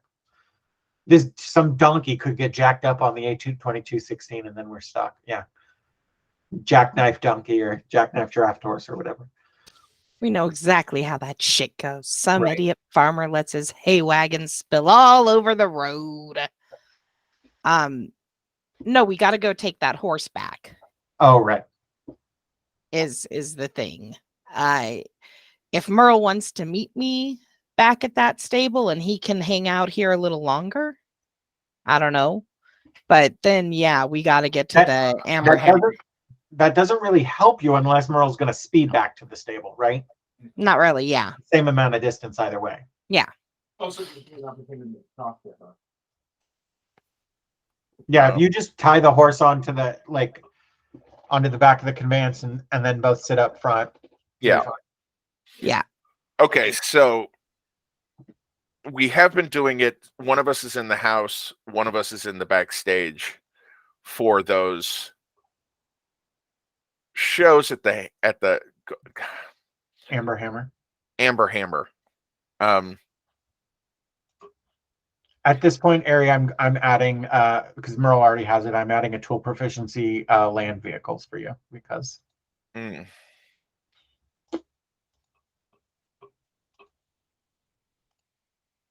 I just think you know how to do it now.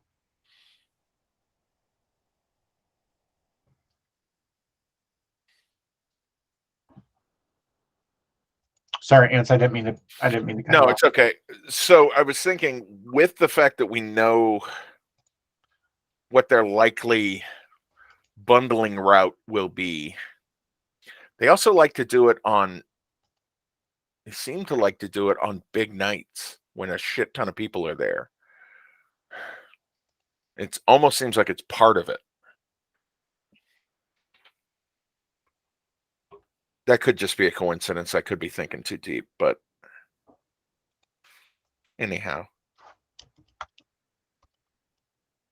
I say it's time to murder those tieflings and just get on with our lives.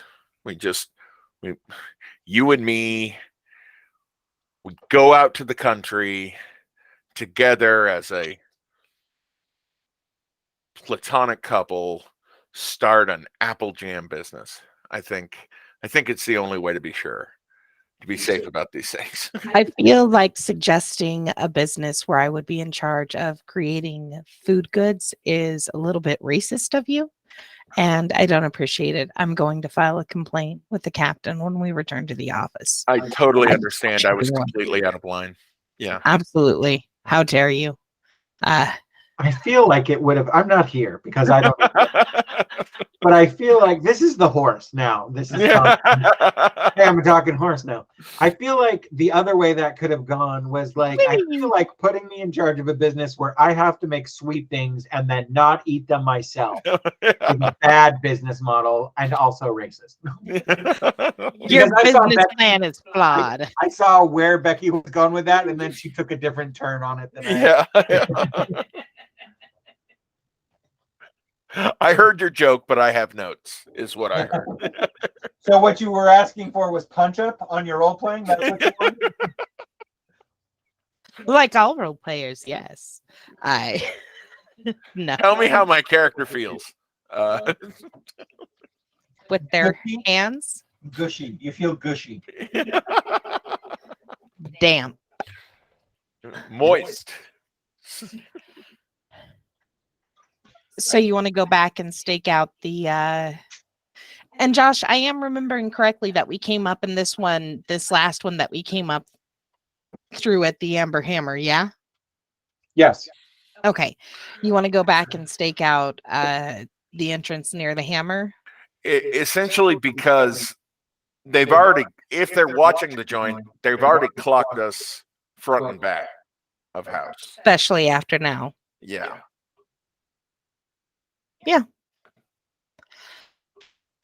I might be able to make that a little easier on myself.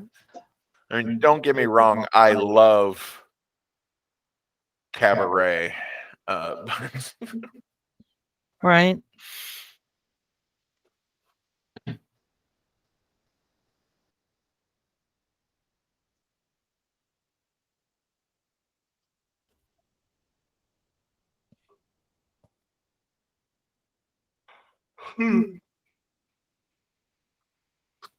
Let me see.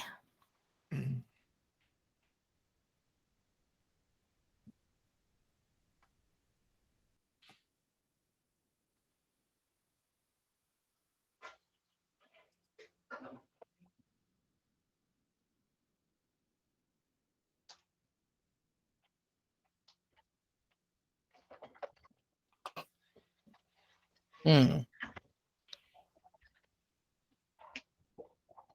I actually think I'm going to use this computer when I run because the two screens is helpful. Does Becky's computer only have one screen? Mhm. Oh, okay. Yeah, what I remembered to do this time is put this today in the combat was put the Jamboard over here, the meat over here, and the NPCs over here instead of like I had things stacked over here and I wasn't using this monitor. And I was like, you had a place to put that. Hmm.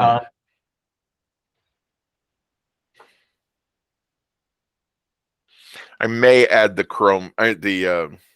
Google Chrome, the Chromebook. I may add the Chromebook to this setup, but You just use it as just log into things separately. yeah, just use it for combat. Your Essentially. MacBook, you mean? MacBook. That's what I mean. Yeah, this is the Chromebook in front of me. I'm dumb. No, what is this? This That's is a a thing. Dell Latitude. It's a tablet. I'm dumb. Okay. I think Chicago Jim has the Chromebook. Yeah. Okay. I was just confused. I'm like, wait, shit, how many devices do we have? Do I need to fuck with our network again? No, I was.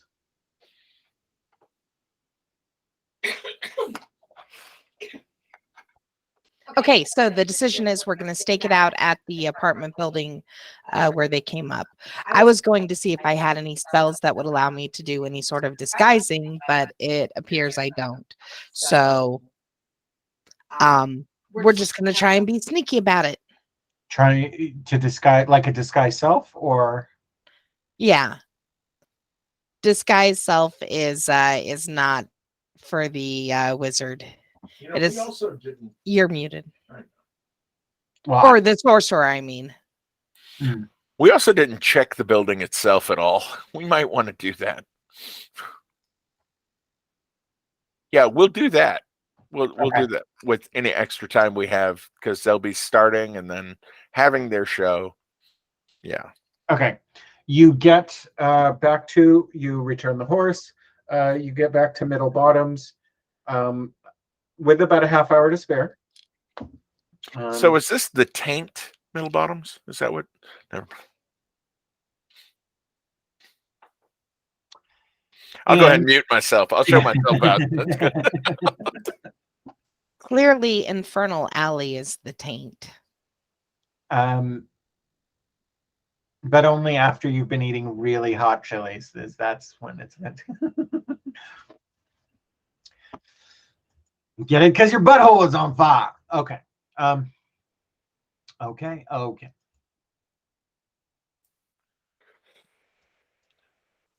I almost want to pause game just to have Anthony explain something in one of the John Mulaney shows to me. But I'm not going to do that because we do enough to break the flow of this game. You'll do it later. Yeah. Or we'll all forget. Okay, you head over to that that tenement where you guys came out a couple blocks rather away from Amber Hammer. And yeah, I mean, roughly, it's a very similar. Cracked in. Yeah, it's a very similar sort of. Well, I think the other building was just squatters living there, right? Yeah. So I'm without a beverage, but that's okay. Are you going to like really go through it? Like walk through, roll investigates, see, blah, blah, blah. Okay, let's go ahead and do that then. Both of you can roll investigate with advantage, please.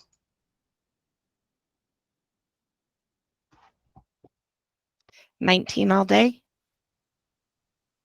Okay. I got a 21 all day, but you can see it on the thing. Yep. So.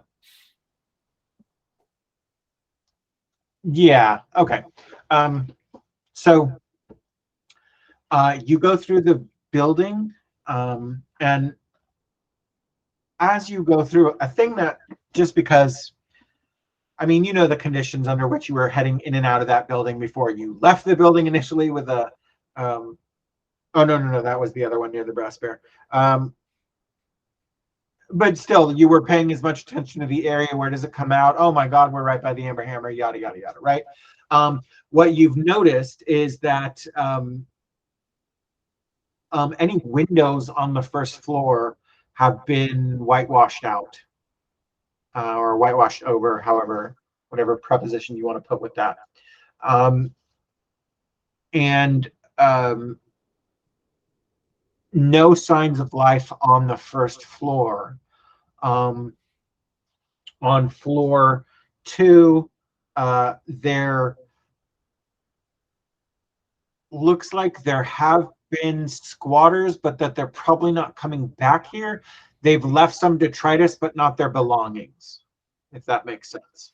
Mm-hmm. On the third floor, you get more of the same. This is a 4-story building. On the third floor, you get more of the same. But Merle got the 21. But Merle, you notice around some of that area where it looks like it's just a broken piece of wattle and daub, you notice a small amount of very old, like at least a month old blood spatter here. Mm. Okay. And then on the 4th floor, it looks a lot like the 2nd floor where, so your overall impression is there have been squatters here, but not in a while. And there was some kind of altercation on the 3rd floor. Amongst squatters, in a squatter's den.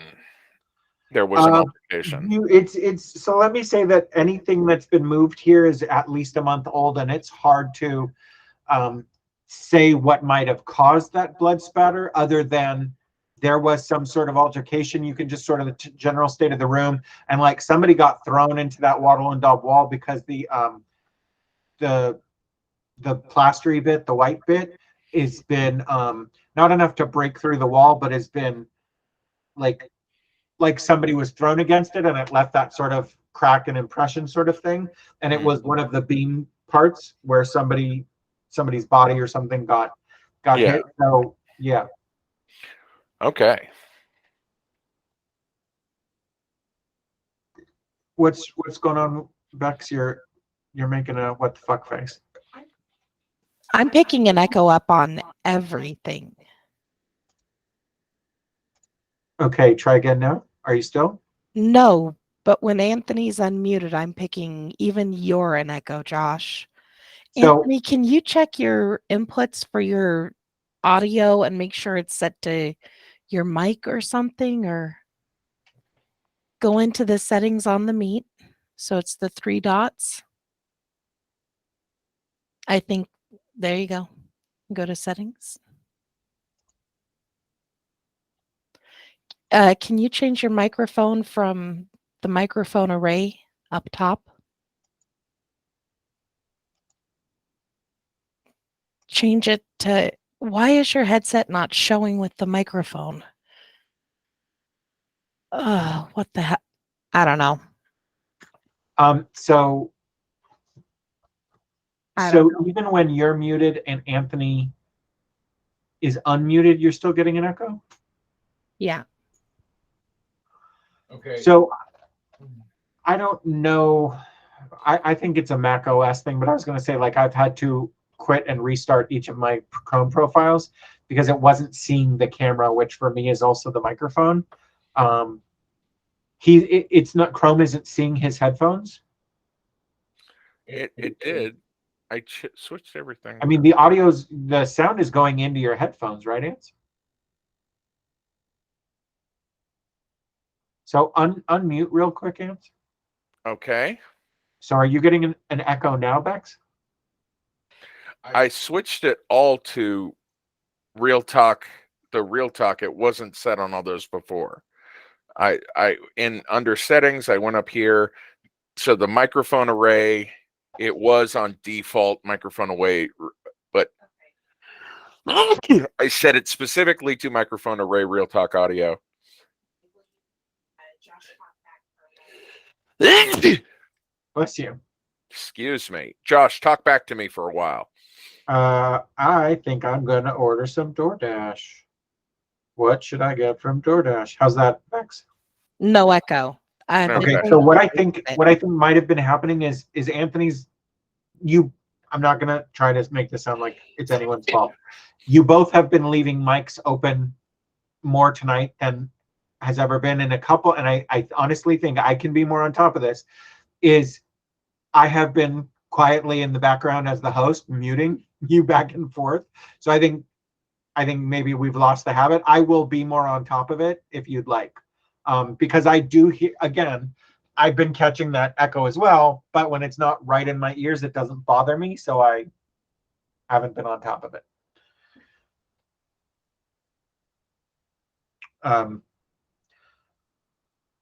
Yeah. Okay. So we'll try to be better about that, because that is legit annoying.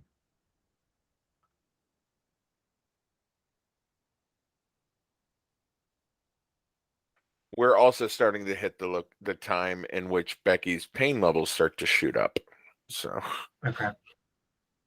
So everything is annoying to me because I'm a coos. No, not that. That is not what was said.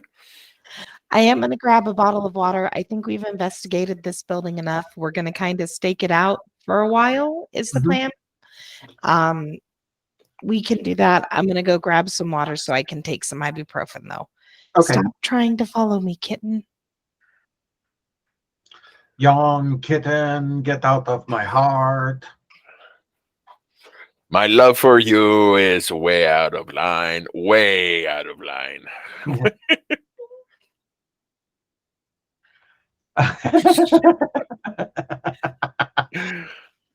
Look on that kitten's face was It's like I don't, and I don't know what I don't fucking speak English. That's what. I don't. Okay, so real quick, the John Mulaney thing. When he's, I think it's Kid Gorgeous, but he's like, I'm like Andy Cohen's at those fucking reunions. Okay. Yeah. Who is Andy Cohen? What Andy reunion? Cohen hosts the Jesus Christ. The fact that I'm about to tell you this bums me the fuck out. Andy Cohen hosts the Real Housewife specials that they do at the end of every season. And they Okay. talk about this shit. And so the Real Housewives fucking dig into each other. So he's like Andy Cohen at those going, okay. Yeah. I really hate that I'm the one higher on that piece of pop culture than you were. Is funny to me. That was so funny. I really hate that I'm about to be able to give you this answer. Hilarious. Yeah. Actually, I do recommend, if you want, I wouldn't watch a whole episode, but go on YouTube and you can find highlights of those specials. Mm-hmm. What special? The Real Housewives specials where Andy Cohen interviews them and they fucking rip into each other on the Real Housewife. Andy, you know what I'm talking about. They have the reunion. Real Housewives reunion specials. Yeah. It's hosted by a comedian. No, it's hosted by that lovely gay man Andy Cohen, the guy who hosts them, who's also Anderson Cooper. no Anderson. No, it's Andy Cohen. It's Andy Cohen. That was the thing about the John Mulaney bit where he says, "I feel like Andy Cohen on those specials." Okay. He's splitting up fights between the Real Housewives. You don't even know what I'm talking about. That really makes me feel special now. God damn it! How do I know this? How do I know this? Because I've sought it out. Because I went and looked at the Real Housewives of everything. And Anthony Smugly going, because I make an effort. No, That's how I know this. that's not what that is. It's because in the past I also watch a lot of drama channels at this point on YouTube. Are you aware of them? I don't. Some of them are fucking great. Some of them are like Drama channels? No, I don't think so. they're drama channels. They will track and condense scandals for you. It's why I knew that information about John Mulaney. Speaking of John Mulaney, it's why I knew the information about him and his wife, and the fact that his wife basically said, okay, well, we're separated while you're still on drugs. And in that interim, he started a relationship. But yeah, the drama channels, YouTube, I will, if you're at all interested, I will text you the one about the Duggar family. There's a guy who does a really, Becky has seen that one, that drama channel where he goes deep into all the shit about the fucking Duggars. Those know people them? are fucking Looney Tunes. Yeah, and the oldest brother is a fucking menace. Genuinely needs to stay in fucking prison. But yeah. Oh, 100%. Yeah. Anyway. His sisters forgave him. I don't fucking care. He's a fucking predator. Jesus Christ.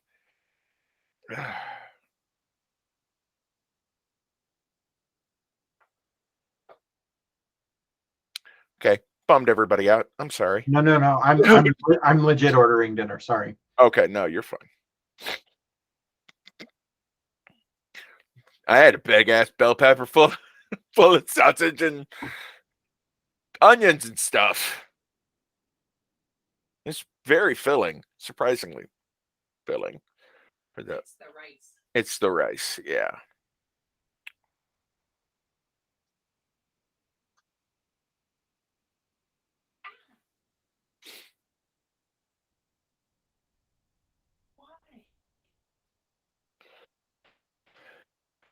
So look at the caloric intake on a lot of those Basque recipes, and you realize, oh, these are sheep herding people. They walk hither and yon. That's how they can have these high calorie meals. That's why they have bean soup and fries and pasta Yeah. and fried chicken. Yeah.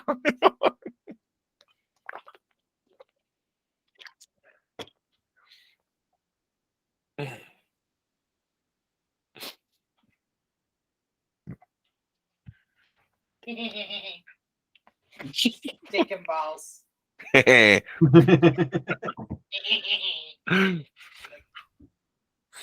a dick and balls right there. That's what Becky made. He's got a weird wart on the underside of his cock. Gotta go see the doctor. This is Okay. I think Vex is, I'm sort of getting it through Anthony's microphone. So I think the last thing, also when you're that close, can you angle the camera up? Because I'm just playing with the mouth of Sauron right now. Okay. I think the last thing somebody said was, well, I think we've investigated this building, is we're going to find, we found out as much as we are going to find, and then I don't remember what the like, and now what about that?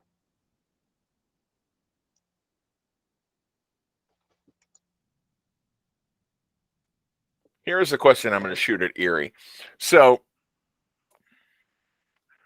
would it be better to wait? Okay, realizing it's a 4-story building, they're going to probably put a guy the night that they do their caper, if they do it through this building, the Amber Hammer, they're going to have a lookout on the top floor like they did last time. So do we want to stake them out at the bottom of the staircase in the sewers themselves? Or, I mean, where are we going to be best hidden is what I'm asking.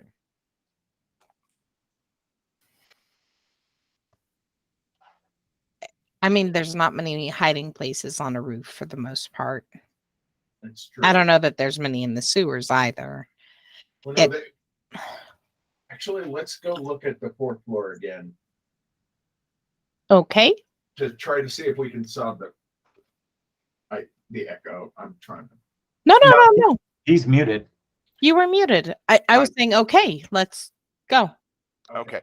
I was going to say we go upstairs and try to figure out where they're watching from, where they're going to have their nests, their lookout. Okay. So I'm going to say the amount of time it took you to really thoroughly investigate those, you can absolutely do this, but I want to make sure we're all clear on time. The amount of time it took you to go through and roll those and do the investigation through 4 floors, you know the show is about to start. Okay. Do you still want to head back up to the 4th floor and then look for roof access and see what you can see? Or even just through the outside. We could also just hang out outside in an alleyway and see who comes in and out of here. Mm-hmm. That's true. Are there entries on the ground floor for the front and back? Of the tenement? Front and back entries in the tenement? Yes.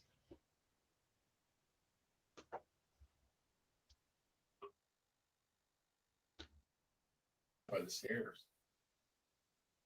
We What do you just hang out by the stairs Into the sewer. into the sewer. So you're going to be in the building? Yeah.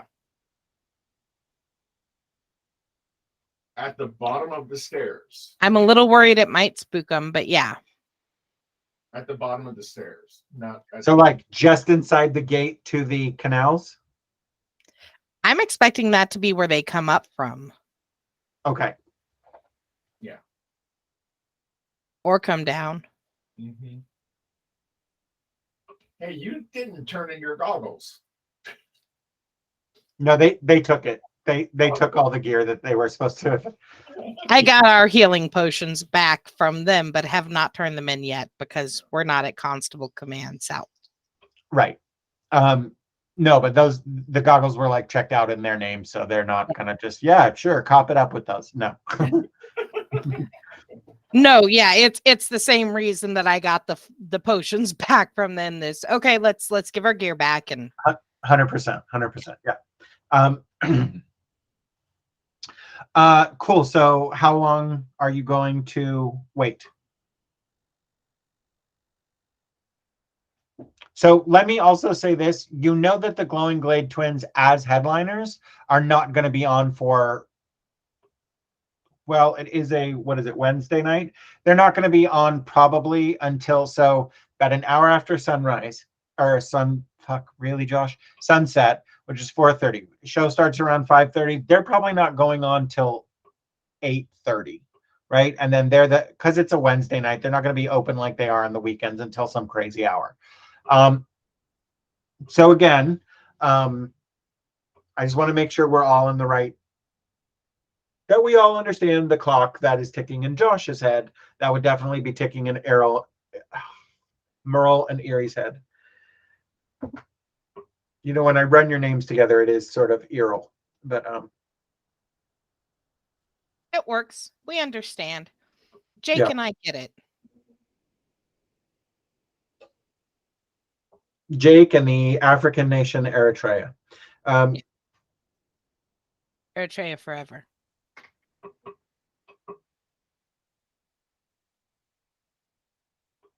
So again, I'm asking, how long are you waiting down here? Well, so it's going to be, you're saying at least probably 4 hours. No, because right now, when you guys were going to go up, and then I said, "Hey, show's starting right now. That's 5:30." It's closer to 3.5, depending on how the show goes. 4 until they're done is when we can start thinking about that. But I was thinking about when their stage time, not their finish time. Okay. Well, then I don't want to hang out here the whole time. I kind of want to go and see if there's any humans hanging around the Amber Hammer. Okay. Okay. So I tell you what. You mute. Oh. Don't tell me what to do. So how about this? Okay, we've got this place scoped out. We go, once they're on, we come back here. Bex, check your spell list. You have something that can help you right now. Are you thinking Unseen Servant? Not at all. Okay. You're thinking Alarm. I am thinking Alarm. I'm not telling you to do it. I'm saying what I thought you were about to do is leave Merle at the steps and you go check the thing, and then you can always call each other if something happens, right? But I'm saying but again, separating you two diminishes your advantage. You could alarm this door, and so if it opens, you'll get that. But you don't have to. Is that where you were going? Yes.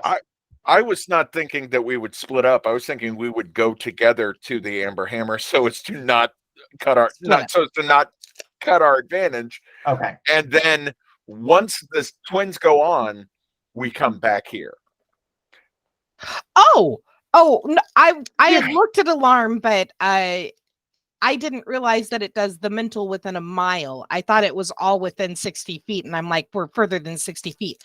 Fuck no, then I'm going to set Alarm on this. That would be a useless fucking spell if it was only within 60 feet. It would really only be good at like a camp or something. So you didn't have to necessarily set a guard. No, the ward spells, the what school is that? The abjuration spells and whatever kind of spell sending is, which is evocation, so that's not necessarily, but a lot of the word spells, the abjuration spells, have really good ranges, right? Like sending, their ones, like as long as you're on the same material plane, you can send it. You're like, so no range is what you're saying. Unlimited miles, unlimited weekend minutes. Yeah, I'm going to cast an Alarm spell here then on this door leading into, because this is the only way to get from the sewers into the building and out, right? Correct. So it's a 20-foot cube, so you can place that 20-foot cube easily over that opening, easily. And anything tiny or larger that touches the area, you'll be fine. Is that going to include mice, Uh, bugs? It's for sure not going to include bugs, because that's dumb. That'd be like, hey Becky, why don't you just piss this second level spell slot away? First level. Okay. I was looking at your second level spell slots when I came across it. I think I can cast it at second level to make it last longer or something like that. No, I think it's you can just burn a. If you look at it, it's first you can just use a second level slot on it. Anyway, let me real quick. See, I think when they include tiny, what they're including is things like pixies and fairies. That's why they. Yeah. So I'm gonna say, fucking bugs for sure not. Let's see if insects are even listed. In this world where alarm spells are probably at least somewhat frequently used, Bugs are fine. people have probably fine-tuned this spell to exclude small vermin. Like cats and dogs are listed as tiny, but I'm gonna say like a cat's not gonna, or a stray dog's not gonna set this off. Or rats. Rats is what we're. Yeah, because they just don't have a pixies are Keep saying really, when I search rat, astral elf aristocrat comes up first. Okay. I get it. It's the alphabetical for me. the alphabetical. Yeah, rats are tiny. So no, we're gonna I'm gonna say like pets, vermin, that sort of thing doesn't set it off. Because again, problem. In another time and in another place, that would be a problem too. Yeah. Because there are rats that work as colonies, like brain rats and shit. Right. Well, and I looked up swarm of rats, and that gets all the way up to medium. It's not even small. Or insect swarm is the same thing. So, yeah, I think that's because an insect swarm occupies a 5-foot cube. That's basically it, or a 5-foot square.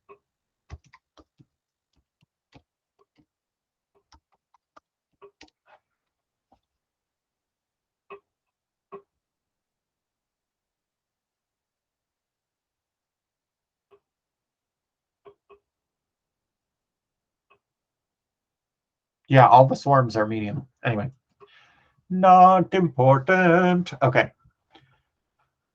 And the duration on that is pretty long, isn't it? 8 hours. So you're good. Yeah, it'll last a very good period of time. No, an unseen servant is, I think, one of those things that people DMs are the way they are with Mage Hand is a little generous with on what they allow. Yeah. Well, I got to use Unseen Servant once before to help ward an area with you, but I burned a couple of my sorcery points to make it maintain a distance longer than 60 feet. Each of your turn's bonus action, mentally move it up to 15 feet. In object interaction, servant can perform simple tasks, fetching things, cleaning, molding, blah, blah, blah, blah, blah, blah. Yeah, okay. Unseen and unheard. Shut up. Anyway, okay. Yeah, I'm going to cast that then here. Okay.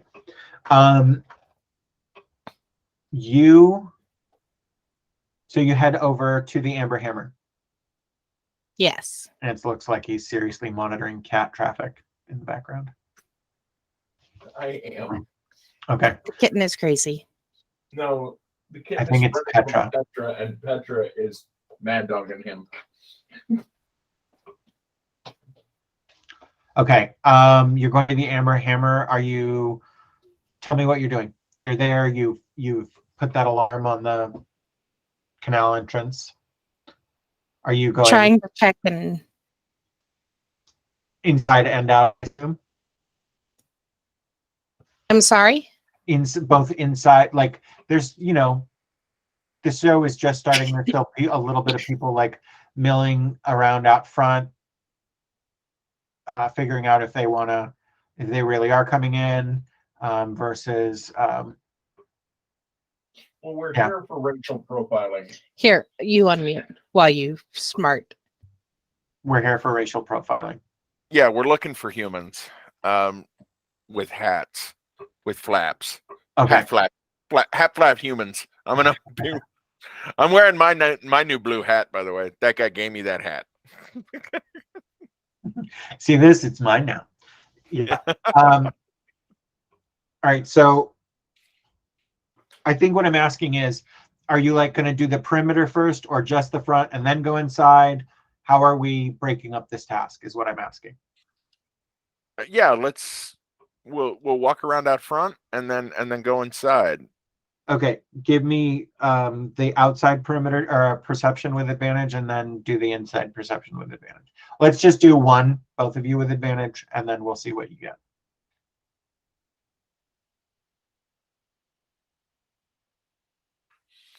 $25. Perception, yes. Perception, yes. 1 under max for me. 18 all day. Here's what you get on the outside is you don't see any of those light-skinned humans, definitely not with ear flapper hats or otherwise.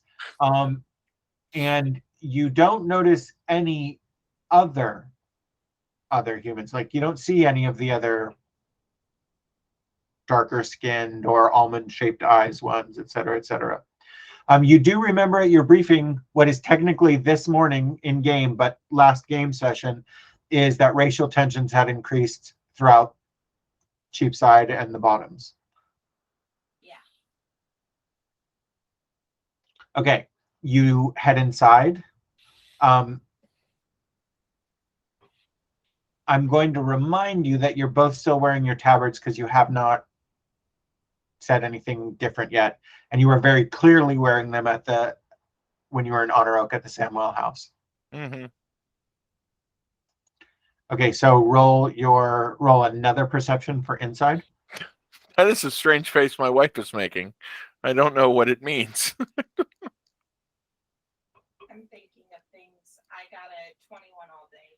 I'm making a perception again. Yes.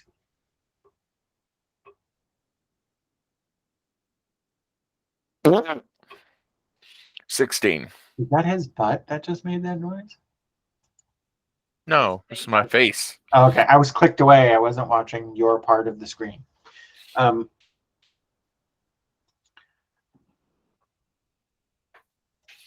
You in here, you see a like an Afro-Latino couple of humans. Everyone else is non-human. And you do notice a little moat of social space around that human couple. You also, eerie clocks, Merle doesn't on that 16, but eerie clocks that the bouncer staff, the club's security staff, has put itself into a position so that those to be a little closer to the humans. And what you get is the security is not watching the humans, but it's watching anybody who, it's basically they've put somebody in place to go like, we don't want to happen here what Darge and I can't remember the other one's name. Devo and Darge. Devo and Darge. Like, we don't want these humans to get jumped, so we're going to put one of our people a little closer to them. So I'm going to mute for a minute because Daisy's making like she wants to go outside. I'm going to be faked out by my dog. I'll be right back. Okay. Does she do that to get attention from him? Yes, she absolutely does. Liar, liar, plants for hire.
What you looking at there?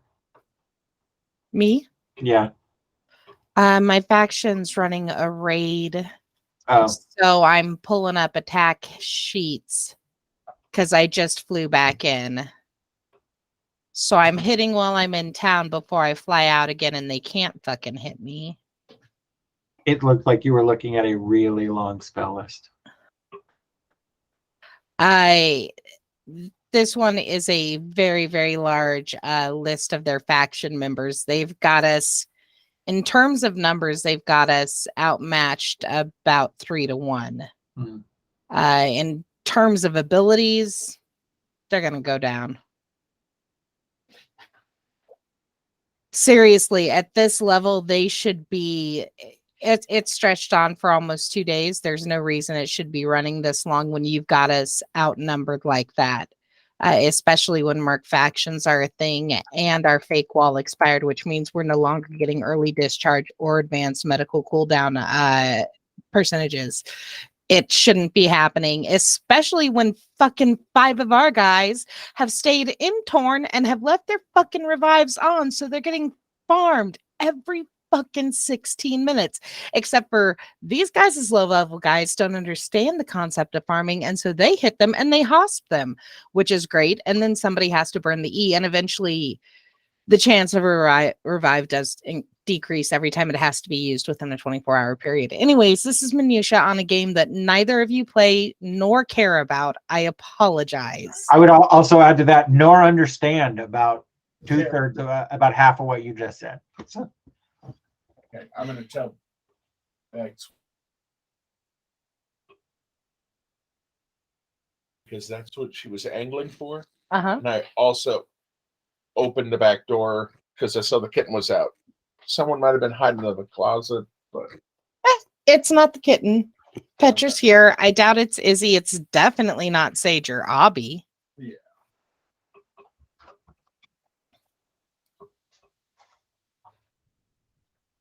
Josh's DoorDash. Josh's DoorDash.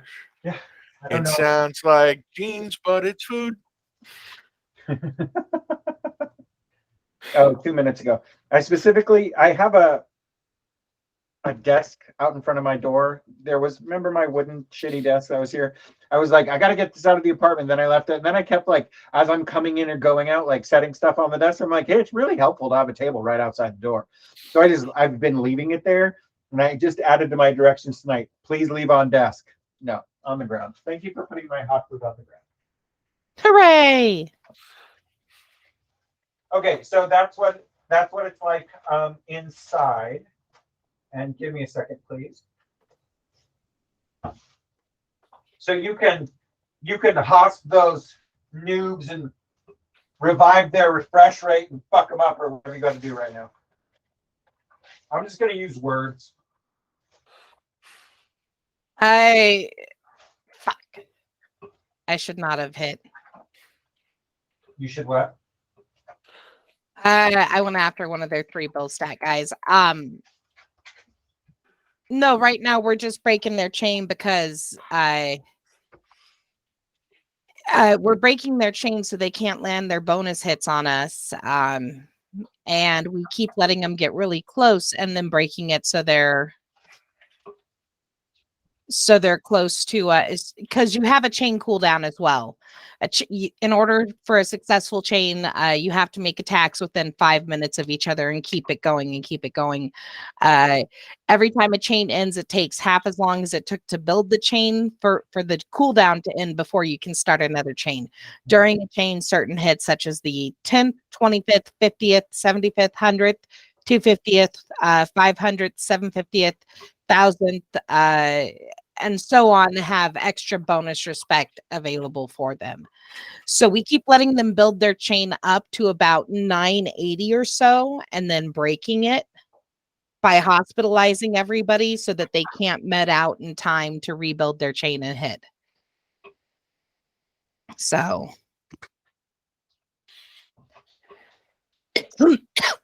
that's all I'm doing is I'm watching while they're calling out the heavies because we've got, like I said, we've got a bunch of guys that we're going up against 2 or 3 bill stats.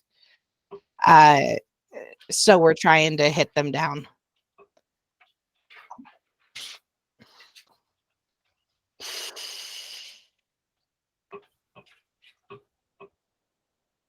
And in the game that we are actually all playing and that you guys give a fuck about, Ari and Merle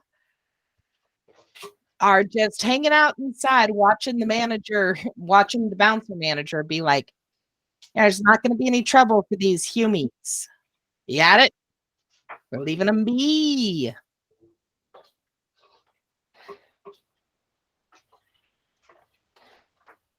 Yep.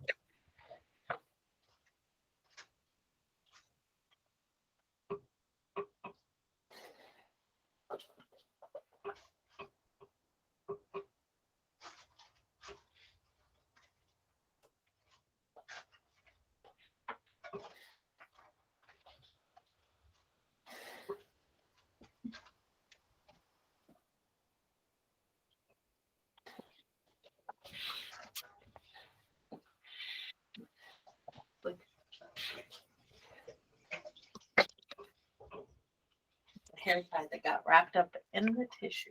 Mm-hmm.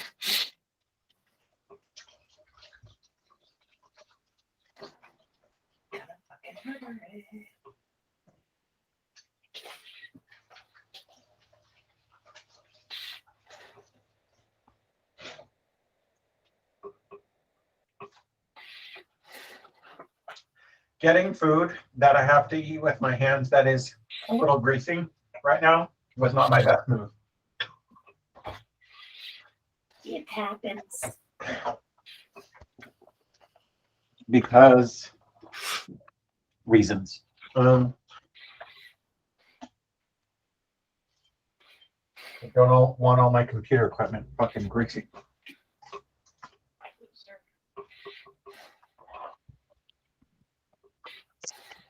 All right, so you guys are just posted up in the club now? Okay. I'm chilling.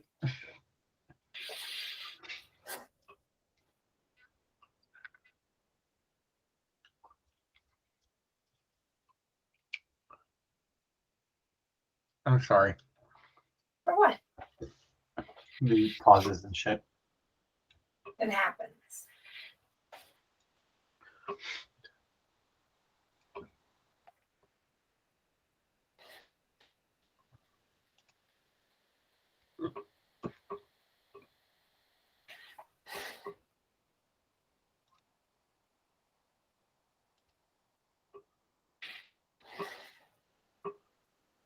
Okay.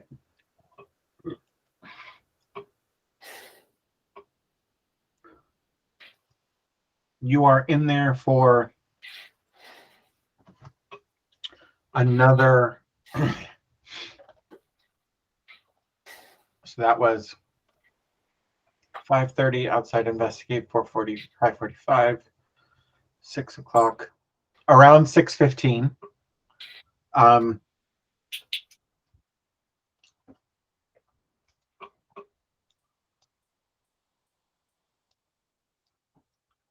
You get a call from dispatch So I need to put the map up on the screen here real quick. Actually, I'm gonna do this.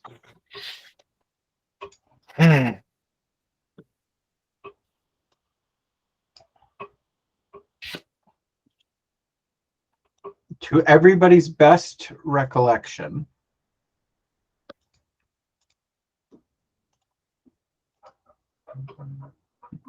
there we go.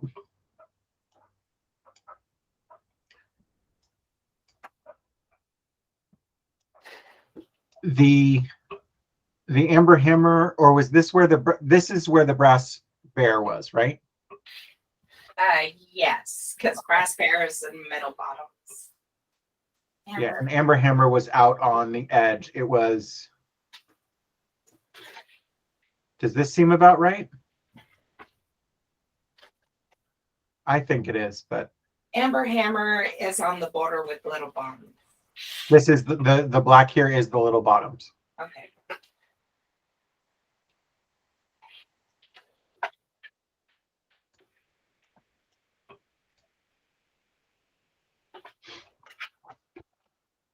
We're gonna say that this apartment is where on the map it says like Davidge House, and I think Amber Hammer is Duke of Sussex. Let's call that. Because I do remember it being next to this school and thinking, oh, that's hilarious. I'm not sure why I think that's so funny.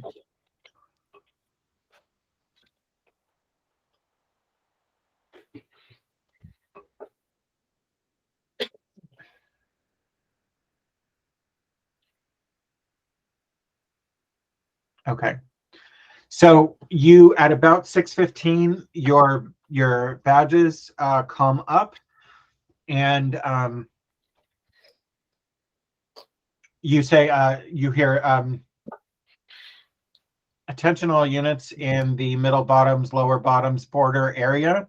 We are receiving reports of a street fight, including a high level of magic, which has led to a building fire at the corner of Fraser and Murphy off of the B300. All units, constable and inspector, please respond. Building fire and street fight involving high level of magic. And by respond, they mean to the scene, not necessarily over dispatch. Although you can,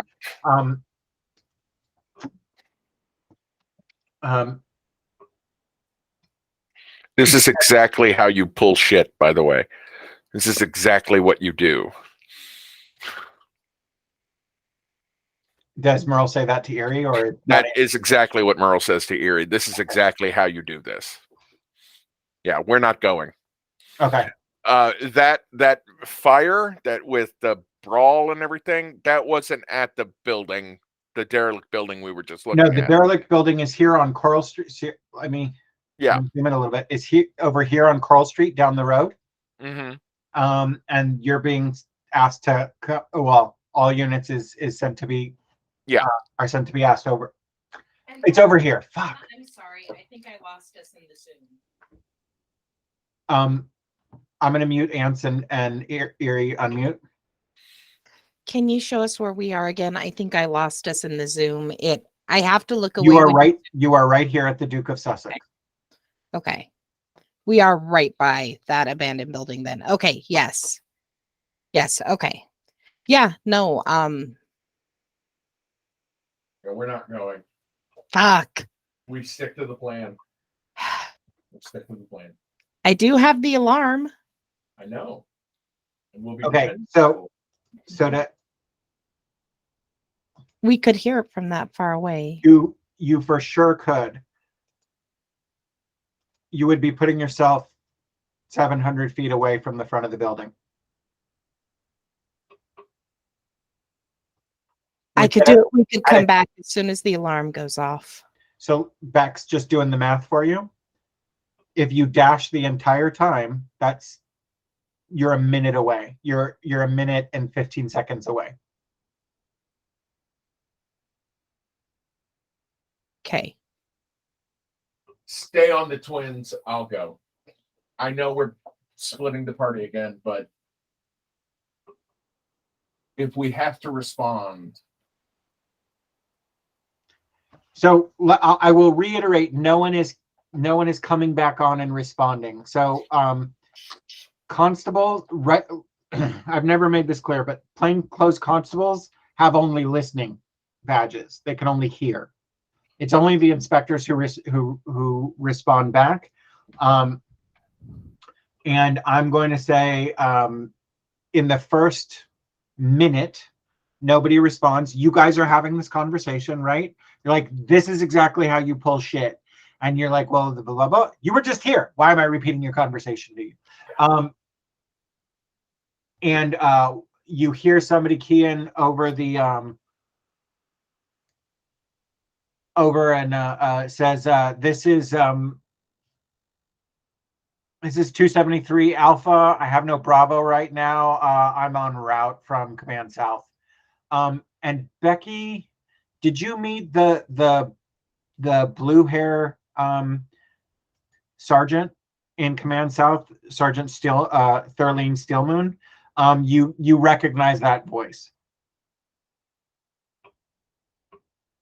but well, you heard what I said. She's responding solo. I just to make literally clear on a stakeout, the only time you break on a stakeout is when the call is all call officer down.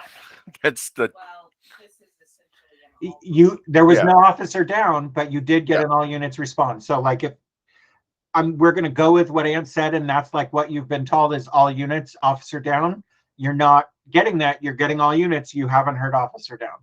Yeah. I could stay and watch the twins while you go. She's one of the responders is without a partner. I got my badge and I'm out. And he runs. He is. I don't know if Breath of the Wind is going to make this faster. Step of the Wind? Step of the Wind. No, because you can Break of the Wind. Ass of the Wind.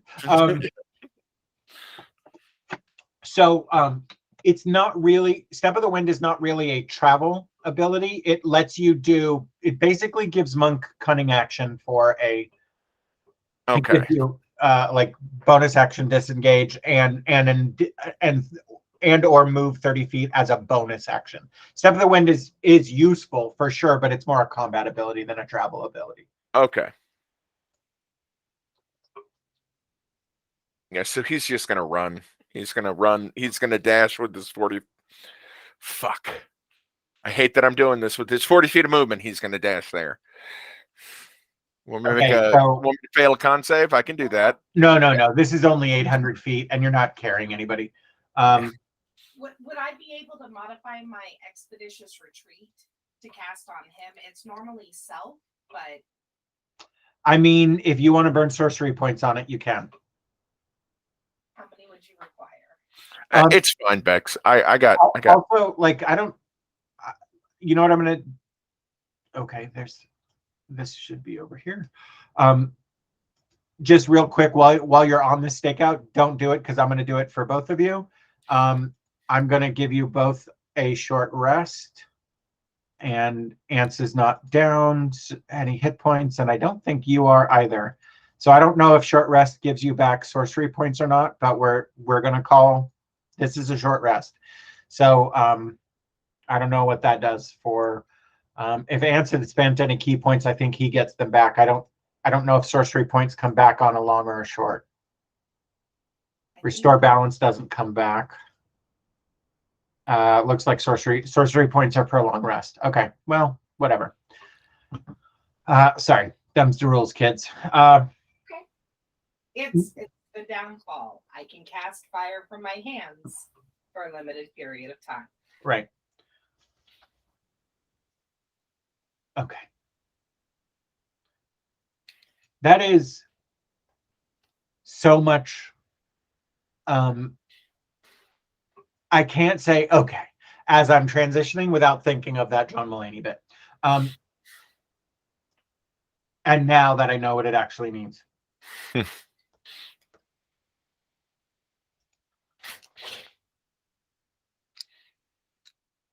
All right. You hoof it on over there. So you can move if you're taking the dash action, that means you're moving 80, 10 times 6. You get over there in a minute. And you come up, and this, let me get on the right tab. This building on the corner, this building on the corner at Fraser and Murphy is engulfed in flames. And in front of it, holding up their arms in a placating. So let me back that up. Standing out in front of it, but on the street facing the B300 here is a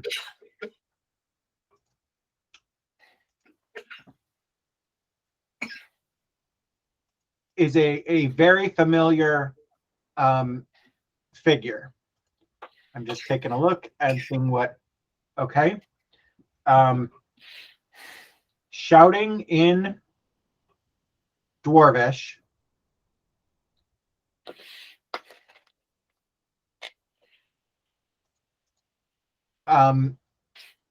With like, he's standing in front of a flaming building, Anthony, and am I on the right character? Yes, I am. And on the ground around him is like the ground is frozen in a 10-foot radius around him. And he has got Oh, fuck. magic, God damn it. magic ready. And it's Kragan. Kragan is in the midst of something. Standing about down the road with their back to you at about this little, about the F in Fraser, is a, from the back, all you can really tell is with their hands up, and they're clearly like they're patting the air, like they're trying, like placating in a placating motion, shouting in Dwarvish, you just need to calm down. It's gonna be okay. Some tabaxi that you've never seen before. And Kragan shouts something back at her. It's like, it's not gonna be okay, Pam. Calls her Pam. I'm getting them. I told them I'd burn them all down to get to them. I'll burn all this shit down. They can't touch me. You stay away from me, cat ass Pam. And Pam is, this tabaxi is slowly, like hands up, high and clear, but you can, in the moment. What is my call sign? You are 116 Bravo. I think that's in. Right, we put the badge number somewhere. 116 Bravo is fine. Dispatch 116 Bravo on scene. Closing to speak with Wild Mage. That's what they're called, right, Josh? That's close enough. Yeah. Yeah. Closing to speak with Wild Mage. Suffering psychotic break. Copy that. 116 Bravo. Help is inbound. That should be enough for Erie to know who I'm dealing with as well. Yeah. Okay.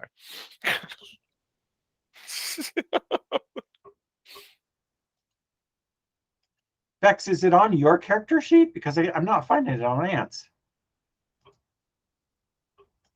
It's in the notes for the Winter Wolf case. Winter Wolf case notes, we get assigned our badge numbers. 116 is the paired set they receive. Yeah, no. It's on yours. 116 Alpha is on yours, but Ant's actually put his whole backstory into his notes section. So he's already got a bunch of other stuff in there. And I'm like, there's so much here. Whereas on yours, you left it in the Google Doc, which is fine. But I'm like, I think I'm insane. I know I've seen it in a fucking character sheet. Yeah. So let me say that from the back, this tabaxi has matted fur and raggedy fucking clothes and basically looks homeless themselves. Okay. Kraken!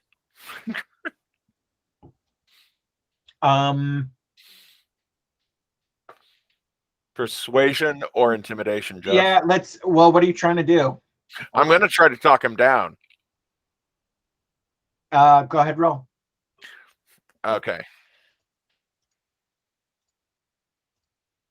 Fuck!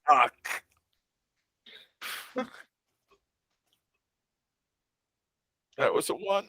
Okay, that's a natural 1. You rolled perception instead of persuasion. It's a thing you do, but we're keeping that 1 because that's what you rolled. Yeah.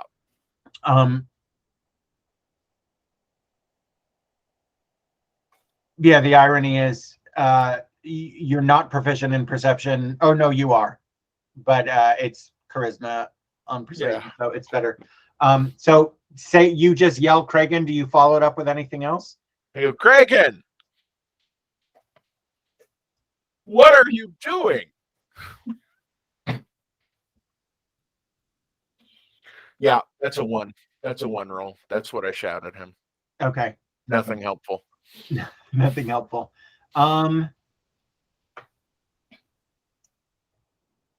What is your? It's to be rate. Okay.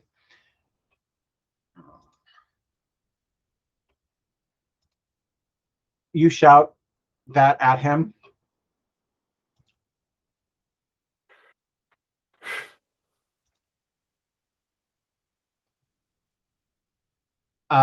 He flings a warbling ass chaos bolt at you. About halfway to you, it finishes its chaos warbly bullshit and hits you for 6 points of fire damage. No, I'm sorry, 9 points of fire damage. You're mean. Don't do that to my partner. Well, tell your partner not to roll natural 1, son. I'm going to go ahead and roll initiative because I have to beat the shit out of Kragan now. Okay. Before you do that, we can for sure do that.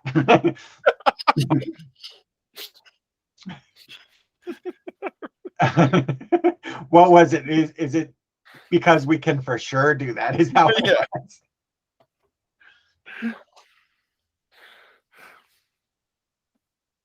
Ranged attack weapons. I was looking at deflect missiles and making sure it has no magical. No, it has to be. Yeah. That would be unstoppable. Yeah. I will fling your spells back at you, motherfucker.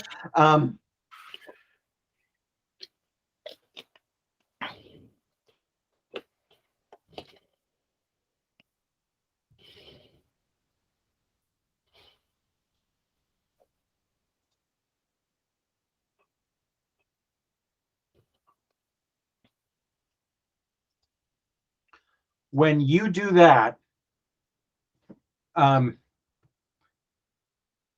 tabaxi sees it coming towards you and moves like she's gonna try to lunge to get in the way but fucking fails. And looks at you real quick and goes, "He's sick," and then turns and goes and just rah, and you see magic sort of surges out of her, and you see all of her I don't know if Merle has ever seen anyone enter a rage.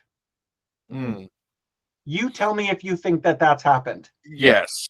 Okay. I because my family is fighting. So yeah, he has seen battle rages. Okay, so you see this person and you see this tabaxi enter a rage as she turns back to face him. But you see this sort of green swirly sparkle thing appears around her that kind of looks like a pixie. And it's just circling around her, and as she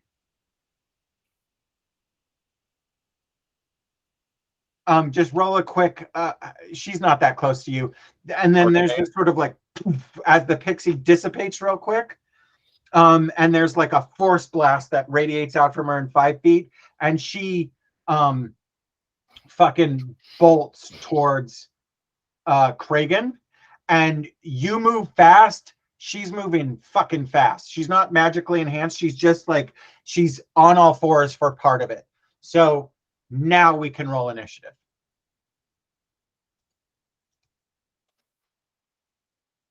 For the love of fucking God.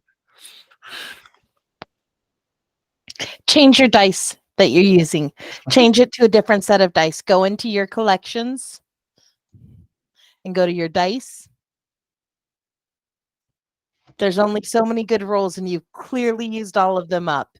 Is that 3 nat 1s in the recent? Although you were killing it for a long time. No, it's just 2. Oh no, perception.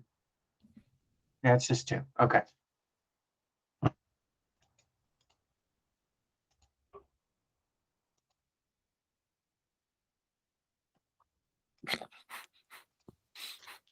What? Hearing the kitten Hearing the cats. Yeah. galloping.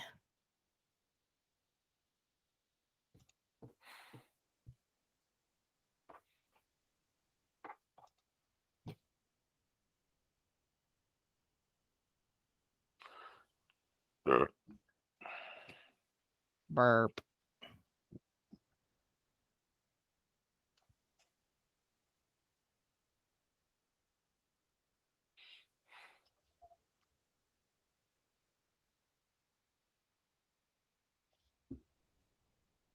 Okay. She's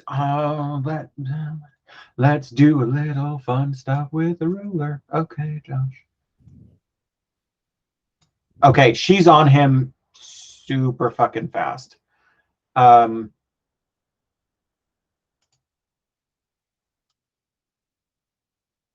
right, so Merle, you are 84 feet from him at the start of initiative. The Tabaxi is right on him, but he goes first, and you see him taking a deep breath, and a gout of flame comes out of his mouth at her.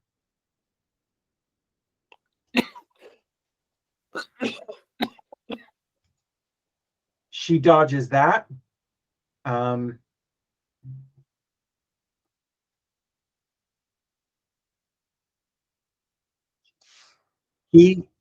She dodges that like he was anticipating it, or like he's seen it before. He's throwing a ray of frost almost like where he anticipated her to be, and that's where she ends up being.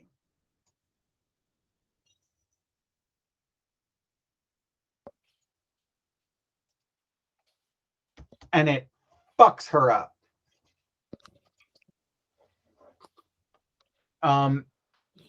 But you got a 1, it's still her initiative.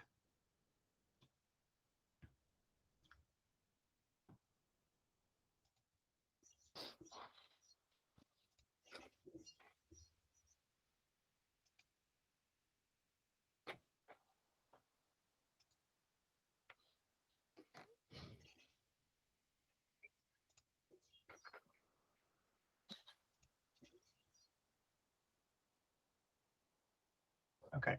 She claws him the fuck up because she doesn't have any weapons.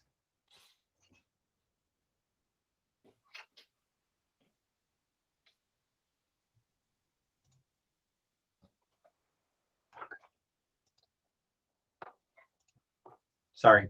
And they're just in a scrap. What do you... I got to spend this turn getting up there. Right. Are you... Okay. Are you dashing, or are you just taking your regular 30 feet of movement? I got 84 feet, right, to Right. clear. If I do break up the wind, that'll give me a bonus. So I'll still get an attack, just 1 attack, because I won't have a bonus. That is correct. Okay. Let me say that So that will give you 90. For the last 10, it's difficult terrain. So it was 84 feet. So you get 74 feet, and then the last 10 actually takes 20. So you will get within reach, but you're not right up on him, if that makes sense. Yeah, because of the terrain and shit, I got to be careful. I'll get within range to hit him. Okay, spending a key point to break up the wind. Unarmed. I'm not trying to kill him. I'm trying to subdue him. Right.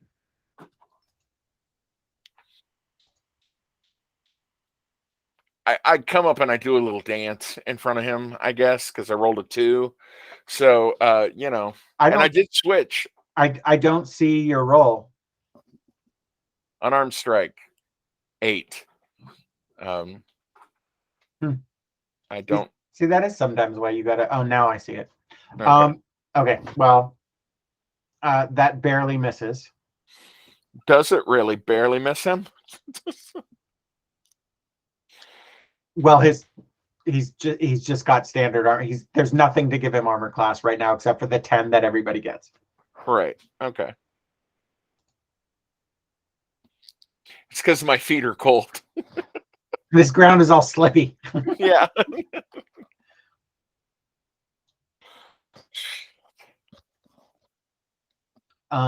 Okay. It's back to him. Out of initiative, or not in the initiative order, but the tabaxi yells. He turns to look at you, and she, because you're the last one who threw at him, and she yells. She just yells his name. Do you have a charger for the vape in here? I'm sorry, baby. She yells Kragan and then yells something else in I'm just going to tell the player in Primordial at him. Okay. That nope, not good enough. That at the very least pulls his attention off of you. Okay. Okay. And he. Is that gonna work for you? Yeah, that's working. Thank you, baby. I'm sorry.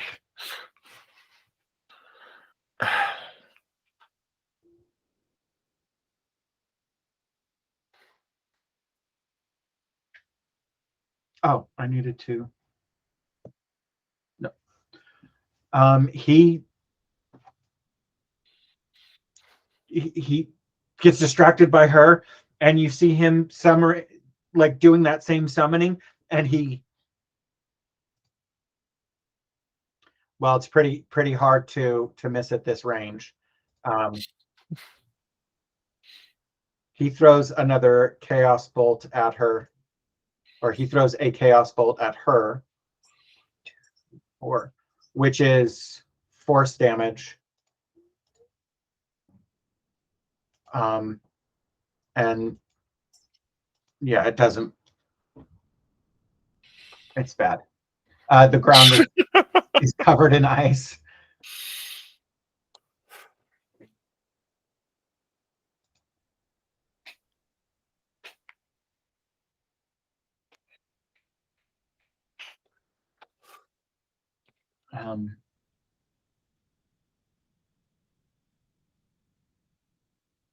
Yeah.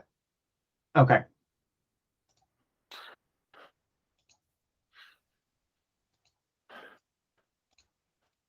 Come on. Sorry. She takes.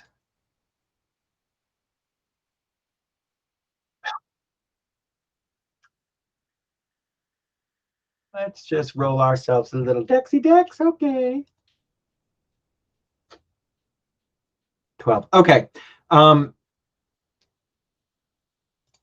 I just rolled a double ones on an advantage roll and almost lost my shit because she fell the fuck over. Oh, good. Yeah, no, the tabaxi, not him. I know. No, it's not a that save. It's a this save. Checking for concentration is a con save, right? Yes. Yep, he makes it. And that's you, Merle.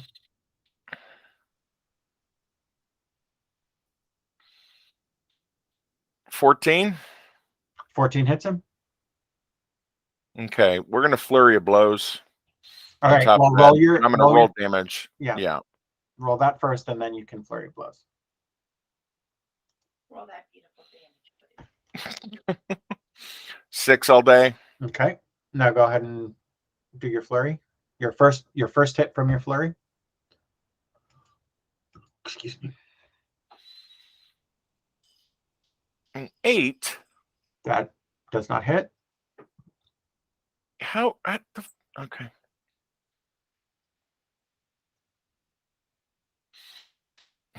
That for sure does. Roll your damage, and then tell me which one of the saves he needs to make.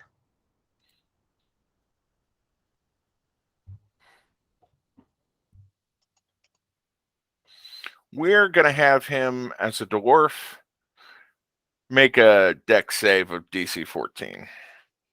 And okay, what does that one do? That one knocks him prone.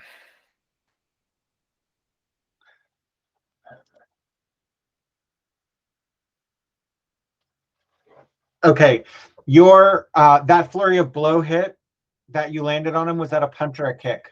It was a headbutt. That's my. Yeah. You like throw the first hit and it misses, so you just sweep into the headbutt, moving your own arm out of the way, and it hits him, and you see it just causes him to take a step back onto the ice, and you see like, oh shit, is this fucking dwarf gonna hold up? And then he like slips at the last, because I gave him disadvantage. Okay. And which way I was doing anyway, right? That's not. I mean, it's like you don't get to.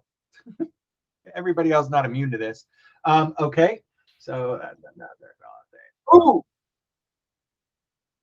the concentration drops and all the ice on the ground immediately dissipates. The investiture of ice concentration that he was holding goes away.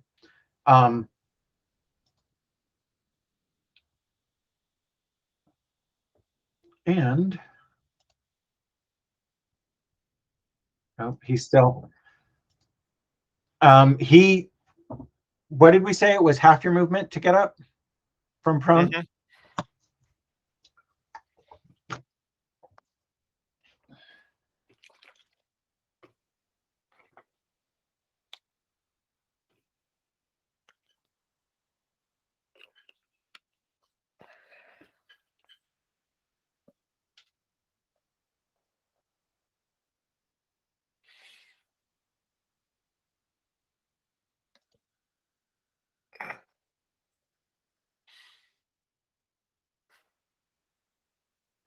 He doesn't get up. Ants, make a dex save for me.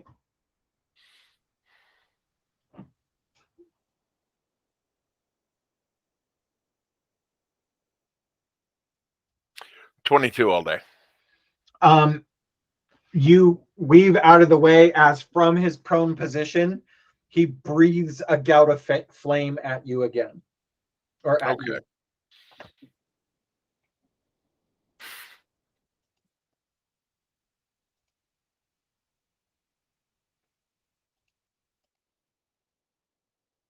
Remember, since he's prone, all attacks against him are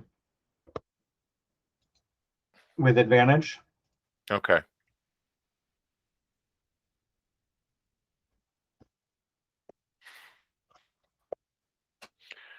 Can I forego attacking him this round to make a persuasion check to calm him down, try to bring him out of what's going on? When it gets to your turn, you can. Understand that you'll be doing that at disadvantage. Nah, okay.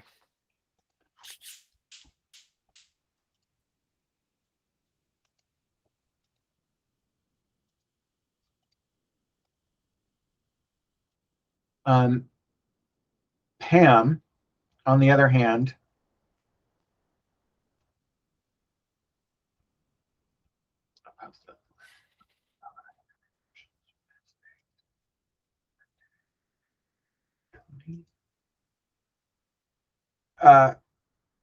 cat ass Pam, as he called her, has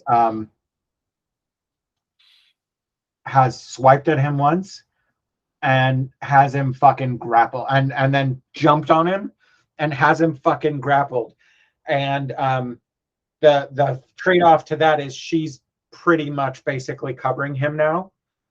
But she's got his arms in a fucking kraken like giant octopus like fucking thing. So his somatic components have more or less been disabled. And she's going, Kragen, you have to calm down. Kragen, it's okay. And he's just, fucking cat ass Pam, get the fuck off of me. Cat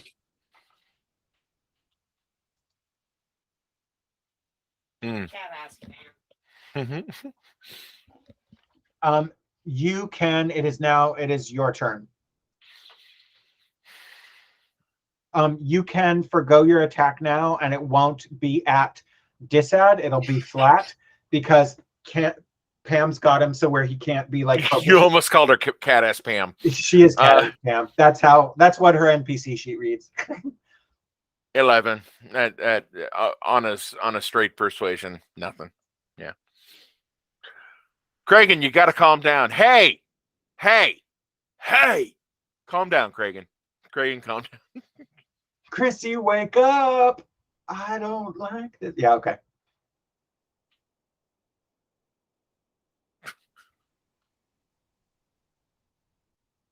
I'm sorry, baby. What's wrong? Just discomfort in general. We don't need to stop. Yeah. This is just the time that it hits. It would be hitting regardless of what I was doing or where I was. Yeah.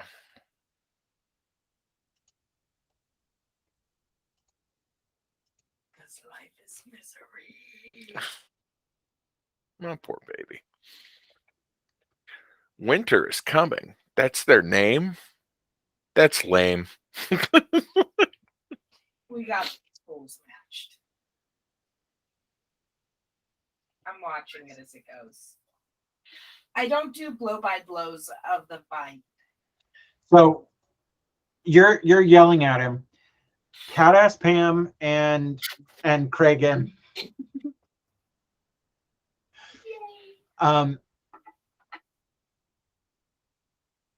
Roll your perception, Ants. But what you see, this is not tied to the perception, but Pam and Kragen,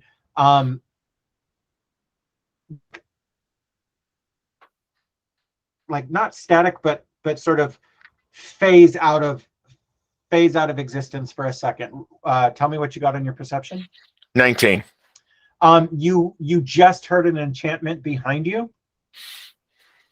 And you turn and you see a dwarf with brilliant blue hair wearing an inspector's tabard. From Command South, right? From Command South. Cast something.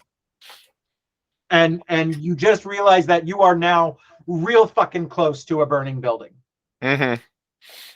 Ari, it's about this time, so that's been like, he's been gone, what? It took him a minute to get down there. We've had 3 rounds of combat. That's 15 seconds or 18, 20 seconds. A minute and a half, we're going to say. About a minute and a half after Merle leaves, the alarm is tripped.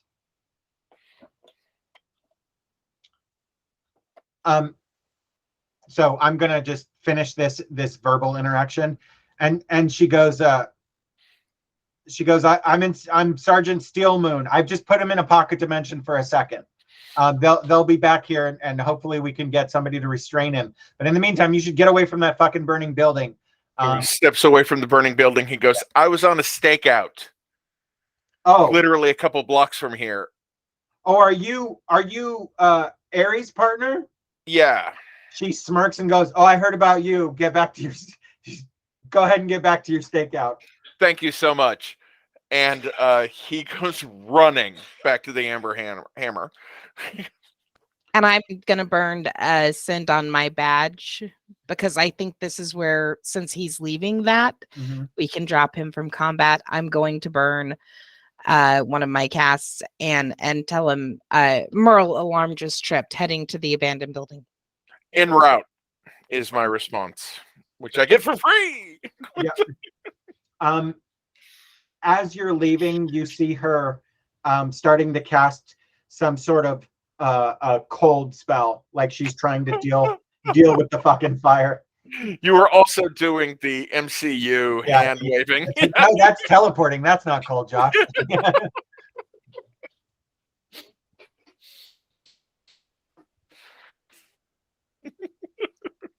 Okay, I'll be right back. I gotta use the bathroom real quick. Okay. You know, at some point, his amusement with our shenanigans is going to end. I was so waiting for this to be. I was so ready for this to be fucking bullshit. And then he goes, "Your alarm trips." Fuck! The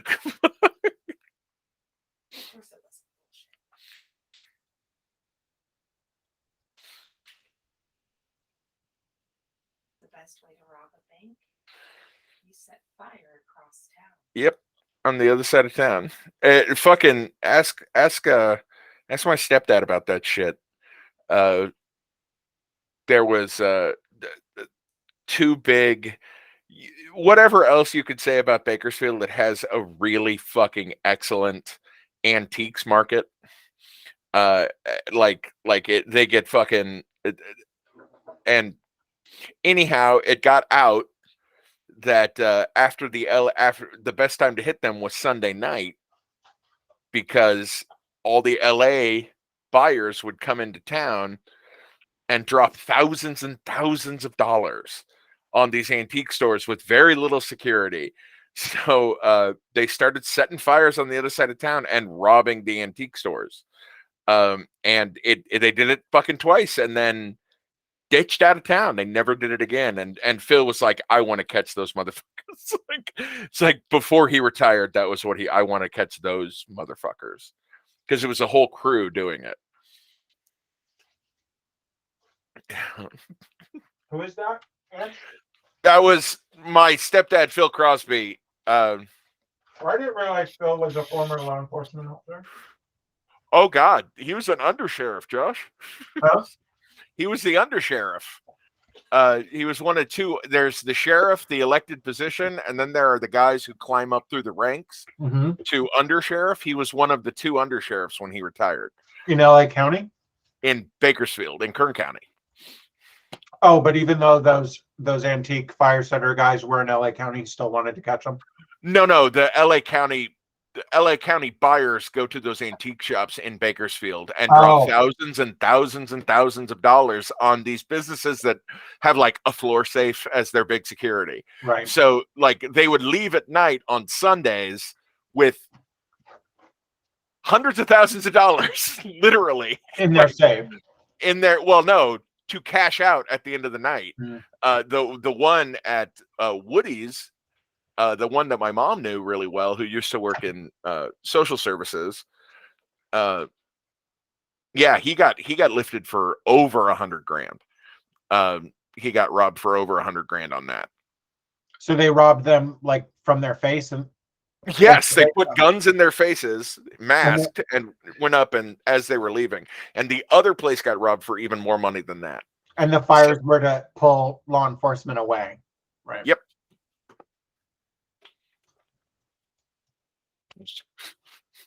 Yeah, I knew if it was just a fire, it wouldn't probably work. Yeah, well, it was also, they also did it in Cottonwood both times. So, you know, what didn't get mentioned by Phil was there's a whole lot of racism going on. There was like all the fucking sheriffs raced out to Cottonwood to get on what they thought would be riots and shit. And it wasn't riots, it was a distraction, and it worked twice. They did it twice in fairly quick succession. Interesting. Yeah. All right, so you guys So just doing a quick bit of math, like if Becky leaves here, heads here, heads in there, that's about 160 feet. For Anthony,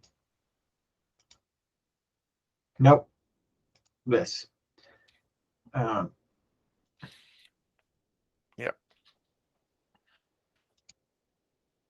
Nope. Where's Merle going? Yeah, I don't know.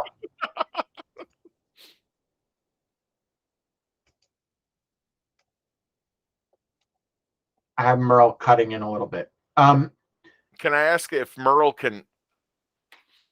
Okay, down on Fraser Street, Yeah, where he's making his hard left turn. yeah.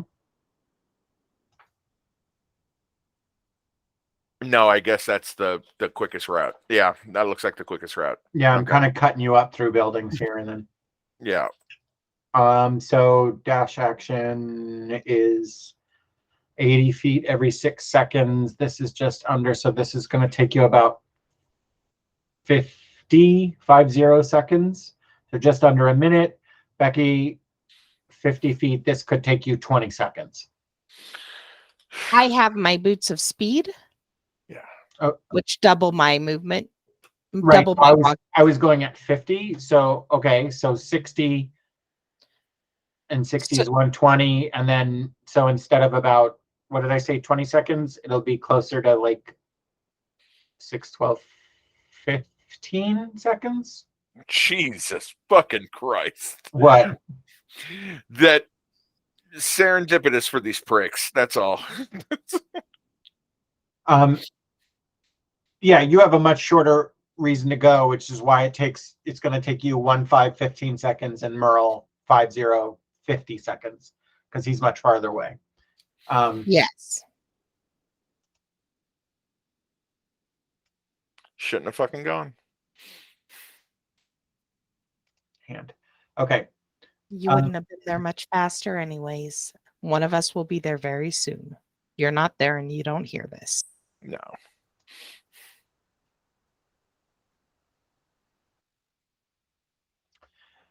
Yeah. Okay. Are you?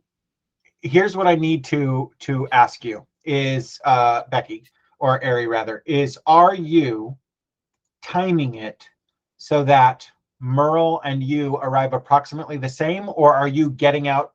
Tell me what you're doing, right? Because excuse me, I do not want to make any assumptions. Once the alarm goes off, I am leaving and heading back to that building. I am telling Merle, but I am heading back there. Yeah, and Merle already said he's running back there too. He's Oh, just going to be much. I knew you were beelining that, Merle. Yeah.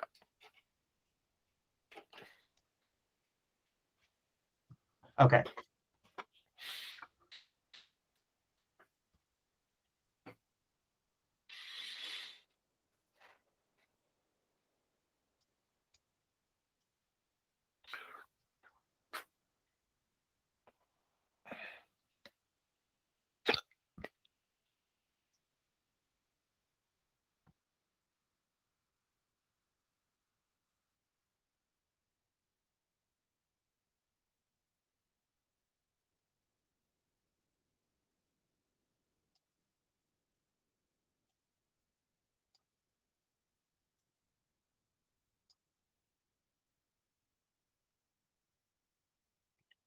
I'm just drawing a map out real quick.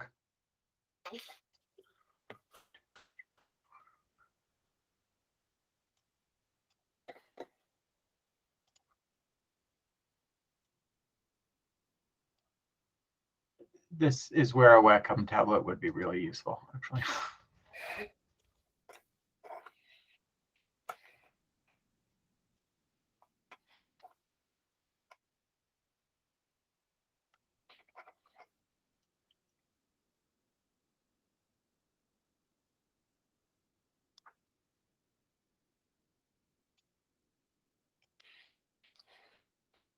I can mouse sideways, mostly straight. Okay.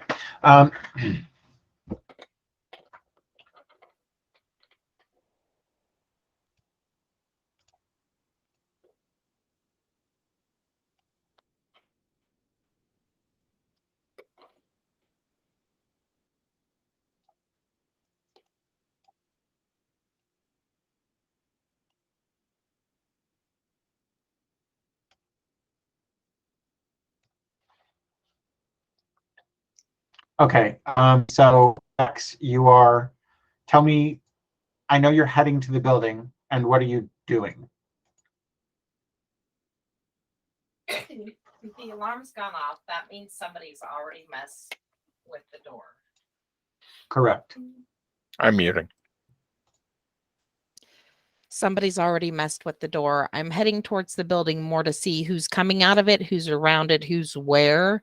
I am going to wait for Merle before going in. If they're still inside, then they're inside and we can deal with it. It's not an audible alarm. They shouldn't know that anybody's been alerted. That is correct. But I am going there. I'm going to pull up. By pull up, I mean stop rushing. I'm going to get there fast, and I'm going to see if I can spot anybody coming and going. See if I see anybody up on the roof, stuff like that. I'm trying to think if there's an alleyway or something near Amber Hammer that they'd likely be targeting based on the last few. I don't know. We'll see.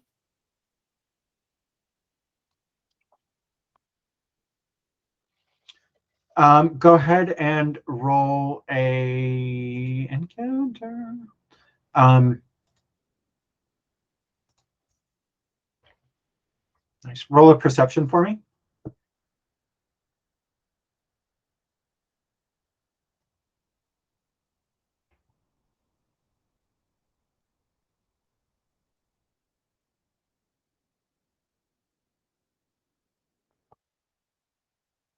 Is it still spinning? Because I see 3 dots. You're both muted. It stopped on 19. Okay, I don't know if you said 19, but I'm sitting here like literally just, I'm like 3 dots, 3 dots, 3 dots. This is the longest digital dice spin. All right, as a 19, you see 2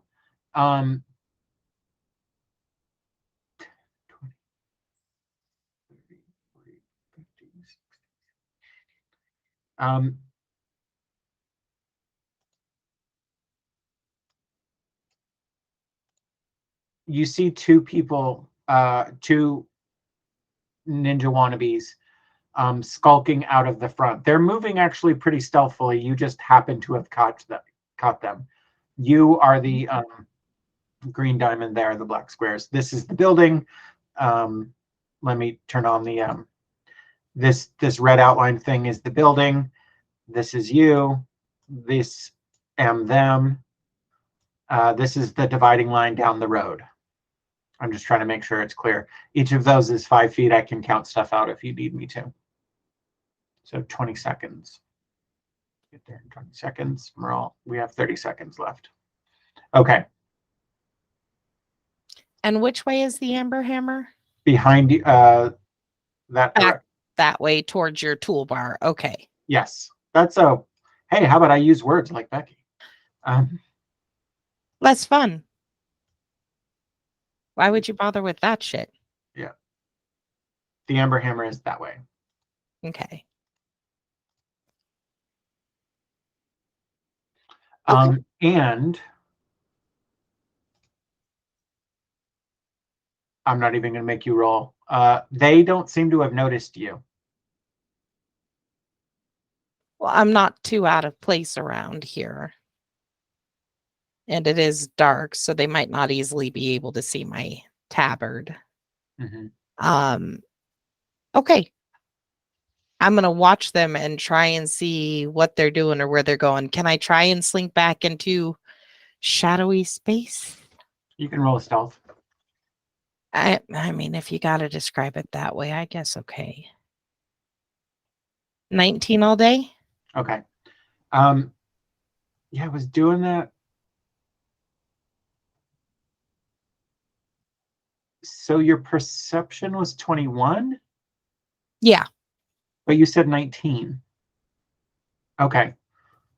Wait. I rolled a 19, I think. Oh, okay. Like it didn't pop up until I rolled something. I see your 19 stealth right now. You wait.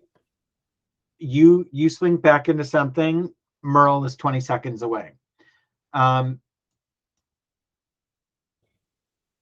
He was here 10, 20, 30. He's moving semi-nonchalantly towards you. I will say when you're working this small, they are a little bit of a pain. You got to make sure. Yeah. And the second one stays sort of where they are, and a third one comes out. Merle is now about 15 seconds away.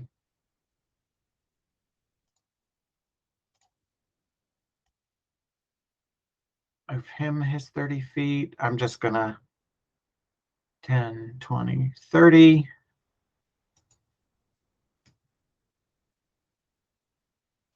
A fourth one comes out. Merle is now 10 seconds away. You are at this point out of frame. I just can't move you out of frame. Yeah. When Merle is 5 seconds away, these two stack up on the corner and are double checking.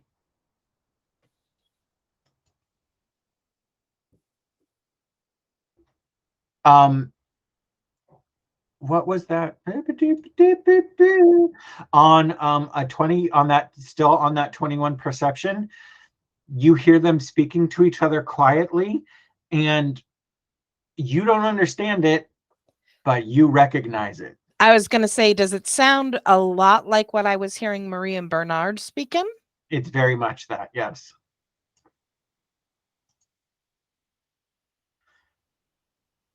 I think the last thing I said is Merle is 5 seconds away, yes?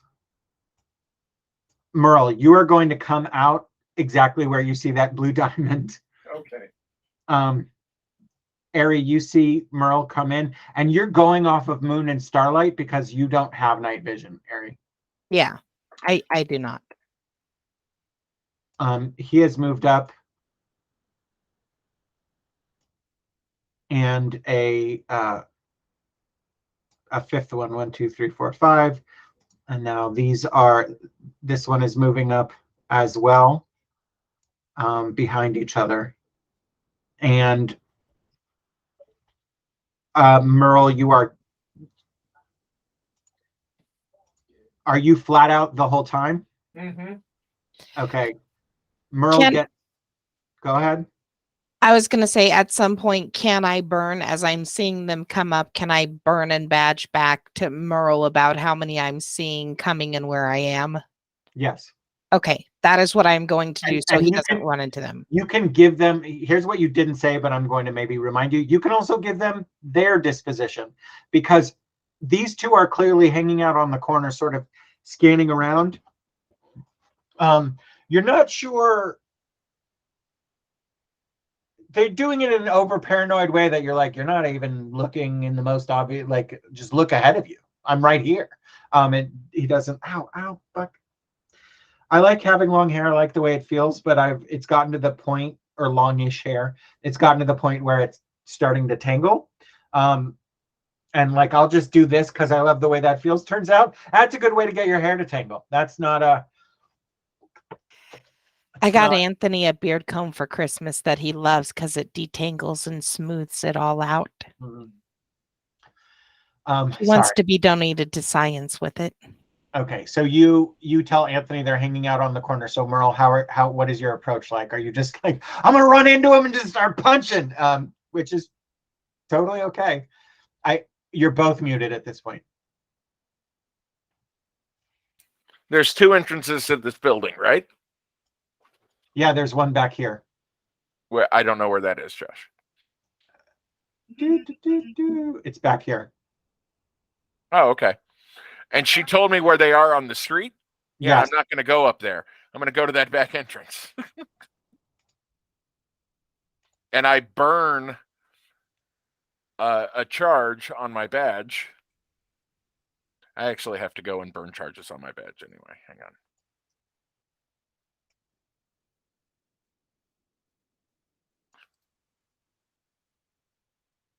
Down to 8 charges after this.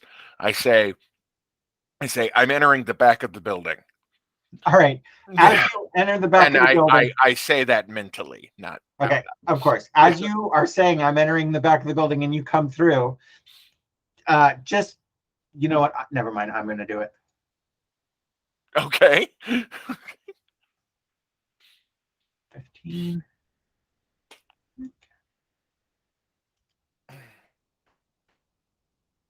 Astounding. You are like, okay, I'm going to be careful. I'm going to come in. I'm not terribly careful, but I'm careful enough. And you're like, walk. You hear like a slight creak, and there's one still in the building who looks like he's about to walk out, doesn't notice you at all.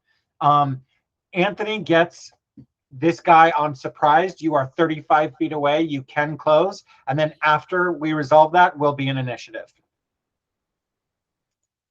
Knock him the fuck down. That guy here in the building, I'm pointing at the screen now, Josh. This is me pointing over the tiny book at the big monitor to indicate what I'm talking about. Fair enough. But I feel like as many times as I have moused on the meet screen, you're fine. Okay. I come up and I go,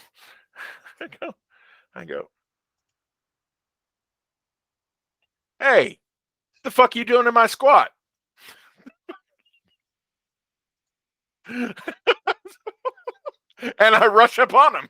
Okay. I'm like, is that all you're doing? Because No. that is a colossal waste. Okay. Yeah, no. I'm gonna close on that motherfucker. Okay, so he's surprised. He's got his ear notched. Can I see that? You can, if you're rushing him, sure, roll a straight perception.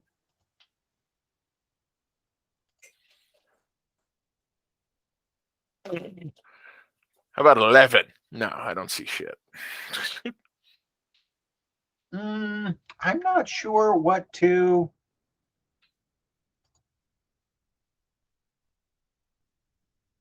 I'm sure. Never mind. I will pull up a Hero Forge real quick. I just want to double check something. Okay.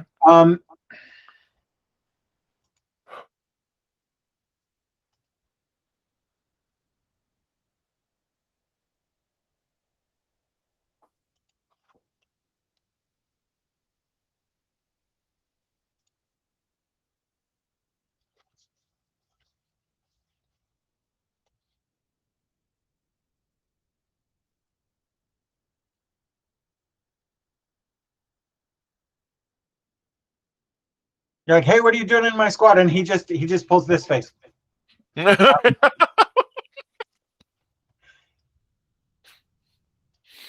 I am getting an attack on him, yes? Yes. Let me move this over here. Need the little chaos cross. You can't have the little plusy plus cross. Bapalele. And he is going to be this one. Start.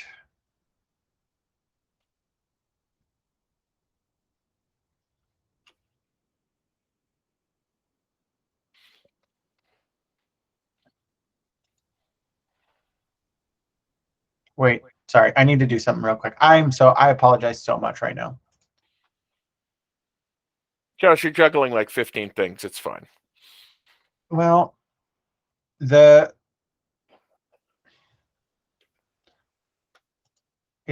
not necessarily so much as the encounter builder is behaving weirdly. There we go. Now we're all named the right thing. Okie doke. Okay. Okie doke. But then once we actually start it, we're not, but that's okay. He's going to be Tail and Charlie. I don't know why this is like this. Okay. You go on a 1 because you're an idiot. Go ahead and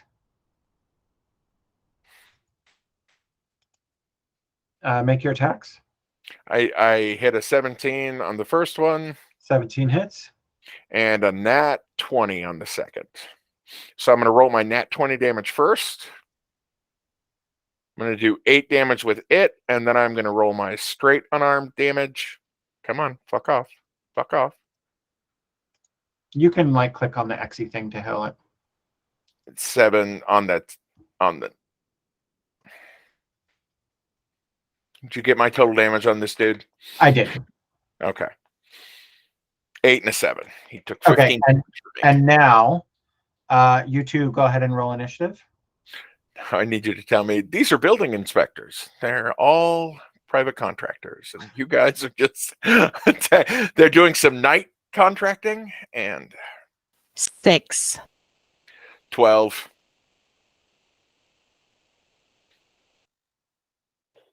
You got a 6. And you got a 12. 6. Manual entry? No. Okay. 12.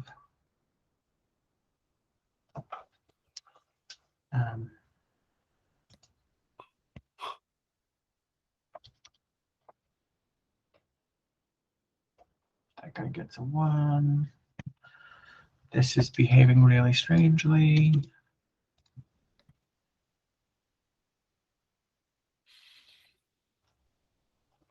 That guy gets that. Gets that. Vex, you rolled with advantage, right? Yes, I did not. I have advantage because You both have advantage because weapons of warning. Oh shit. Every time, man. That's what the little A means. Yeah. Well, 7 is not better. No. Okay. You commence to ass whooping this man.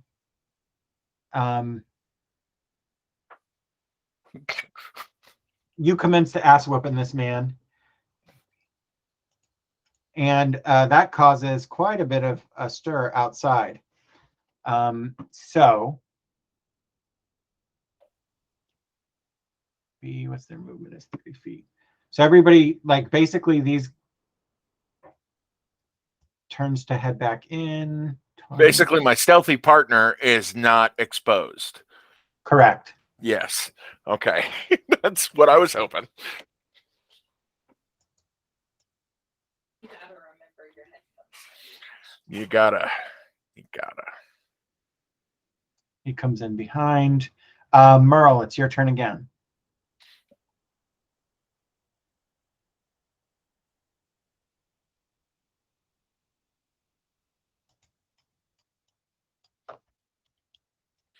First hit is a 14.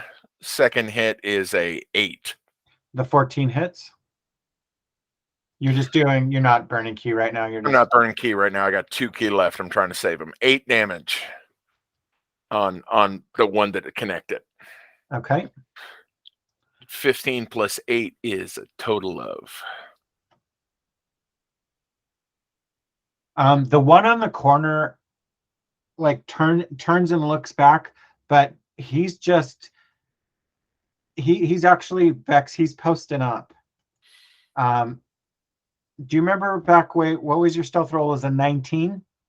He's posting up and is like, oh fuck, because whatever's going on in the building was not. It's thrown them clearly, and so now he's just like, so he's not moving, but he doesn't seem to have seen you. And his attention is drawn away from her. It's actually put him more on alert in a weird way. Yeah. Yeah, now he's looking around everywhere for possible attacks. Yeah. Ari, it's your go. Be invisible.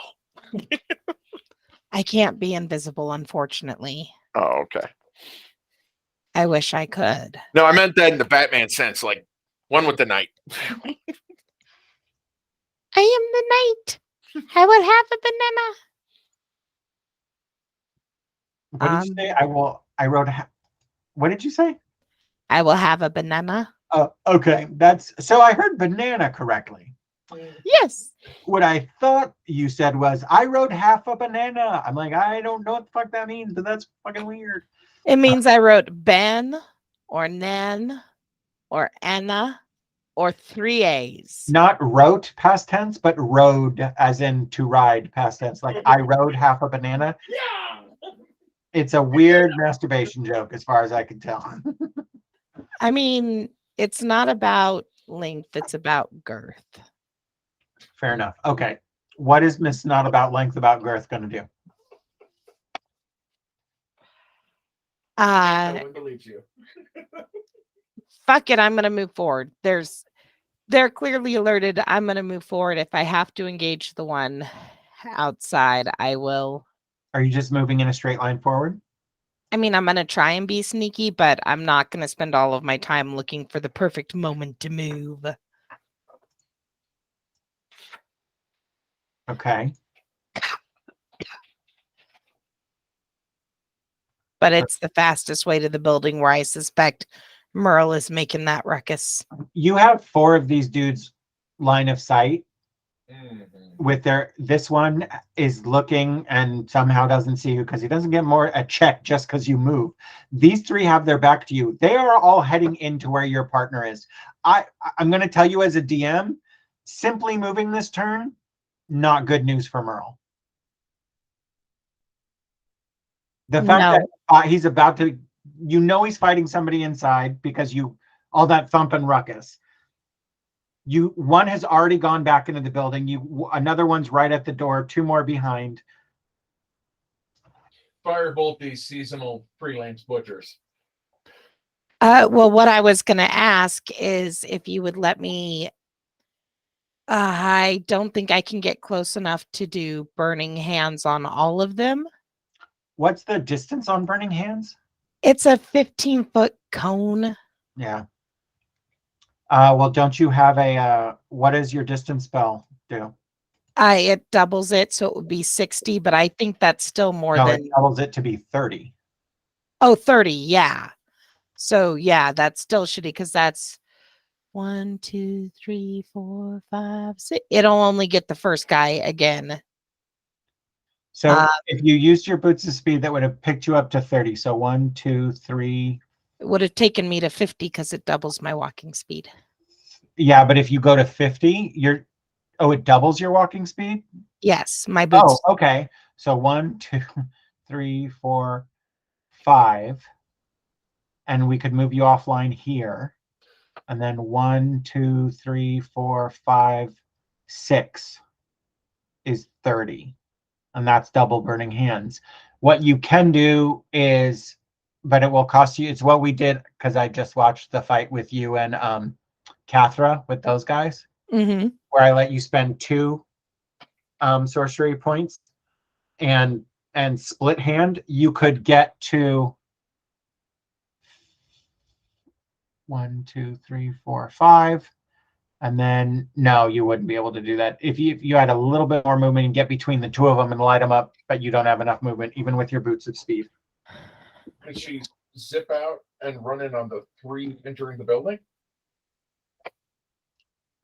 I understood zip out and I'm on a mute so Anthony can be heard. And hit the 3 entering the building. Could she move out further into the street and angle it back? no, I just checked for that. And the problem is burning hands' range is 15. Mhm. And if she distance spelled it with her max movement on the boots of speed, she's still only getting that last guy. If she uses the boots of speed and dash action, then dash is her action, and she is just moving.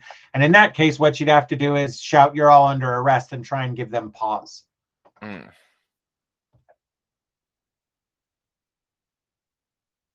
I'm trying to look. Unfortunately, excuse me, I don't have.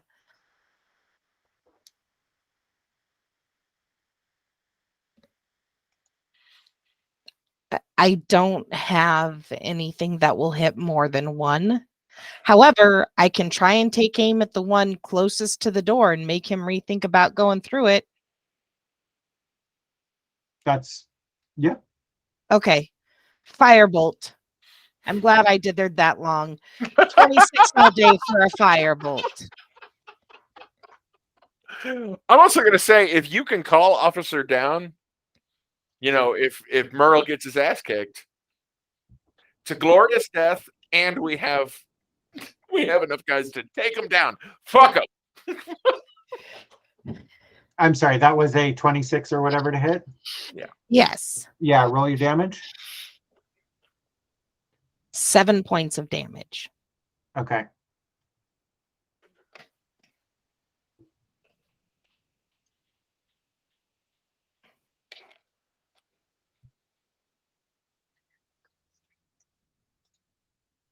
Right, 7.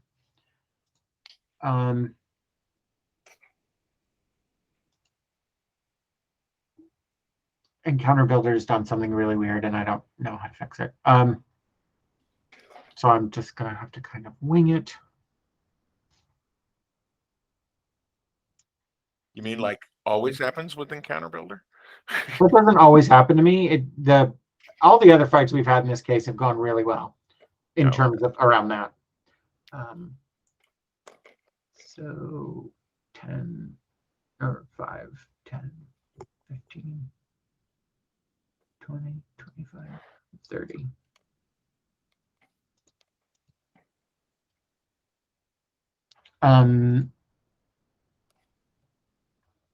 Okay, so surprise. If you're surprised, you can't move or take action on your first turn of combat. You can take a reaction until that turn ends. Okay, so he can.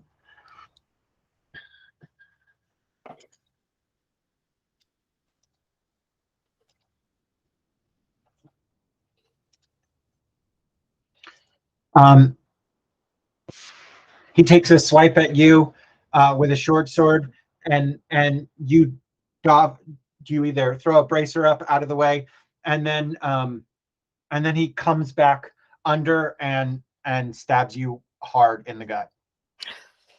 Oh, that's me. That's you for He's 10 killing points, me. for 10 points of damage. Yeah, it's the one, right? It's the one that you took by surprise. Did you catch the damage amount, Ants? Yeah, it was 10. Okay.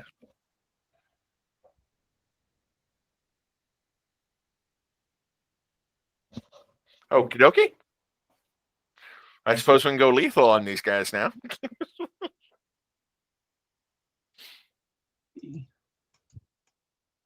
God damn it. I know this is not your intended purpose. Just be more cooperative with me, Jamboard. No. Yeah, really.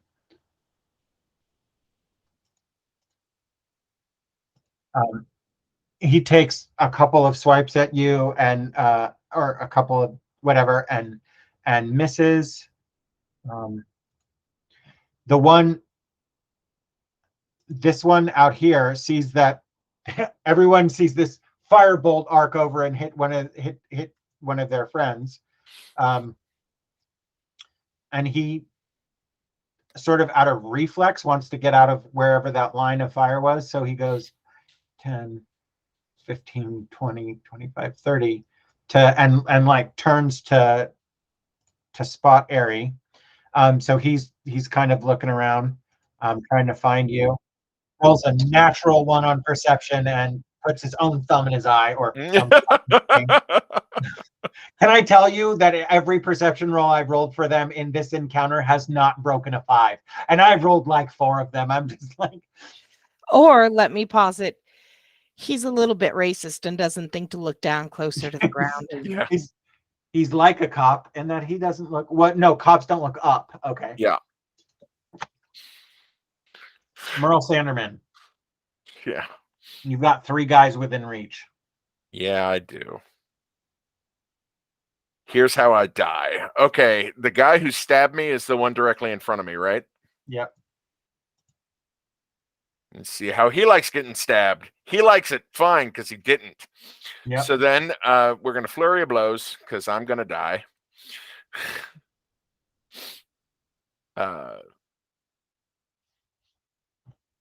First one. Hits 20. That hits. Well, roll the damage and see if he makes a save.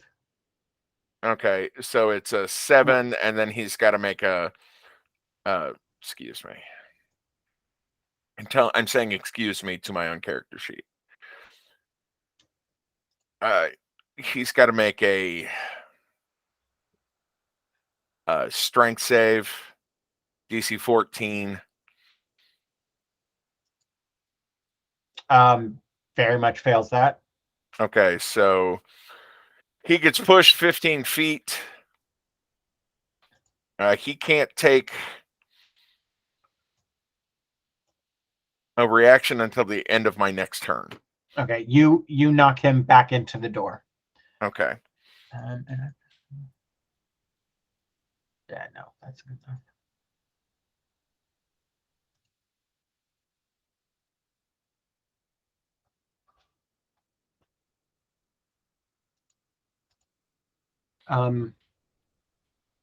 Yeah, I've got to find better ways. I've already burned that's my this bonus guy. action.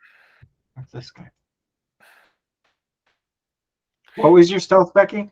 19? That roll way back when?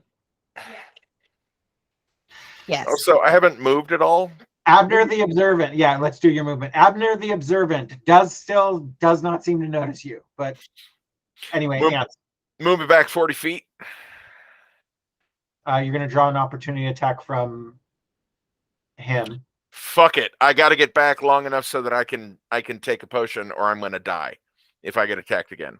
If I get another hit off, I'm going to hope that my armor class holds and he doesn't hit me. That's all I think I can do here. I'm down to 12 hit points. He does not hit me. He does not hit you. Okay. Pull me back 40 feet. What? No, I heard you. I'm saying what to me, by the way.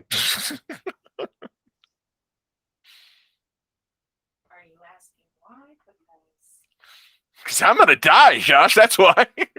I didn't say why. Get your head in the fucking game. No. Because I think I said what because I was just that takes you back out just outside that door. Yeah, and he's getting the potion. Like he's reaching in for it. Can he slam the door as he goes out it?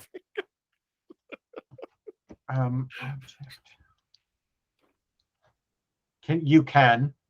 Okay. Use an object. While doing something else, such as you draw a sword as part of an action. Use an object. This action is also useful when you want to interact with part of an attack. When an object requires your action for its use, to use an object action. Yeah, that's with the potion next round. I got. Okay, so that has to be your turn next round. Is pulling the. That potion? has to be my primary action. Yeah. Okay. Yeah. Is Bex okay? She's checking on the dog. The dog was making a ruckus.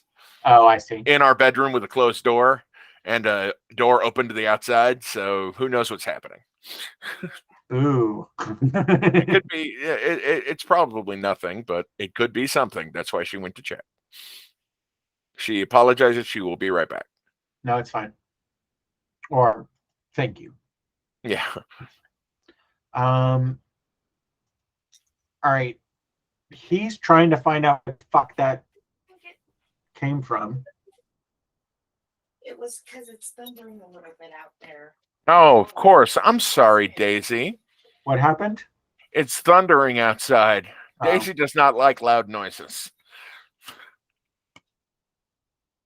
And she was in the room all alone. Yeah. Just sorry, Daisy. And now she's getting Pop-Tart crusts. Yeah. They don't have frosting or filling in their bullshit.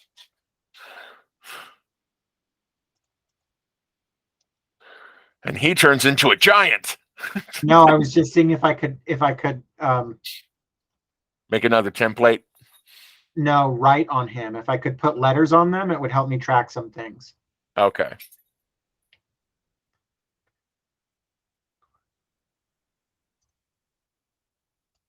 Okay, that's what he does. No. Come back here. I'm a guy who's stabbed.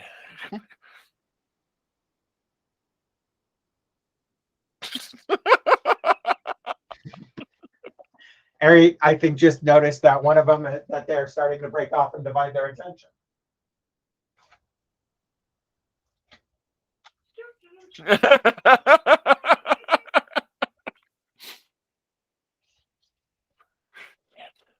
We're fine. Everything's fine. How are you?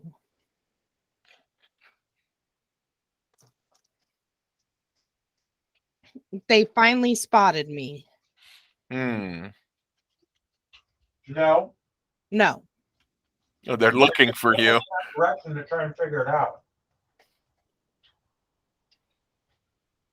Okay. He just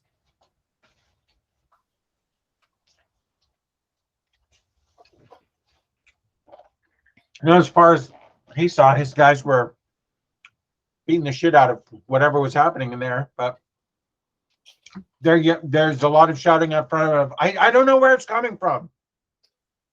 Okay. Harry, what are you doing?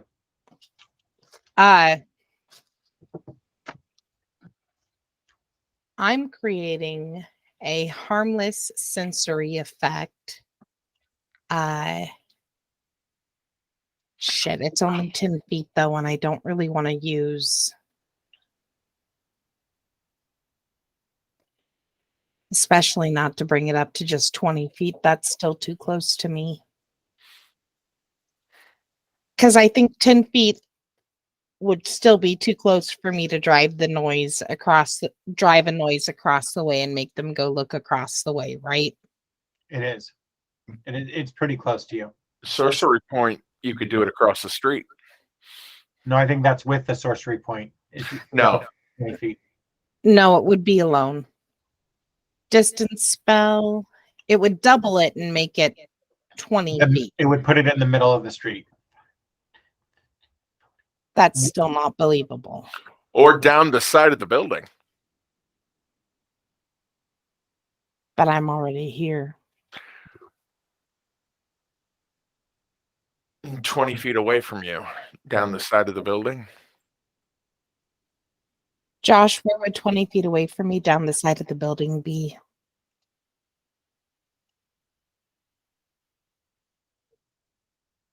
Well, it would be 20 feet from you. So 5, 10, 15, 20 here. It would put it 15 feet from him down the side of the building. I think that's the option we go with to try and drive. Because no one has a clear line of sight on the side of the building. Yeah. Except their lookout who's doing a bang-up job. Who can I'm going to use a sorcery point and make it a distance spell, my prestidigitation, which is a cantrip, I get that. to make it sound like somebody kicking over, alley debris, like somebody's trying to scuttle away down there. Okay, roll a deception check. Jesus Christ. 14? 14 all day. Ugh.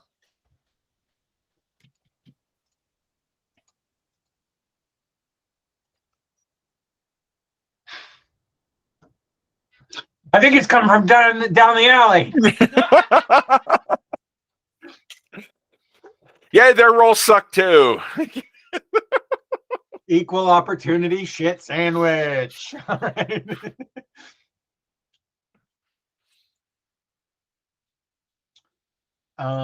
Okay, so that's him, which is that is the laser. You cannot grab the peoples with the laser. 1, 5, 10, 15, 6.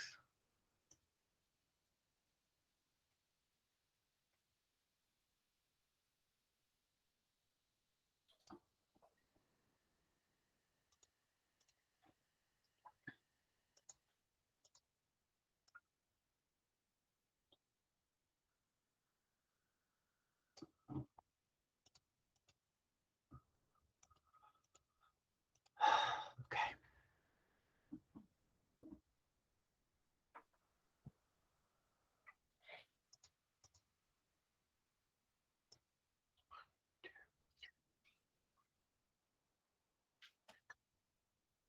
He is turning to come around the corner.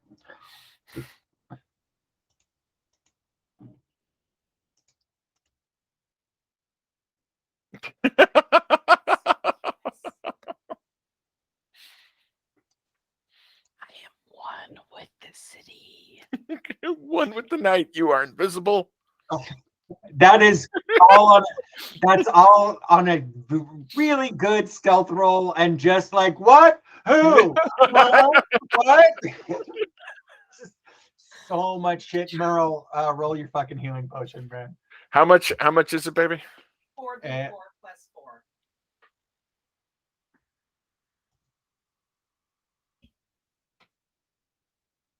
Have you already thrown the dice? I can roll it for you. Come on. Yeah, roll it. You roll it for me, Josh. Yeah, you do it. No, you do it. You roll them because I'm trying to figure out. Me saying it to you. Oh, okay, fine. You get 15 points back. Okay. It's +4, right, Becky?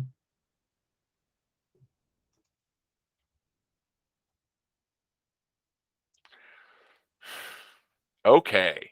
Okay, that's your main action. Yep. You can't.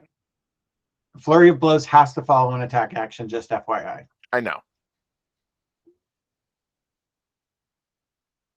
Yeah, he draws the necessary is what he does. Do you want to ready an action for when they come out? Yeah, I'm gonna.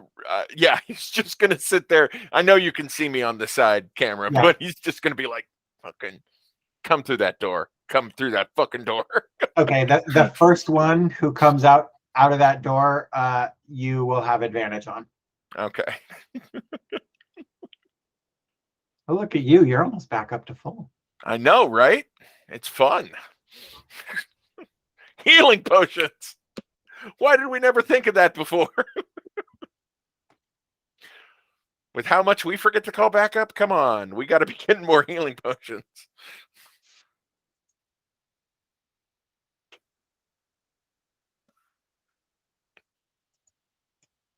No, that's him.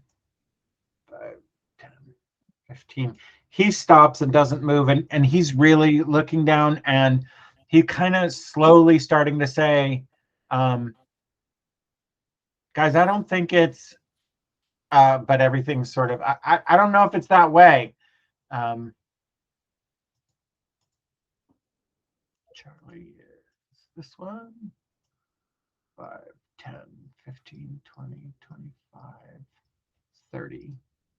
I am going to just real quick. Change their colors. No, highlight the door. Oh, okay. It was real actually. You. This is the door. You're like to one side, right, Ants? Yeah.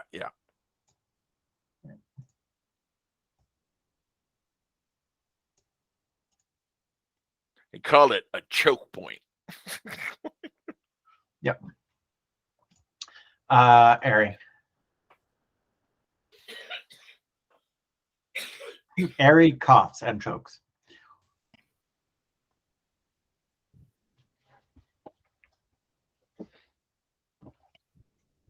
Actually, while Ari's thinking, and please don't take too long, Merle, roll along procedure that this technically happened on your turn.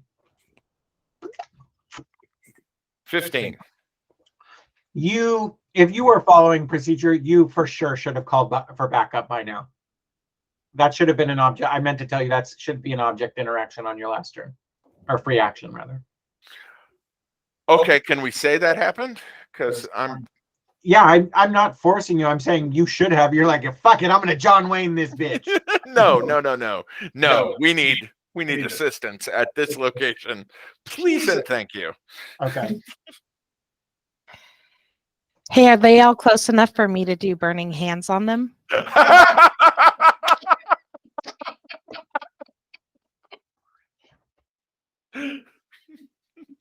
And then dash past him. You can't Yeah. dash. Dash is an action. I know. It's essentially dashing. I have my boots of speed. Let me, I think you are. Let me double check something, and I know that this is weird.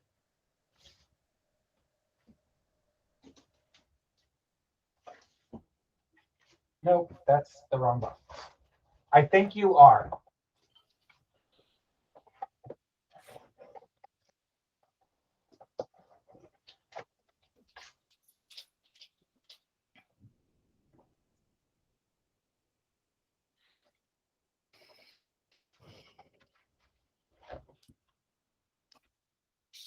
Okay.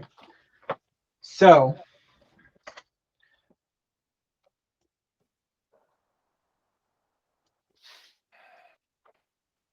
yeah, you can hit all of them.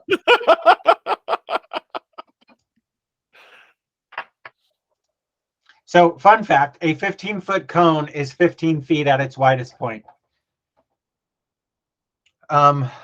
You're casting, are you upcasting that? Set the building on fire? It's 15 No, feet. to do more damage. Oh, Yeah, I'm gonna cast it as a second level spell. Okay. And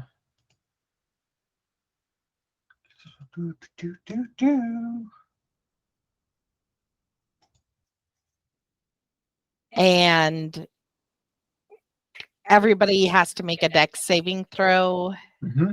DC 15. Oh, it's 15? Yes. at a disadvantage because she's hidden. No, I don't know. The world's least observant lookout fails his. It was yeah. The world's least observant lookout fails his. The one by the wall fails his. The closer or the one closest to you does not fail his. Okay, so the ones who failed take 13 points of fire damage. The one who succeeded takes half.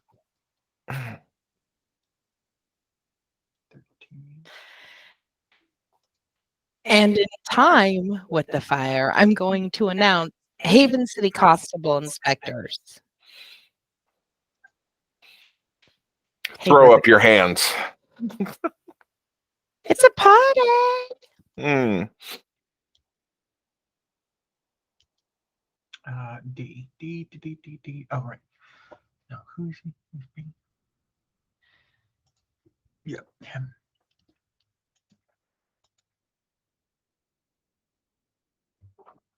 That's A, C, and D. Gotcha. And then E and F. Okay. Okay.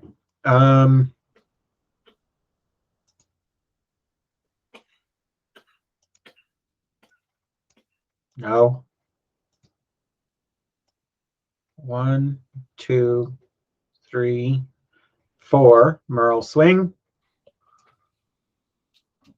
Hang on. Advantage, right click, advantage. Yep. I wish you would just keep the game log open, motherfucker. Natural 20. All right, roll your critical ass damage. Sorry. I rolled max right. damage. 16. Stab. How about you run onto my blade? And then this is gilding the lily, but I missed. I missed with my. He tries to fucking You only get one with an attack of opportunity. Oh, my bad. No, that's fine. What is your key point? The strength save, the one that's the one that. Oh no, what's the one that? They're the same. It's 14. The one where they fall prone is a dex. The one where I push them back 15 feet is a strength. Okay, well, he manages to keep his feet as you fucking take that 19 strength and just fucking shank the shit out of him as he tries to go running past. But it totally deflects him and moves him this to there because like physics. Yeah. Not back into the building though? No, his forward momentum is still gonna add with yours and then created a deflection. Gotcha. Because he was running after you. He just Was that the guy I hit already, or was that another guy? No. New guy. Yeah. 2, 3, 4, 5, 6. Which is technically leaving your threatened area. Oh, you've already taken an attack of opportunity. You can't take another one. Yeah. He comes out and immediately sees his pal over here. and loses one thing, but then turns around and sees you and swings and misses, or goes to stab because they've got short swords as well. Okay. We're back up to him, which is this guy. He turns around using some of his, and you could totally tell which way he's facing because he's a square.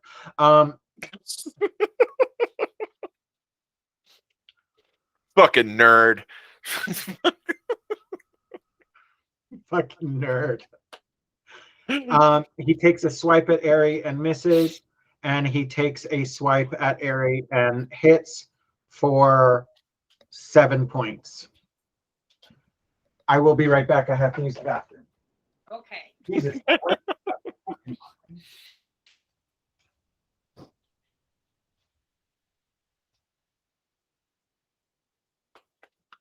I'm going to remind him when he gets back about our soft out and our hard out. Well, I think he's just running us. I know. Hi. Hi, sweet doggy. No, that was my elbow, actually. I suck, not the dog. Okay. Yes. Daisy wants all the loves, thank you. Yes. How did you do that to yourself? The nose bump? Yeah. Yeah.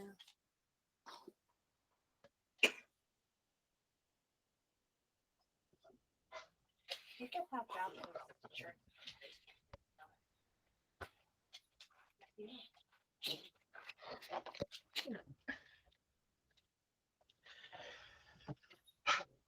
If I had really been thinking about it, I would have put the street up higher so I could have the other side of the building. I didn't really think this fight was going to go onto this side of the building, but whatever. Also, just to remind you of our soft out at 9:30, our hard out at 10. Yep. Okay. Okay.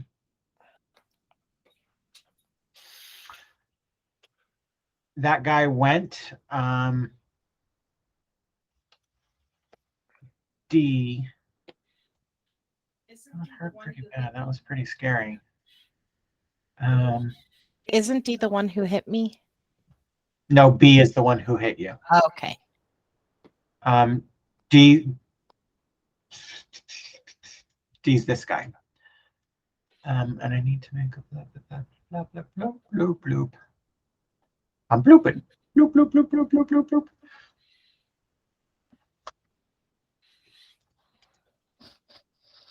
Yeah, no, he turns.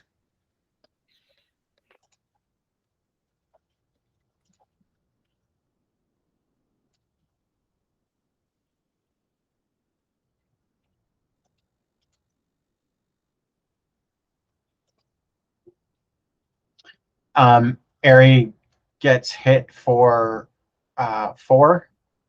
This feels like bullshit. And then gets missed. Merle. Josh. I'm muting so you can unmute. I don't suppose you guys hear this fucking wind howling outside my apartment, do you? No, we do not. Speak to me, Josh. Speak to my mighty beard. Okay. Josh is running from my mighty beard.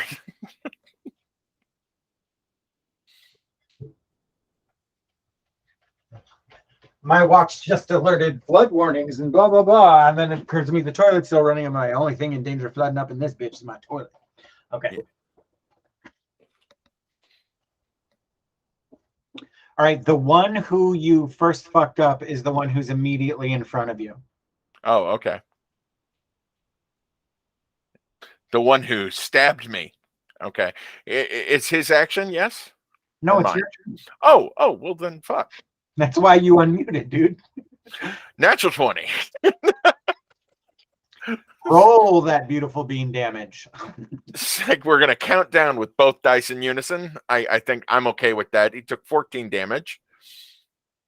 Now I'm gonna unarmed strike him. No, you're not, because he falls. Oh, okay. Then I'm So gonna you can- unarmed strike the next guy. Okay.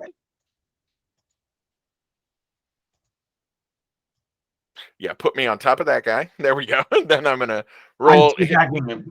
Yeah. I'm teabagging. I thought you said straddling him while you were doing that, but then I realized it was teabagging. I teabagged I The- mushroom stamped the kobold, and the I unarmed, oh, these are not kobolds, in case you haven't figured out. no, The they're unarmed strike hits. badass. The unarmed strike hits. Okay, so I'm gonna do damage with it. And I'm gonna do 7 damage with it Okay. to the guy I stabbed coming out the door before. Stabbed real hard. Hard. Yeah. He's gonna get a kick. A kick. I'm gonna kick him with the kicks. Okay.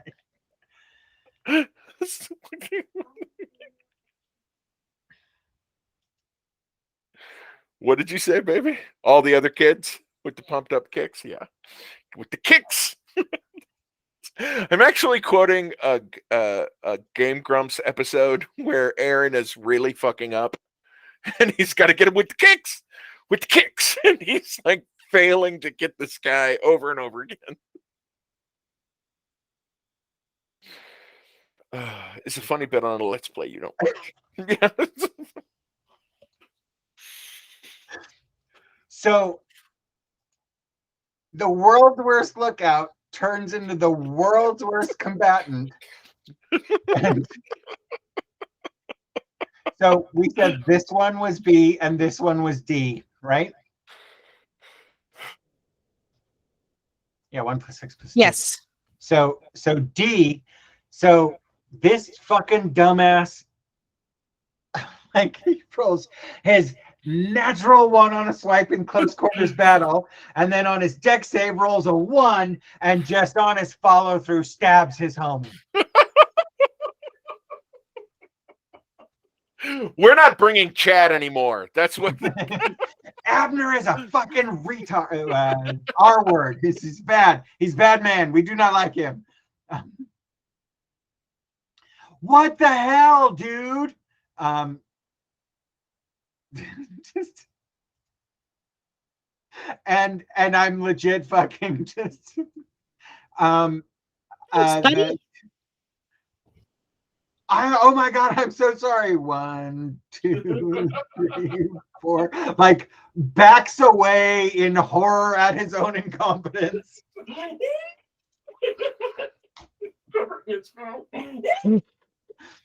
Mom, get some leaves. Yeah, get some leaves. Before we were fighting these constables and accidentally stabbed Jerry, we already looked at it, but you might want to take him to a hospital. Okay. Ants, I need a strength save from you.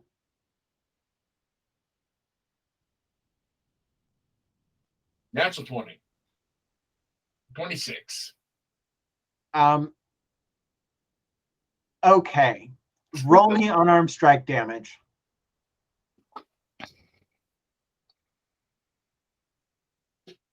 Seven.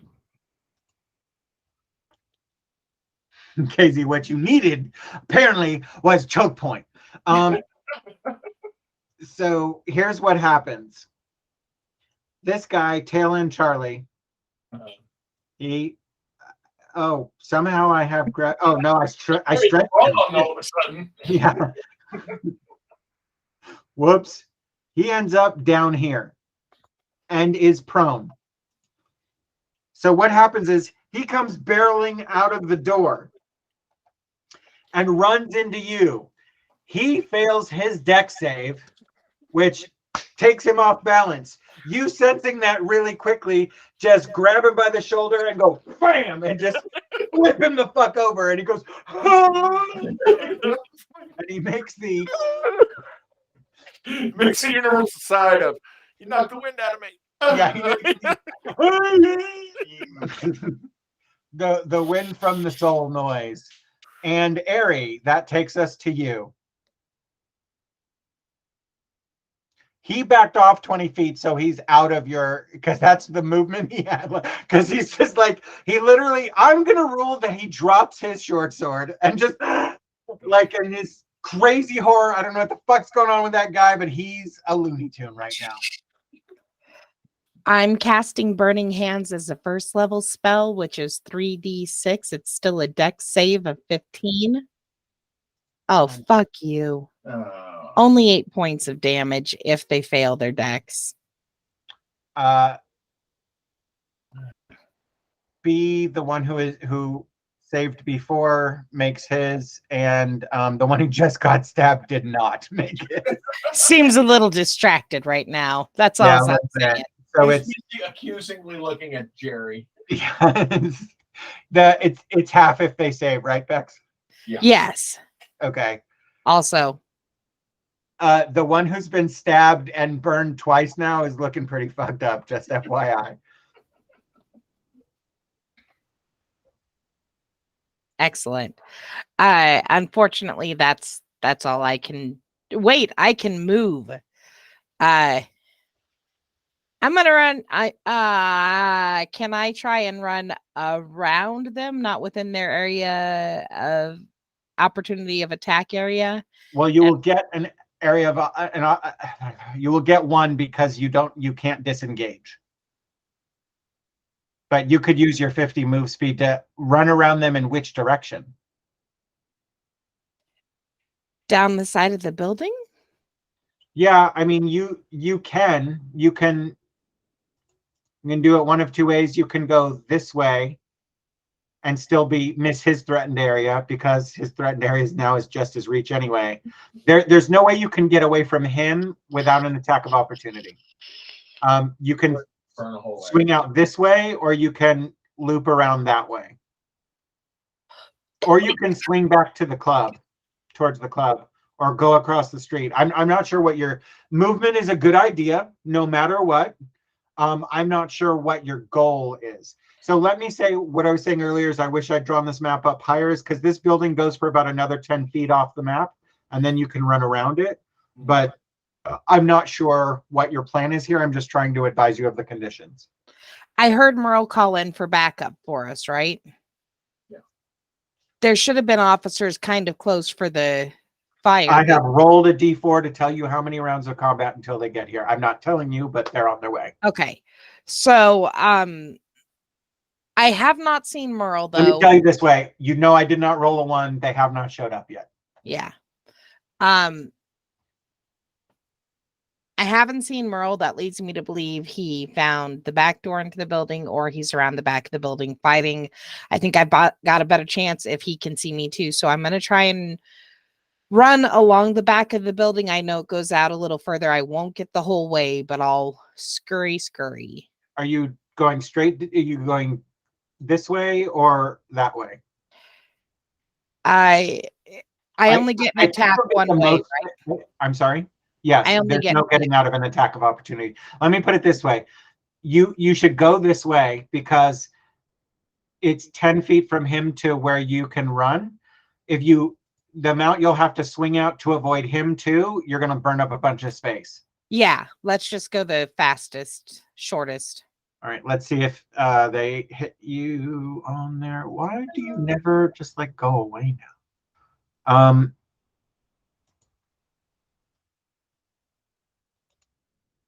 Yeah, you get sliced for 6 on your way out of this fight. Fuck.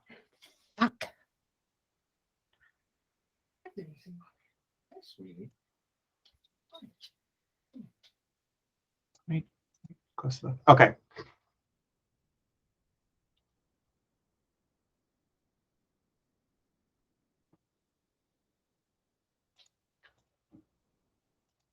He's this. Oh, that's Charlie. Okay, that is him. Merle, ching ching off your bracers. He can't fucking touch you. That one's dead. That is B. Sorry. It's getting really loud. The wind. Yeah. I need to turn you back so I can actually get a fucking 15, 20, 25, 30. He moved into my area. I get In an attack opportunity. No, on- in 5e, it's only when you leave threatened area. In 3.5, it's entering or exiting. Boo. Yep.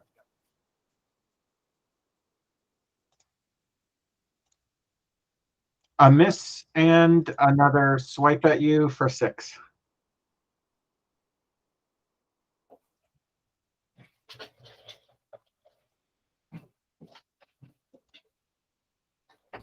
Ooh, I'm getting messed up.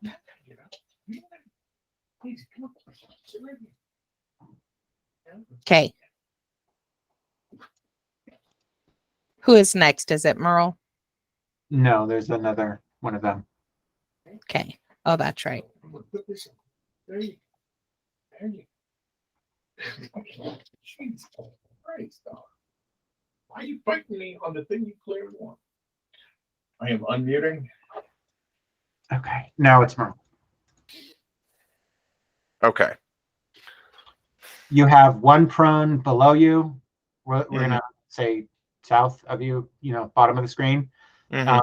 Advantages or attacks on a prone person have advantage. And then you've got this one who you stabbed up real good. The one you stabbed up real good but is standing is at or below. He's at or below half. The one who's on the ground is in better health while also fucked up.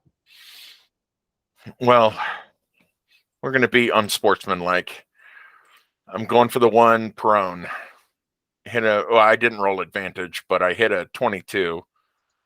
Well, why don't you roll again to see if you crit? I did.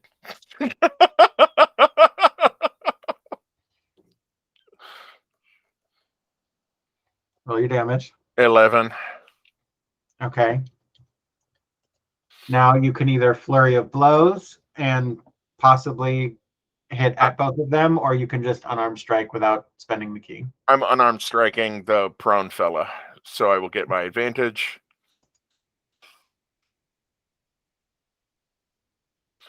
A 19 and a 1. 25 to hit. Yeah, roll your damage. Big 5. Big Bad John. You're like stab, punch, or probably kick. I don't know. It's stomp. It's stomp. This more noises.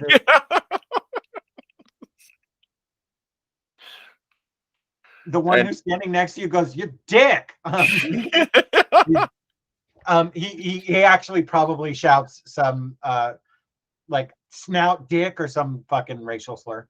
Yeah. Because Illinois Nazis. Yeah. I'll go back to stabbing you in a second. Okay, Abner the dumbass recovers from his 2, 3, 4. Picks up his sword 1, 2. He's well behind.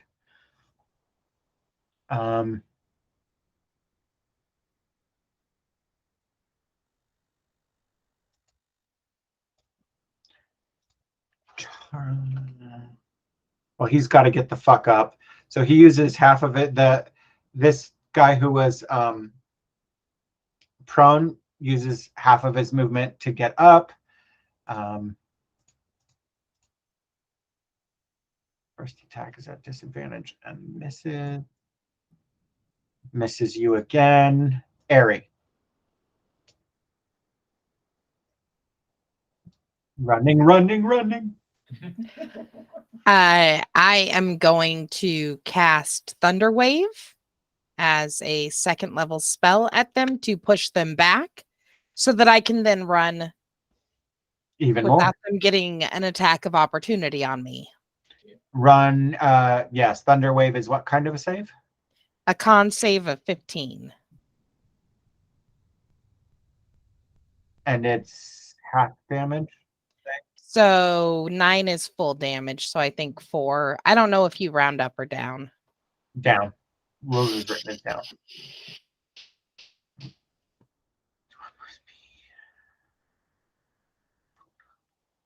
So that's him.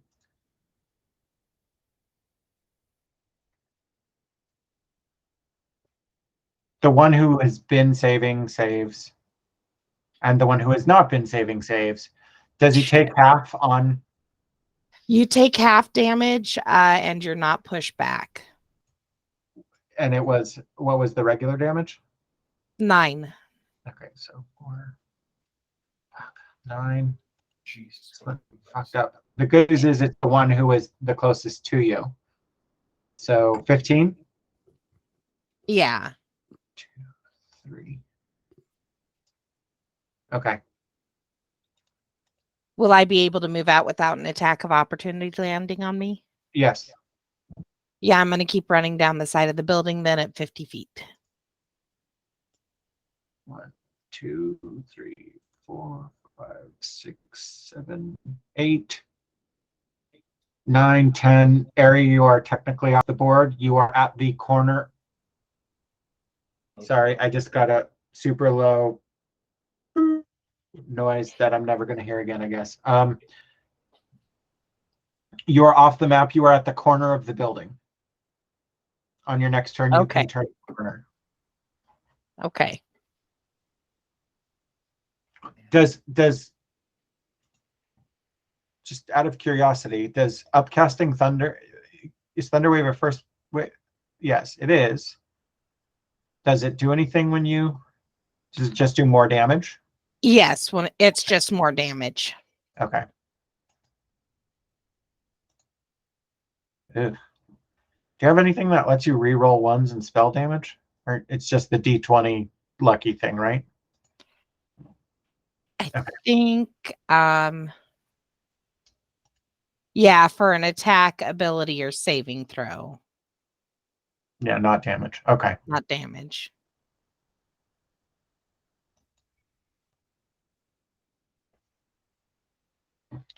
Merle, your guy over here.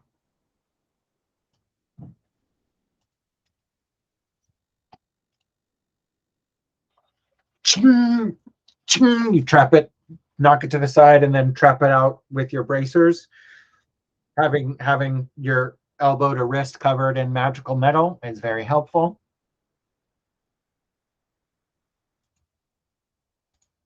That guy's dead.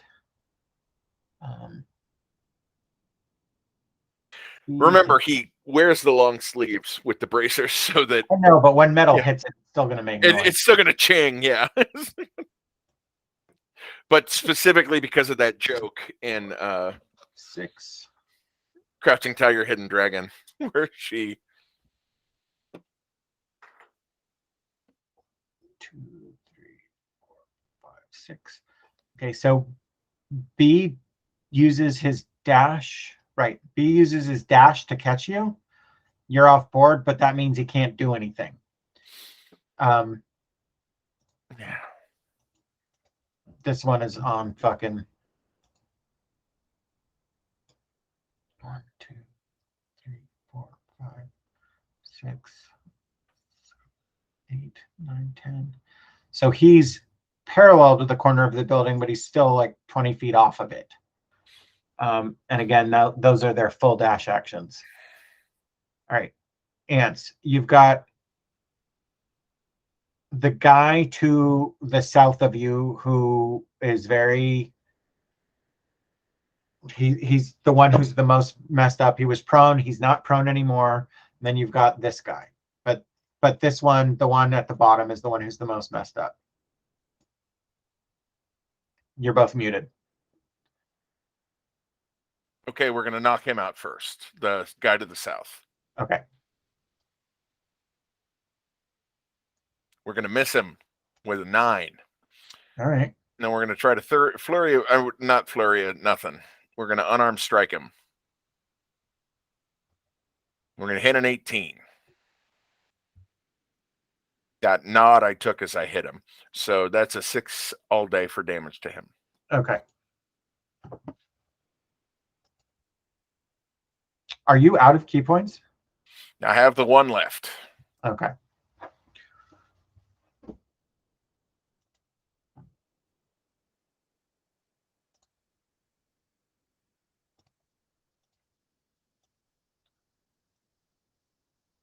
Two, three, 4, 5, 6.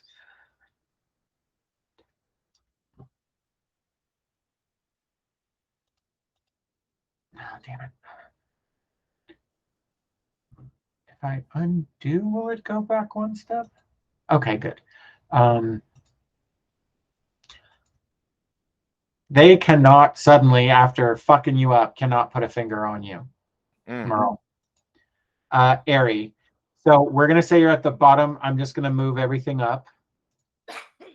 Yeah. Or I'm gonna not be up there with that shit. All right. Panic? Nope. Nope. Nope. This moving you here was a bad choice. Okay, I think I can't get you now. You just like. Oof. Okay. Elder. So you're I'm muting. I'm muting. the back of the building is 5, 10, 15, 20, 25, 30, 35, 40 feet across. He's hot on your heels. God damn it. And a little crooked, apparently. Well, they're very crooked. They're trying to be cop killers. Okay. So we're going to say you're at the back of the building. You have 40 feet across. On using just your movement, you can clear and you'll come into this alcove and see Merle. But tell me the order in which you're doing whatever it is you're doing. If you thunder, I think it's right on you. So if you thunder wave again and manage to push him back off, you can get out of the attack of opportunity situation. But if you just run right now, rules as written, because you're right. Yeah, I'm gonna cast Thunder Wave. I can't stand here and get hit by him because I'm down to 11 hit points. Mm-hmm. I don't want to drink a healing potion just for him to hit me again while I'm still cut off. So I'm going to cast Thunder Wave and hope that he fails. Okay. So it's a DC 15 con.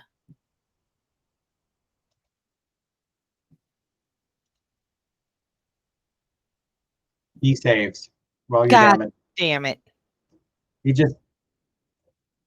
I don't know why this would make you feel better, but he just saved with a natural 20. It doesn't. 7, okay. So 3 points of damage.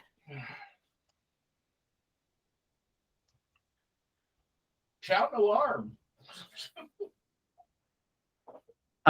He misses his attack of opportunity. Good. Are you moving your full movement?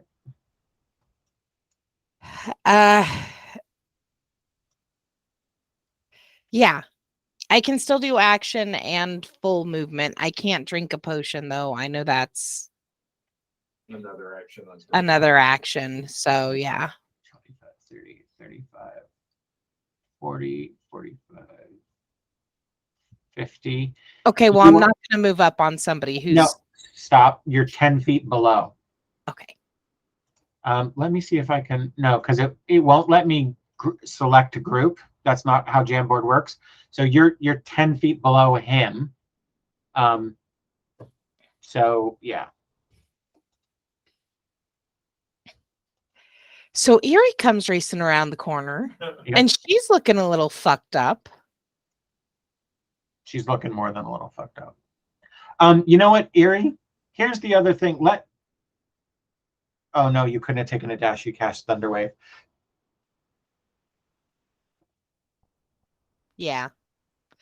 I was thinking it might have been worth it to take the dash, shoot past the back courtyard, not cast Thunderwave, because a dash at 50 feet is 100. You well outrun him at that point. So he would have to dash all the way across and then still have movement. And then you could heal. I don't know. Never mind. Never mind. We made the choices we made. Okay. Yes. He finally puts sword on you for 5 ants.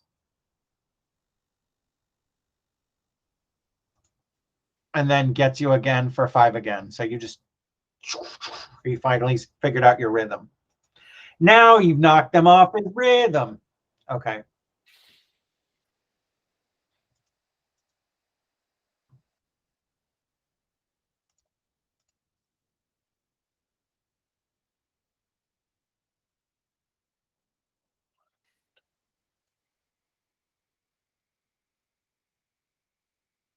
Um, 7, 8, 9.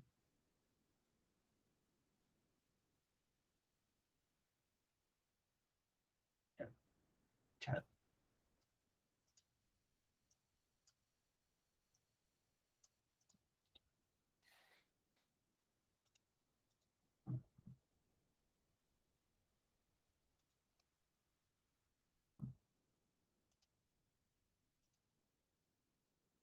Not again. Okay, so Ants, if you're going to use this for combat in the Spelljammer game, don't move things to the edge. 2, 3, 4, 5, 6, 6. This guy's super fucked up.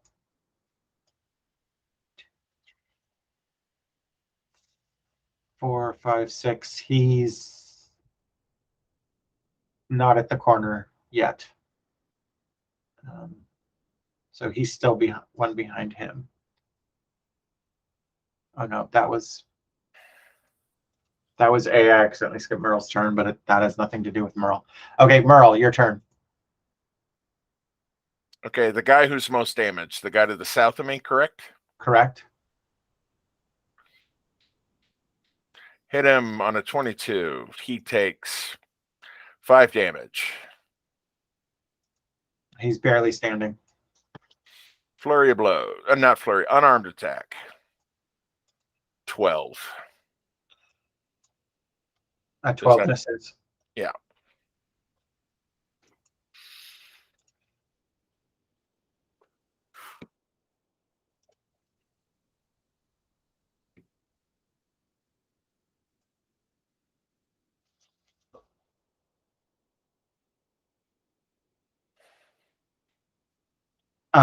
He goes and swipes at you, and he's so battered and weak that he almost loses his grip and loses his second attack.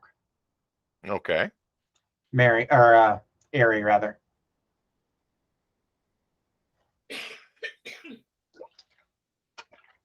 Well, I can see Merle up there. I can't hear you, sorry. Let me mute. I muted him. I can see Merle up there, so I'm going to go ahead and drink a healing potion.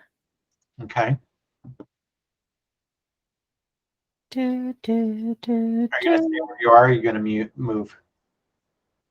I'm drinking first. Okay. Whee! 10 plus 4, 14 points of damage healed. Wow, exactly average. 2 1s and 2 4s. Yeah. And then I am going to Get up to 5 feet with me so we get an advantage. they don't do the flanking in No. 5e, unfortunately. I am going to move further back though, or further towards Merle without like running into line of fire of people. Like that? Yeah. When she does, Merle says, You're muted. I know. When she gets up there, Merle says, "Now we got you exactly where we want you."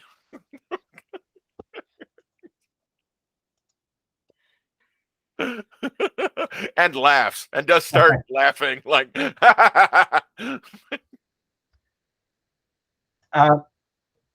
The one who's just been sitting here missing you to the east, just shut up, racial slur, and just still continues to. You're like full on Neo, just blocking like a Mr. Smith thing. Okay. yeah, Merle is going to look at him and go, "You're bad at this." Seeing that, This guy decides not to close with you. Yeah.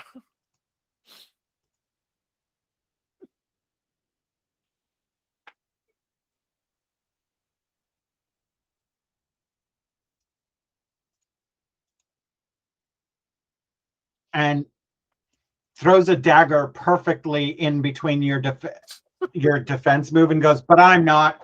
And you take 5 dagger damage on a natural 20. Nice.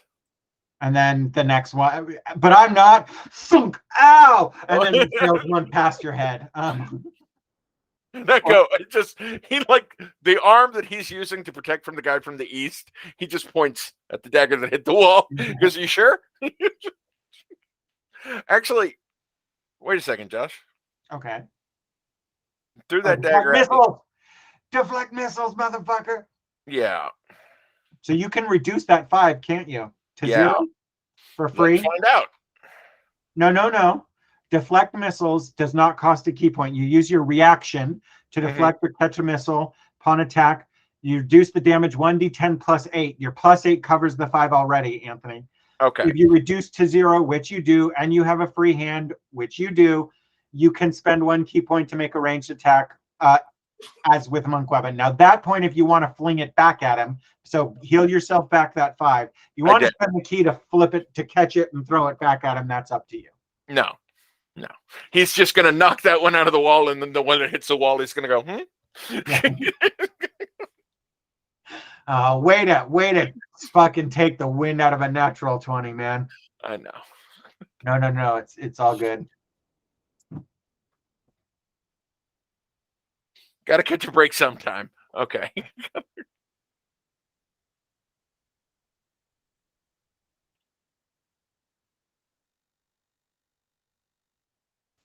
Both of you roll flat perceptions for me.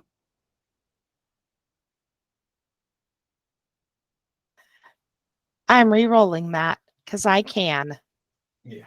And that's a nat 20. I re-rolled it too. So a 22. I rolled a 19.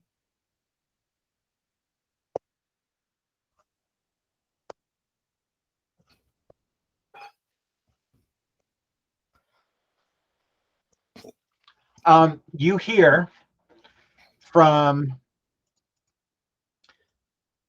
this area, you hear, Haven City constables, freeze or we'll shoot. And then you hear the twangs of crossbows and the cries of pain from over here, but you can't see because there's a building.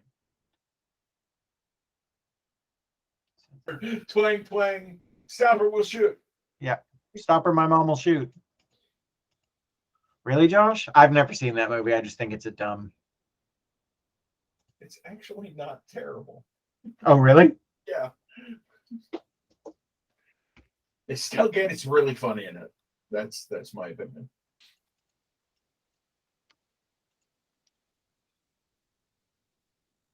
No, that's yes. Okay. 6. Sorry. Damage. So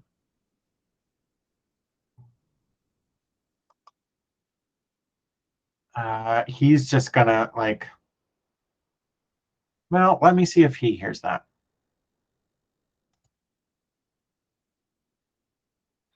Ants, what did you get on your perception? Never mind, I'll look it up in the game log. 22. She got a 22, 19. Ants or Merle did not hear the constables. So he doesn't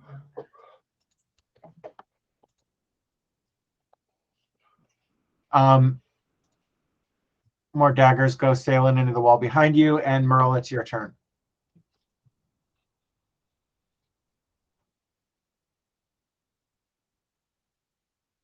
You need to unmute Merle. It's Merle, not mural. That's a wall painting. Merle, it's your turn. I could talk good, you guys. I hit a 20. Dirty 20 hits. For max damage. All right. Well, the guy to the south that you've been working on forever, right? Yeah. He goes down. Guy to the east. Actually, hold on a second.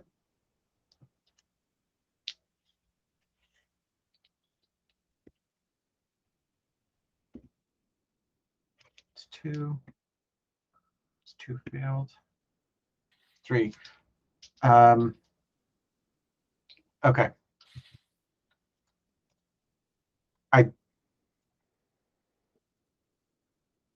Yeah, I know what I'm going to do. Okay, so he actually going to make him yellow for right now. Okay, the guy to the east with you have your unarmed strike. Mm-hmm. Okay. Open, fucker. 12 doesn't hit. A 12 does not hit. So that is Charlie.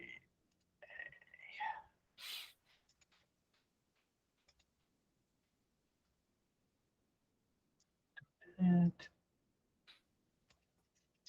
he fails one destiny.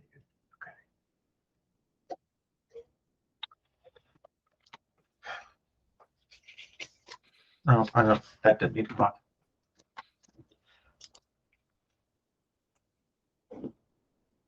All right, Ari, your go.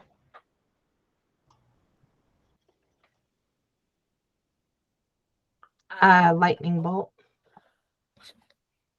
To, Firebolt, rather. okay, I'm like, no, lightning bolt. Whoa! What have you 24 been all waiting day. for? That not a natural 20? No, all right. No. To which one? The one next to Merle or the one who's throwing daggers? The one who's been fucking me up the most? Yeah. It's the the one Yeah. throwing daggers. Dagger boy. 10 points of damage. Nice. Max damage on the firebolt. And Aries going to say, I told you, Haven City Constable inspectors. Because I did shout that earlier. You did.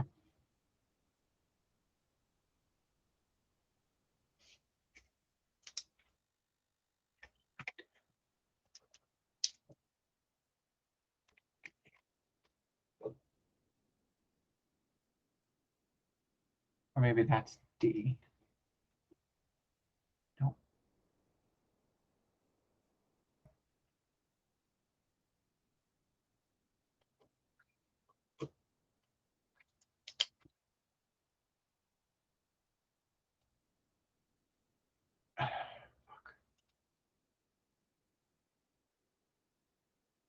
You're more this guy to the east. Yeah, not doing so great.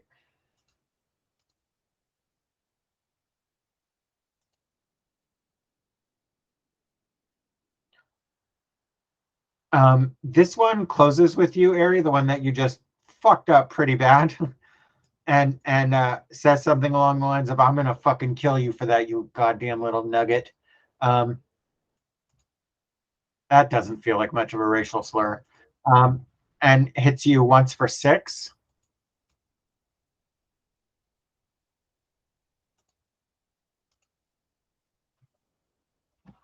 And hits you again for 3.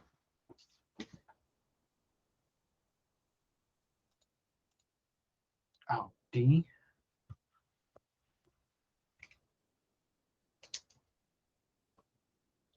Merle, your go. You're both muted, by the way. Merle, your go. Go ahead and give the guy to the east an attack of opportunity. I'm going to close with that sumbitch you just hit my partner.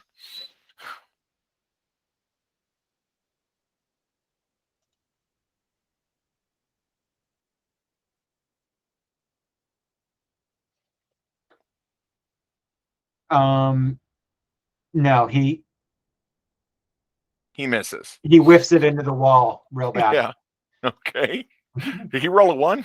Yeah, he did. Yeah, he's not good at this. He should really look for another line of work. 2 of these guys, fucking terrible. 3 of these guys, fucking deadly. Just Natural 1 on the necessary. all right.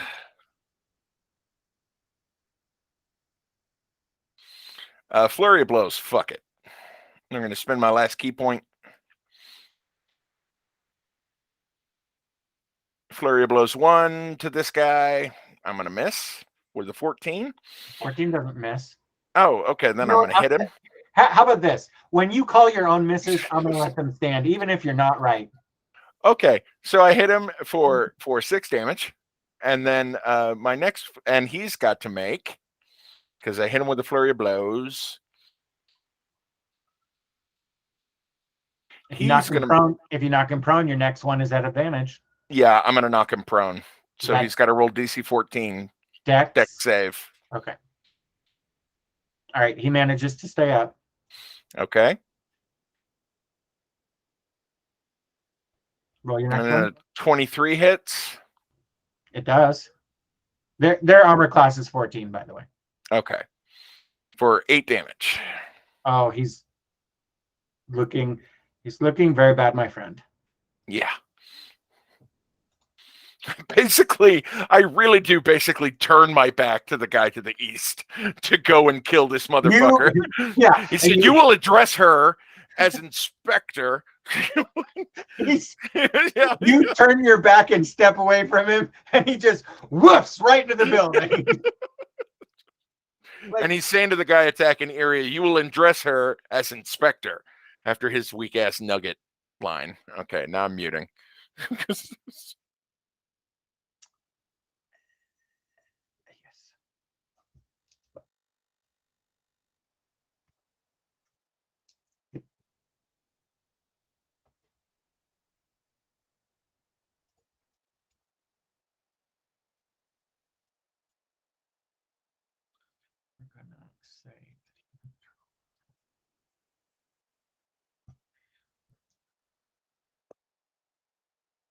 Fuck, that's 10 versus 10, so we're gonna roll that again.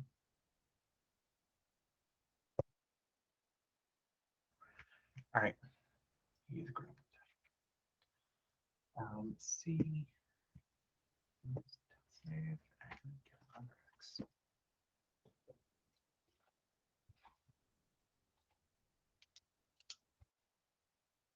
Airy.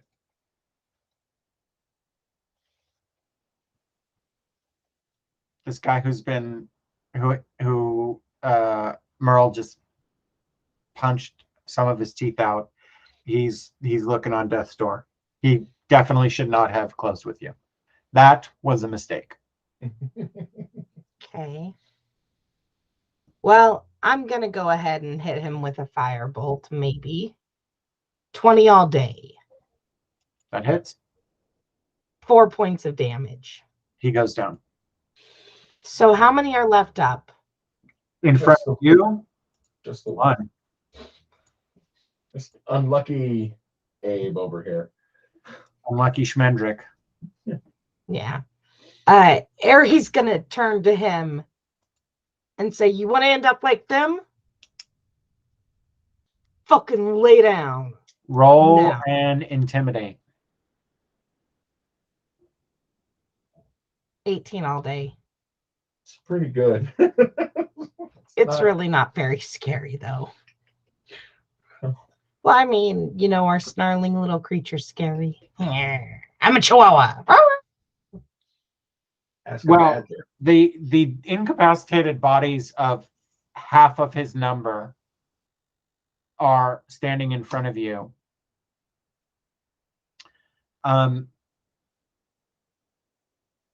They are not standing in front of me. Point of order. They are heaped on the ground. Are laying down in front of you guys.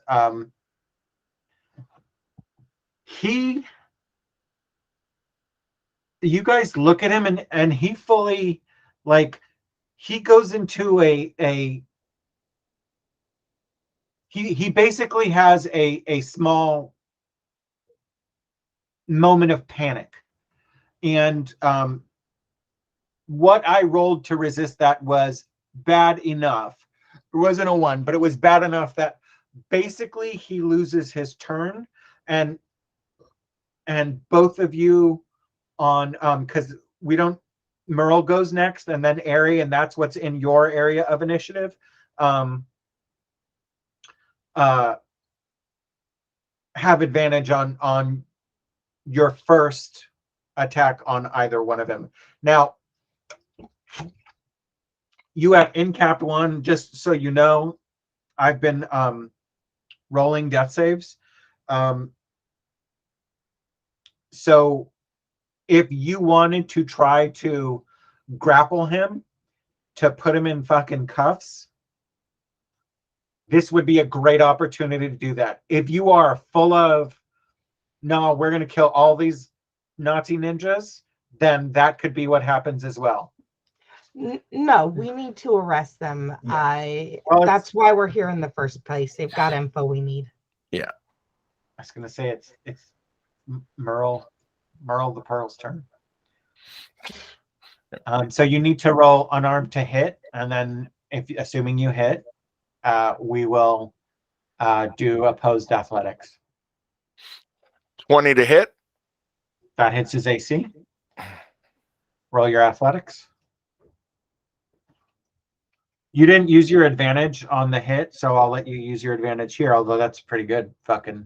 I'm going to take the 19 that I rolled and just that I flat rolled for 25 athletics check. All right. He's grappled. Mm-hmm. Ari, you can use your full action to manacle him. Going to do that.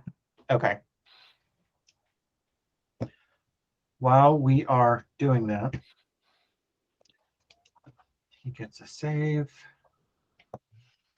The other bodies are going to get manacled as well. Yeah. Okay. By the time you check them,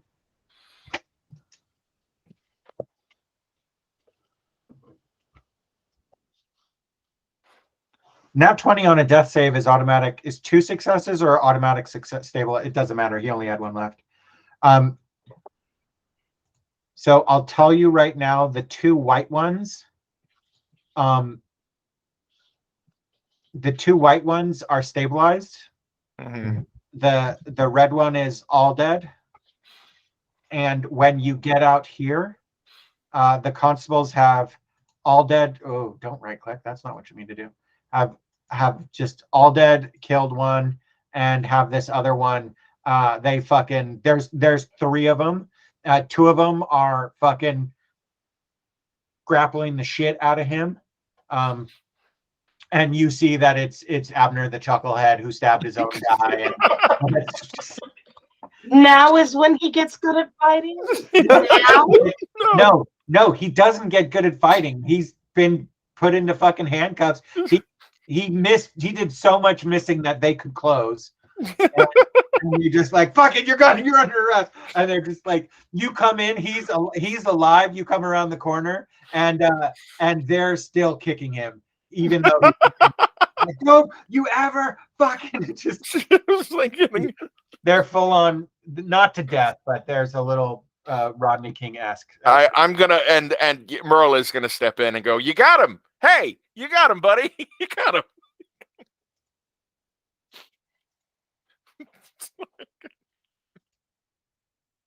Okay. And we are out of initiative. If anyone wants to pop another potion, now's the time. Stop sharing. Okay. We are past our soft out. Yeah. So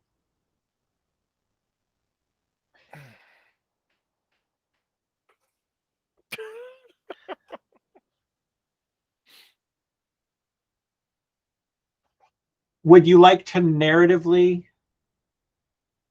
the rest of what's happening on what game is it? What day is it? It's Wednesday. You're both muted.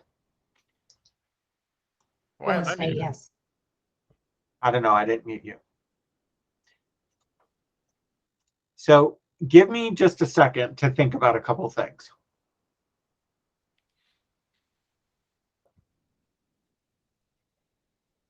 Okay.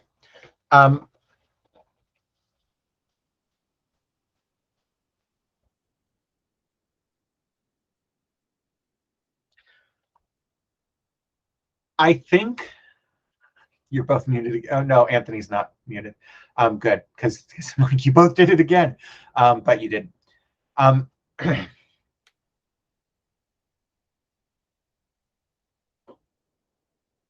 Okay, here's what I think I'm gonna do.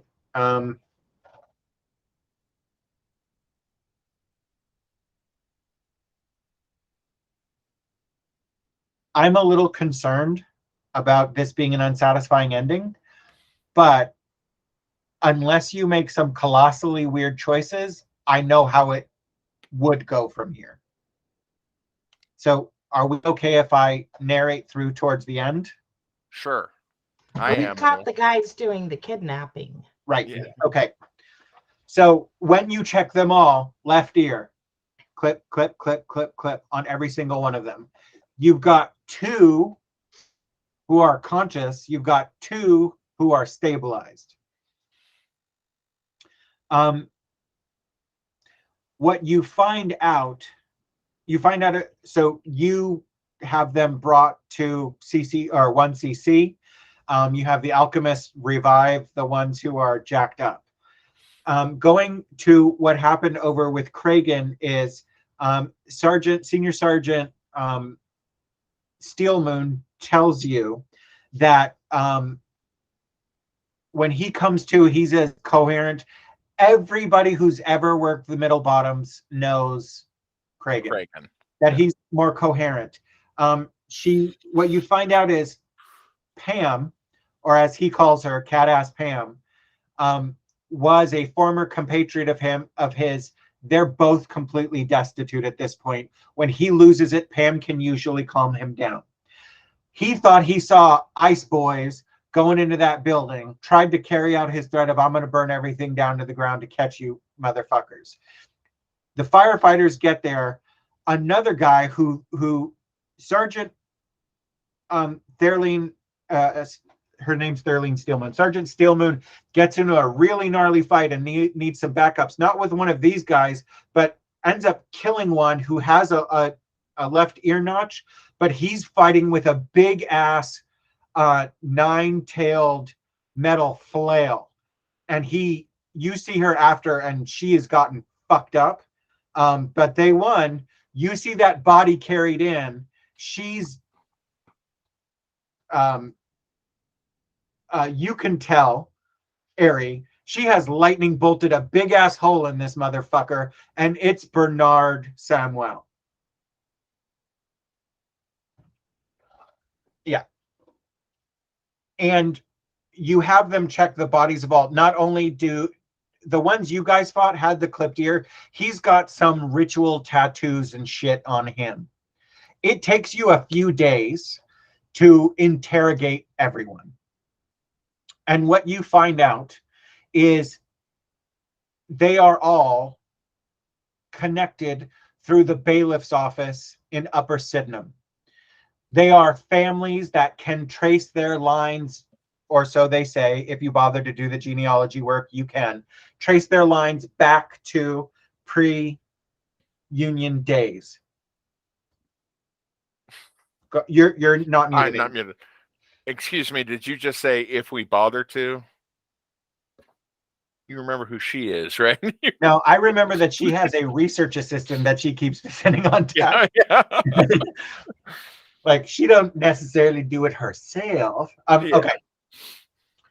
So you were fairly close. It takes a long time to get this out of them. But what you find out is they belong to what they call the Ancient Order of the Clipped Ear. They are basically hegemonic apologists, elven apologists, and you eventually find out that they were caching what they refer to as exotics. In 3 days from the arrest, you finally get them to break and spill. You at a different platform where Tunnel 6 goes, you get Grenga, you get Drell, you get their boss, you get down into the tunnels on the day 3rd, you find another platform, and you find 4 cages. You find Rumor, you find Diva, you find a different person who hadn't been reported missing, and then there's an empty larger cage that you can only assume was for the Glowing Glade twins. What you find out is this was their last collection, and they believed that if they could get these high value exotics, is what they call them, that they would be allowed to move their families back onto the other side of the rift. So they were trying to buy their way back into the empire. Once all this goes down and Temerity gets involved, they serve writs on the Upper Sydenham Bailiff's Court. There's a fight at that building in which the head of the bailiffs that you met there, and several of his bailiffs try to make this stand. You guys are not there, or you could be. You could be there, but Temerity's basically like serving the what do you call it? The warrant. Mm-hmm. She's serving the warrant with the uniformed constables from that. That turns into a fight. So what you find out is the ones with the tattoos who fight with the flail, they're called scourges. So the ones you were fighting are called abductors. Their family ties are connected all over Honor Oak, Upper Sydenham, and regular Sydenham that's in between. And there's this third group in there called Tempters, and that is Lucas Samuel was being groomed to become a Tempter. Robinette Talbot was a Tempter. When you bring them in, they are clearly conditioned to stand up to interrogation. You two cannot crack them. Temerity does not crack cannot crack Robinette Talbot. And one of the not Luca, who you can tell was sort of like going along with his father's expectations, and we've always done this, but was really, what you find out is that when he was sent to the store that day, you find him in like Battersea Park hiding out from his family, not realizing what had happened because he didn't want to be doing any of this. When you bring him in, he spills a bunch of this shit as well, including telling that, yes, he was there to work the Glowing Glade twins, but he just he really didn't want to. And he was actually kind of hoping, that's not a word, hoping you would keep him detained a little bit longer, because he knew if he went back empty-handed, he was going to get in a lot of trouble with his father, who is a scourge in the Clipped Ear.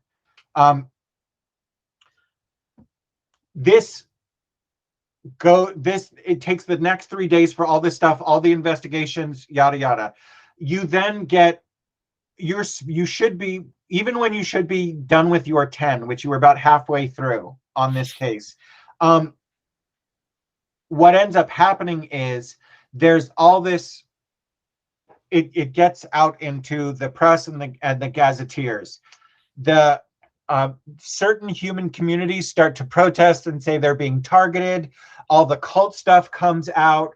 All the records of the Upper Sydenham bailiffs comes out.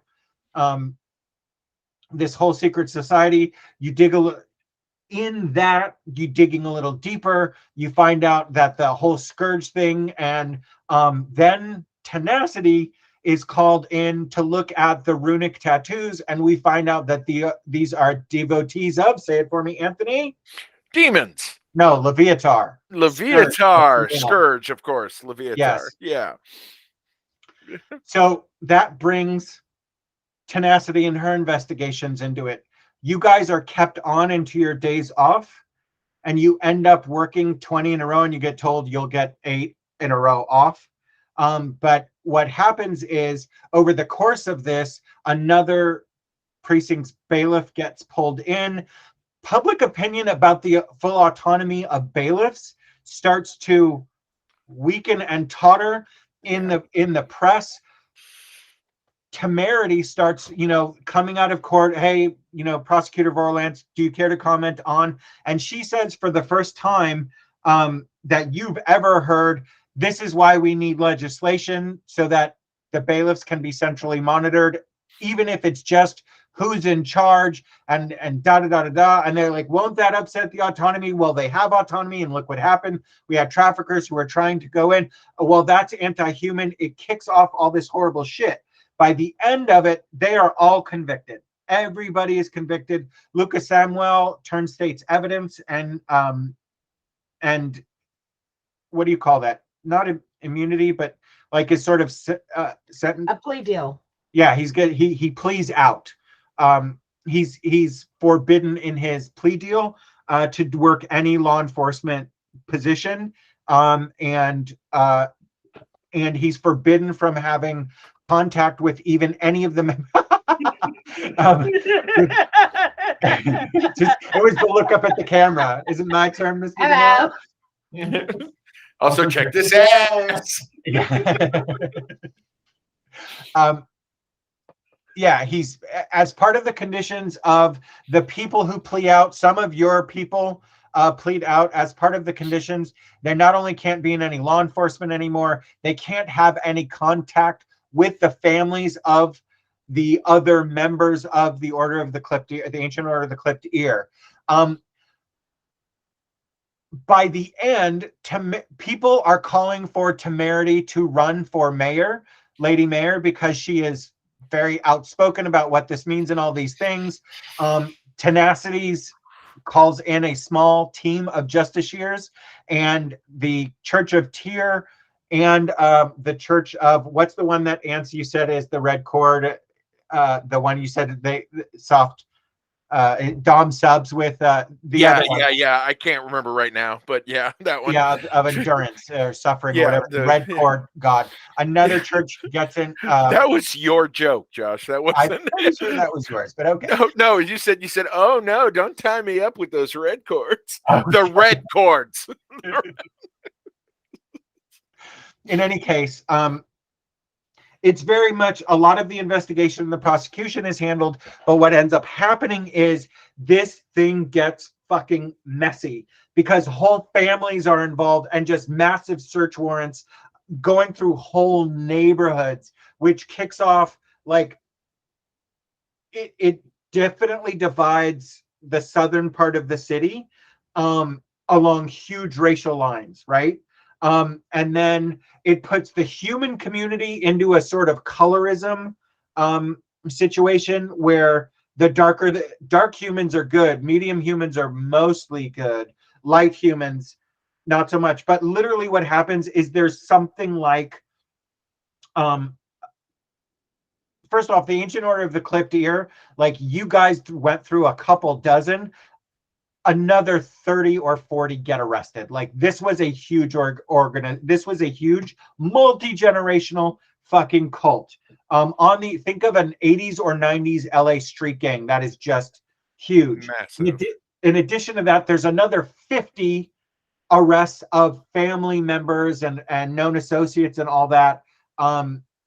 It's going into homes and unearthing a lot of like not artifacts in the sense of magic, but things left over from like little hegemonic banners and shit that historians are like, that has been here for 700 years. Like it's a fucking mess. But on the other hand, so it plays a little differently north of the river. North of the river, Temerity Vorlance is a hero. The Church of Tyr and the other one are great. You guys, as the lead investigators, like they have to, like the press really, they're really trying to make you the darlings of this. They're really trying to, like, hero cop. I mean, it's that tone. Hero investigators. North of the river, this all plays to the, well, of course, those poor impoverished humans, of course they held on to blah, blah, blah, right? And it's not it's that sort of casual, well, look, I mean, that's why they need a guiding hand, right? It turns into a sort of patriarchal, paternalistic thing. Closer around Camberfield, that whole area, those communities are really, because here's the thing is, was it a very large number of arrests? Absolutely. When you consider the populations of those districts, it's still the minority, but the minority of them were attached to the Clipped Ear, but they're all kind of getting painted with a broad brush right now. If anyone at any point says anything about me being a hero cop, anyone in the press, I am very quick to introduce them to my very white wife my very white human wife, and my very tan half human daughter. Okay.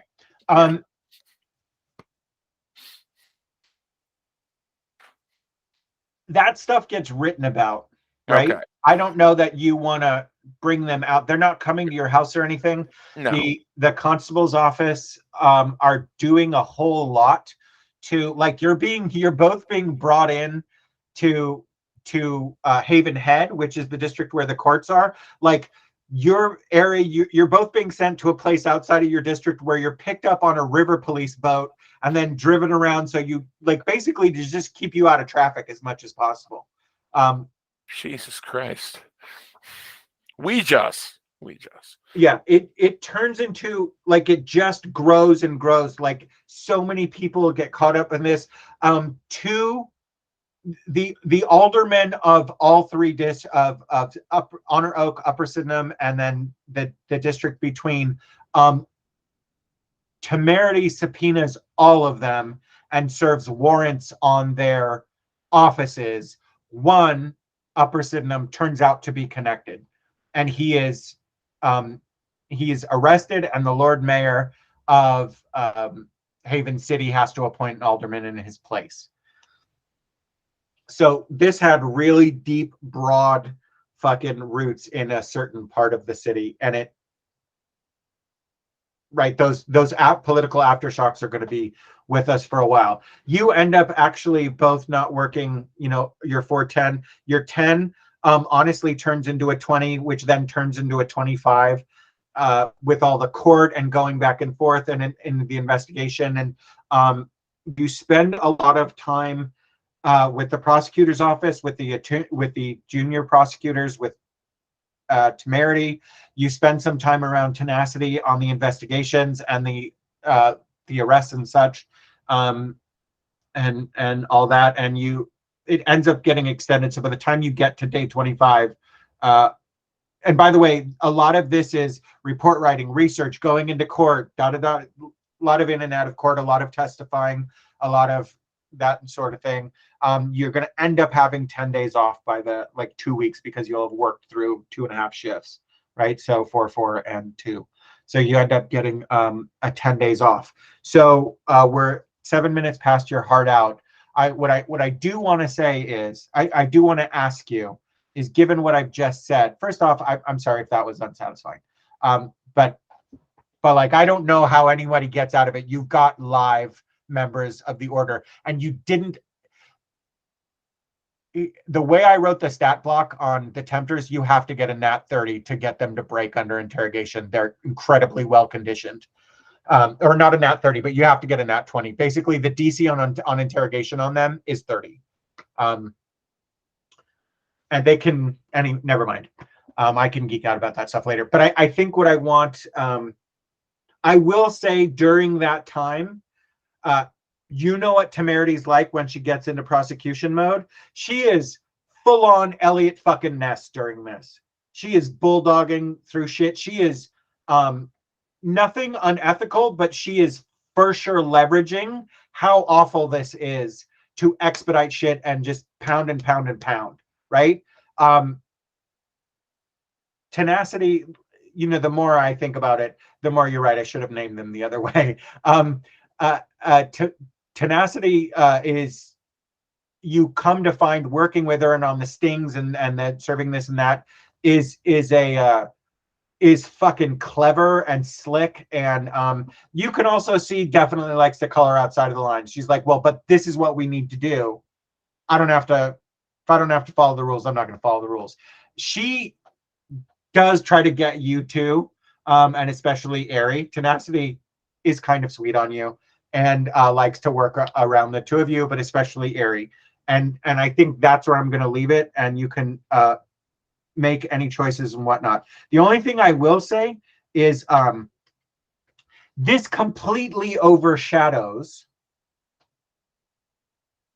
2 or 3 more things going on in old guild establishments. Like, that was starting to pick up in the news, and then this fucking shitstorm blew up with massive political implications. So you lose track of what's going on what you do know, Merle, is that you hear through the grapevine over this course of effectively 20 days, a month. Over the course of this month, you hear that your mom's getting called on the carpet because she stopped shipping livestock, because she stopped trading in livestock, and she holds to it. And there's like 3 or 4 more killings in the OG, and then the capo, the hobgoblin, who like well, he didn't do that. The other one where the second killings were, he stops too. And the last you hear, some of the mid-level capos are just like, no, this is what we were told.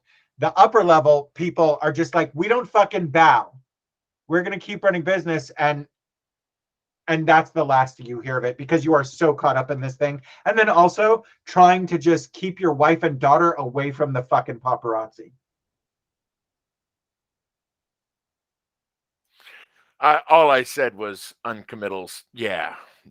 No, that wasn't unsatisfying. That's pretty fucking satisfying. I was sitting here thinking, like, I didn't announce myself. I made a joke when I went in there. I can completely see these guys just sliding out of this. But I'm glad that didn't happen. No, you're applying way more stringent. Yeah. Bex, I'm Casey? sure you're typing because you've got your typing face on. Is there any?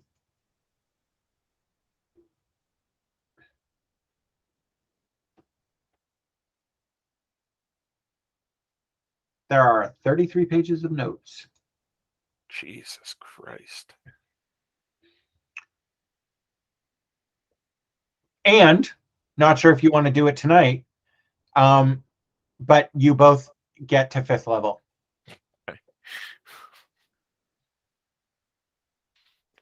I could definitely use the hit points. You can also, I think 5th level is when you get a second attack. But you know what you get that's really fucking crazy at 5th level, Ants? What's that? Stunning Strike! Oh, cool.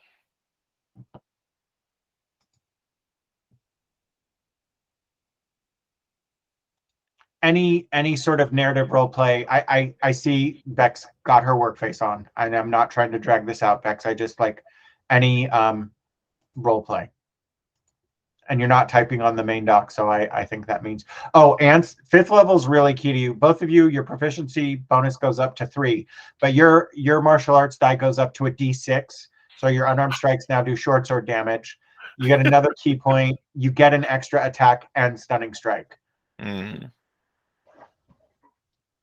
When you put somebody into the stunned condition, they are incapacitated. They basically lose their turn. Nice. Stunning strike is ridiculously powerful. It's very, very good. Interfere with the flow of a key when you hit another creature with a. Oh, I saw. Yeah. With a melee weapon attack, you can spend. That includes your fist. Target must save with Constitution unless stunned. A stunned creature is incapacitated. The creature automatically fails strength and dex saves, and attack rolls have advantage against that stunned creature. And 38 hit points.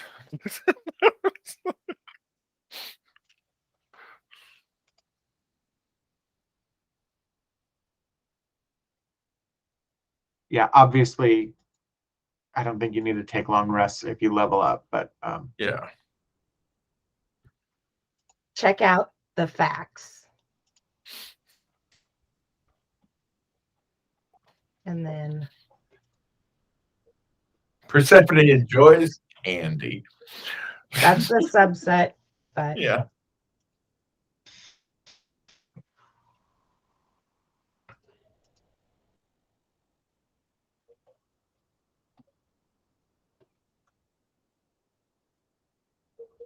oh,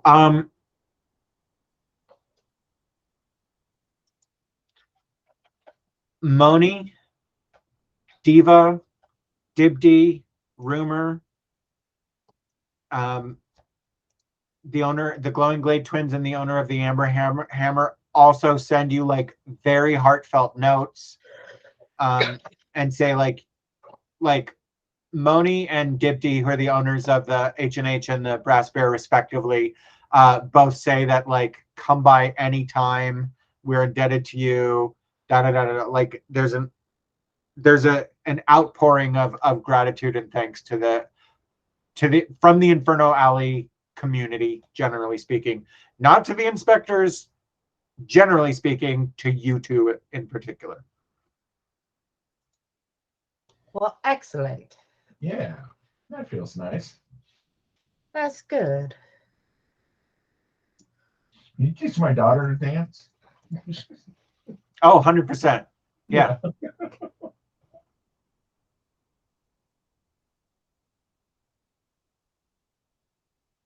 Yeah, Bratislava was a tempter, was the other tempter that you. So if you had noticed his ear, you wouldn't have seen it. The tempters don't get their ears cut because they are infiltrators. Right. Yeah, they have to blend in. Yeah. Can I ask about what was the guy? You should unmute and talk to him. Sorry. The father, the guy who wouldn't take off his hat. He was the scourge that Sergeant Steelmoon fought. Okay, and she killed him? She blew a big ass hole with a lightning bolt into him. Yes. Okay. And that is Lucas Samuel's father. And remember, he's like, fuck it, I don't know how to get out of this. I'm gonna run away. Right. You guys eventually, he comes forth. Right, I covered that. You covered, yeah. No, I was just wondering because what happens to his hat? I mean, well, the hat seems to slip through the cracks in the and the Samuel, Marie Samuel and Luca, what do you call it? Collaborate? No, cooperate with the investigation. So, I mean, if anything, the hat is taken into evidence, Anthony. I know that was a joke. I'm going to treat it as though we're a legitimate question. Yeah, it was a legitimate question. He's going to see if he can get his hands on it, but he can't. So that's fine. No, it's taken into evidence. Yeah. He's still got the blue hat, though. That's almost as good.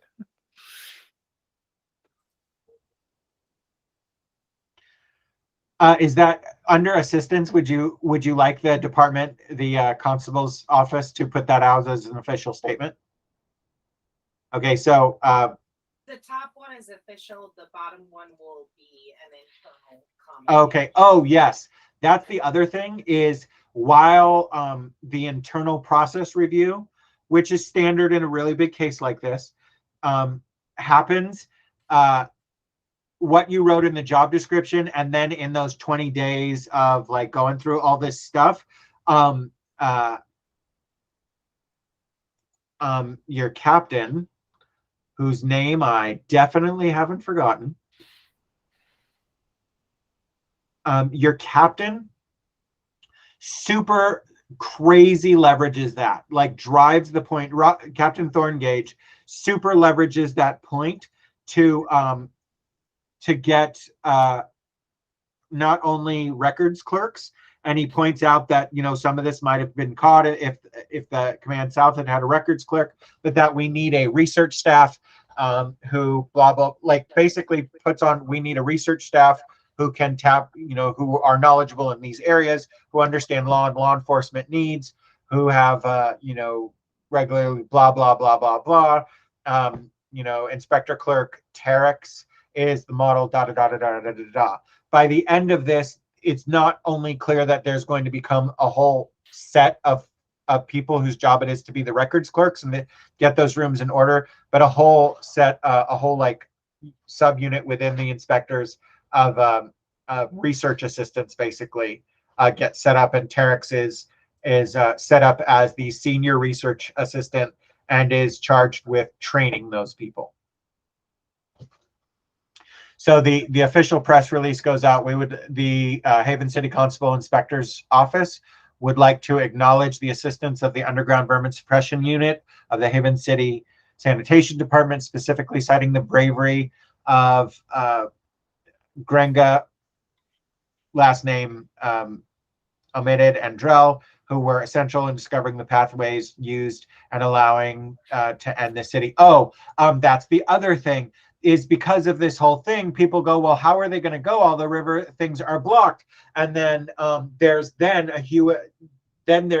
that's another point of outrage is like, well, clearly they can't all be blocked, because what you find out is it would have taken, you made the right choice here. If you had gone down tunnel 6, it would have been very difficult for that to be fruitful. But what you find is that it goes out a long ways, and they were going to be able to get them to the river, because one of the last ones still inside the wall.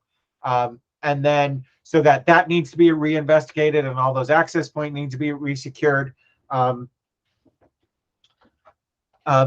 Yeah, so it unearths a lot of, it kicks over a few anthills, the whole situation. There's even talk about, well, we tried this several hundred years ago. Maybe it's time to think about actually using them and monitoring them, so this sort of thing can't be done. That is a public debate that's going to go on for a while. That's not going to get, there's all this talk about the expense and yada, yada, yada. You're both muted. What was Lucas' dad's name? Bernard. Here, I will. No, I got it. I just needed Bernard because I'm making note of the blue trapper hat. It's in my possessions. Oh, the blue, yeah, the other headies. Yeah. See this? I got this off of Nazi. Anthony, this link that I'm putting in the chat is what Josh is looking at. Oh, okay. What is what I'm looking at? I put in the link to the Google Doc. The facts. To the fact doc. Yeah. I think I would like to keep one of these running simultaneous to every case. Oh, yeah. Is that gonna? It really won't be. It's like 5 minutes during wrap up. Okay, I see. But you're keeping it during the case. I just, Becky, I don't want you to feel like you're so busy taking the narrative notes and the facts notes that you end up not really playing as much. I was primarily working on this while Merle was ninja kicking the shit out of a bunch of wannabes. Okay. But yeah, they weren't a bunch of wannabes. They were fucking badass. They all I had. know they fucked me up. I realized that I made them too powerful. Took away. I took their sneak attack away. Otherwise, you would both be dead. But like, all of those guys had 44 hit points. Yeah. They were. Yeah. The Sorry, objective cat races. We're hearing the cat races. Like it comes from all the way on the other side of the house. We hear cats stampeding. There's 2 of them. The kitten in front, who has no stealth. The kitten is just gallops across the house. And then Petra, who's not much better, she can be super silent, but when she's running, not so much. Anyway, we just hear them herding from one end of the house to the other. That's hilarious. Yeah. Hold on, I'll show you some cool shit. Well, I think it's cool shit. Show us the cool shit, and then if we are good, I am good with that wrap up. I am good with the postscript.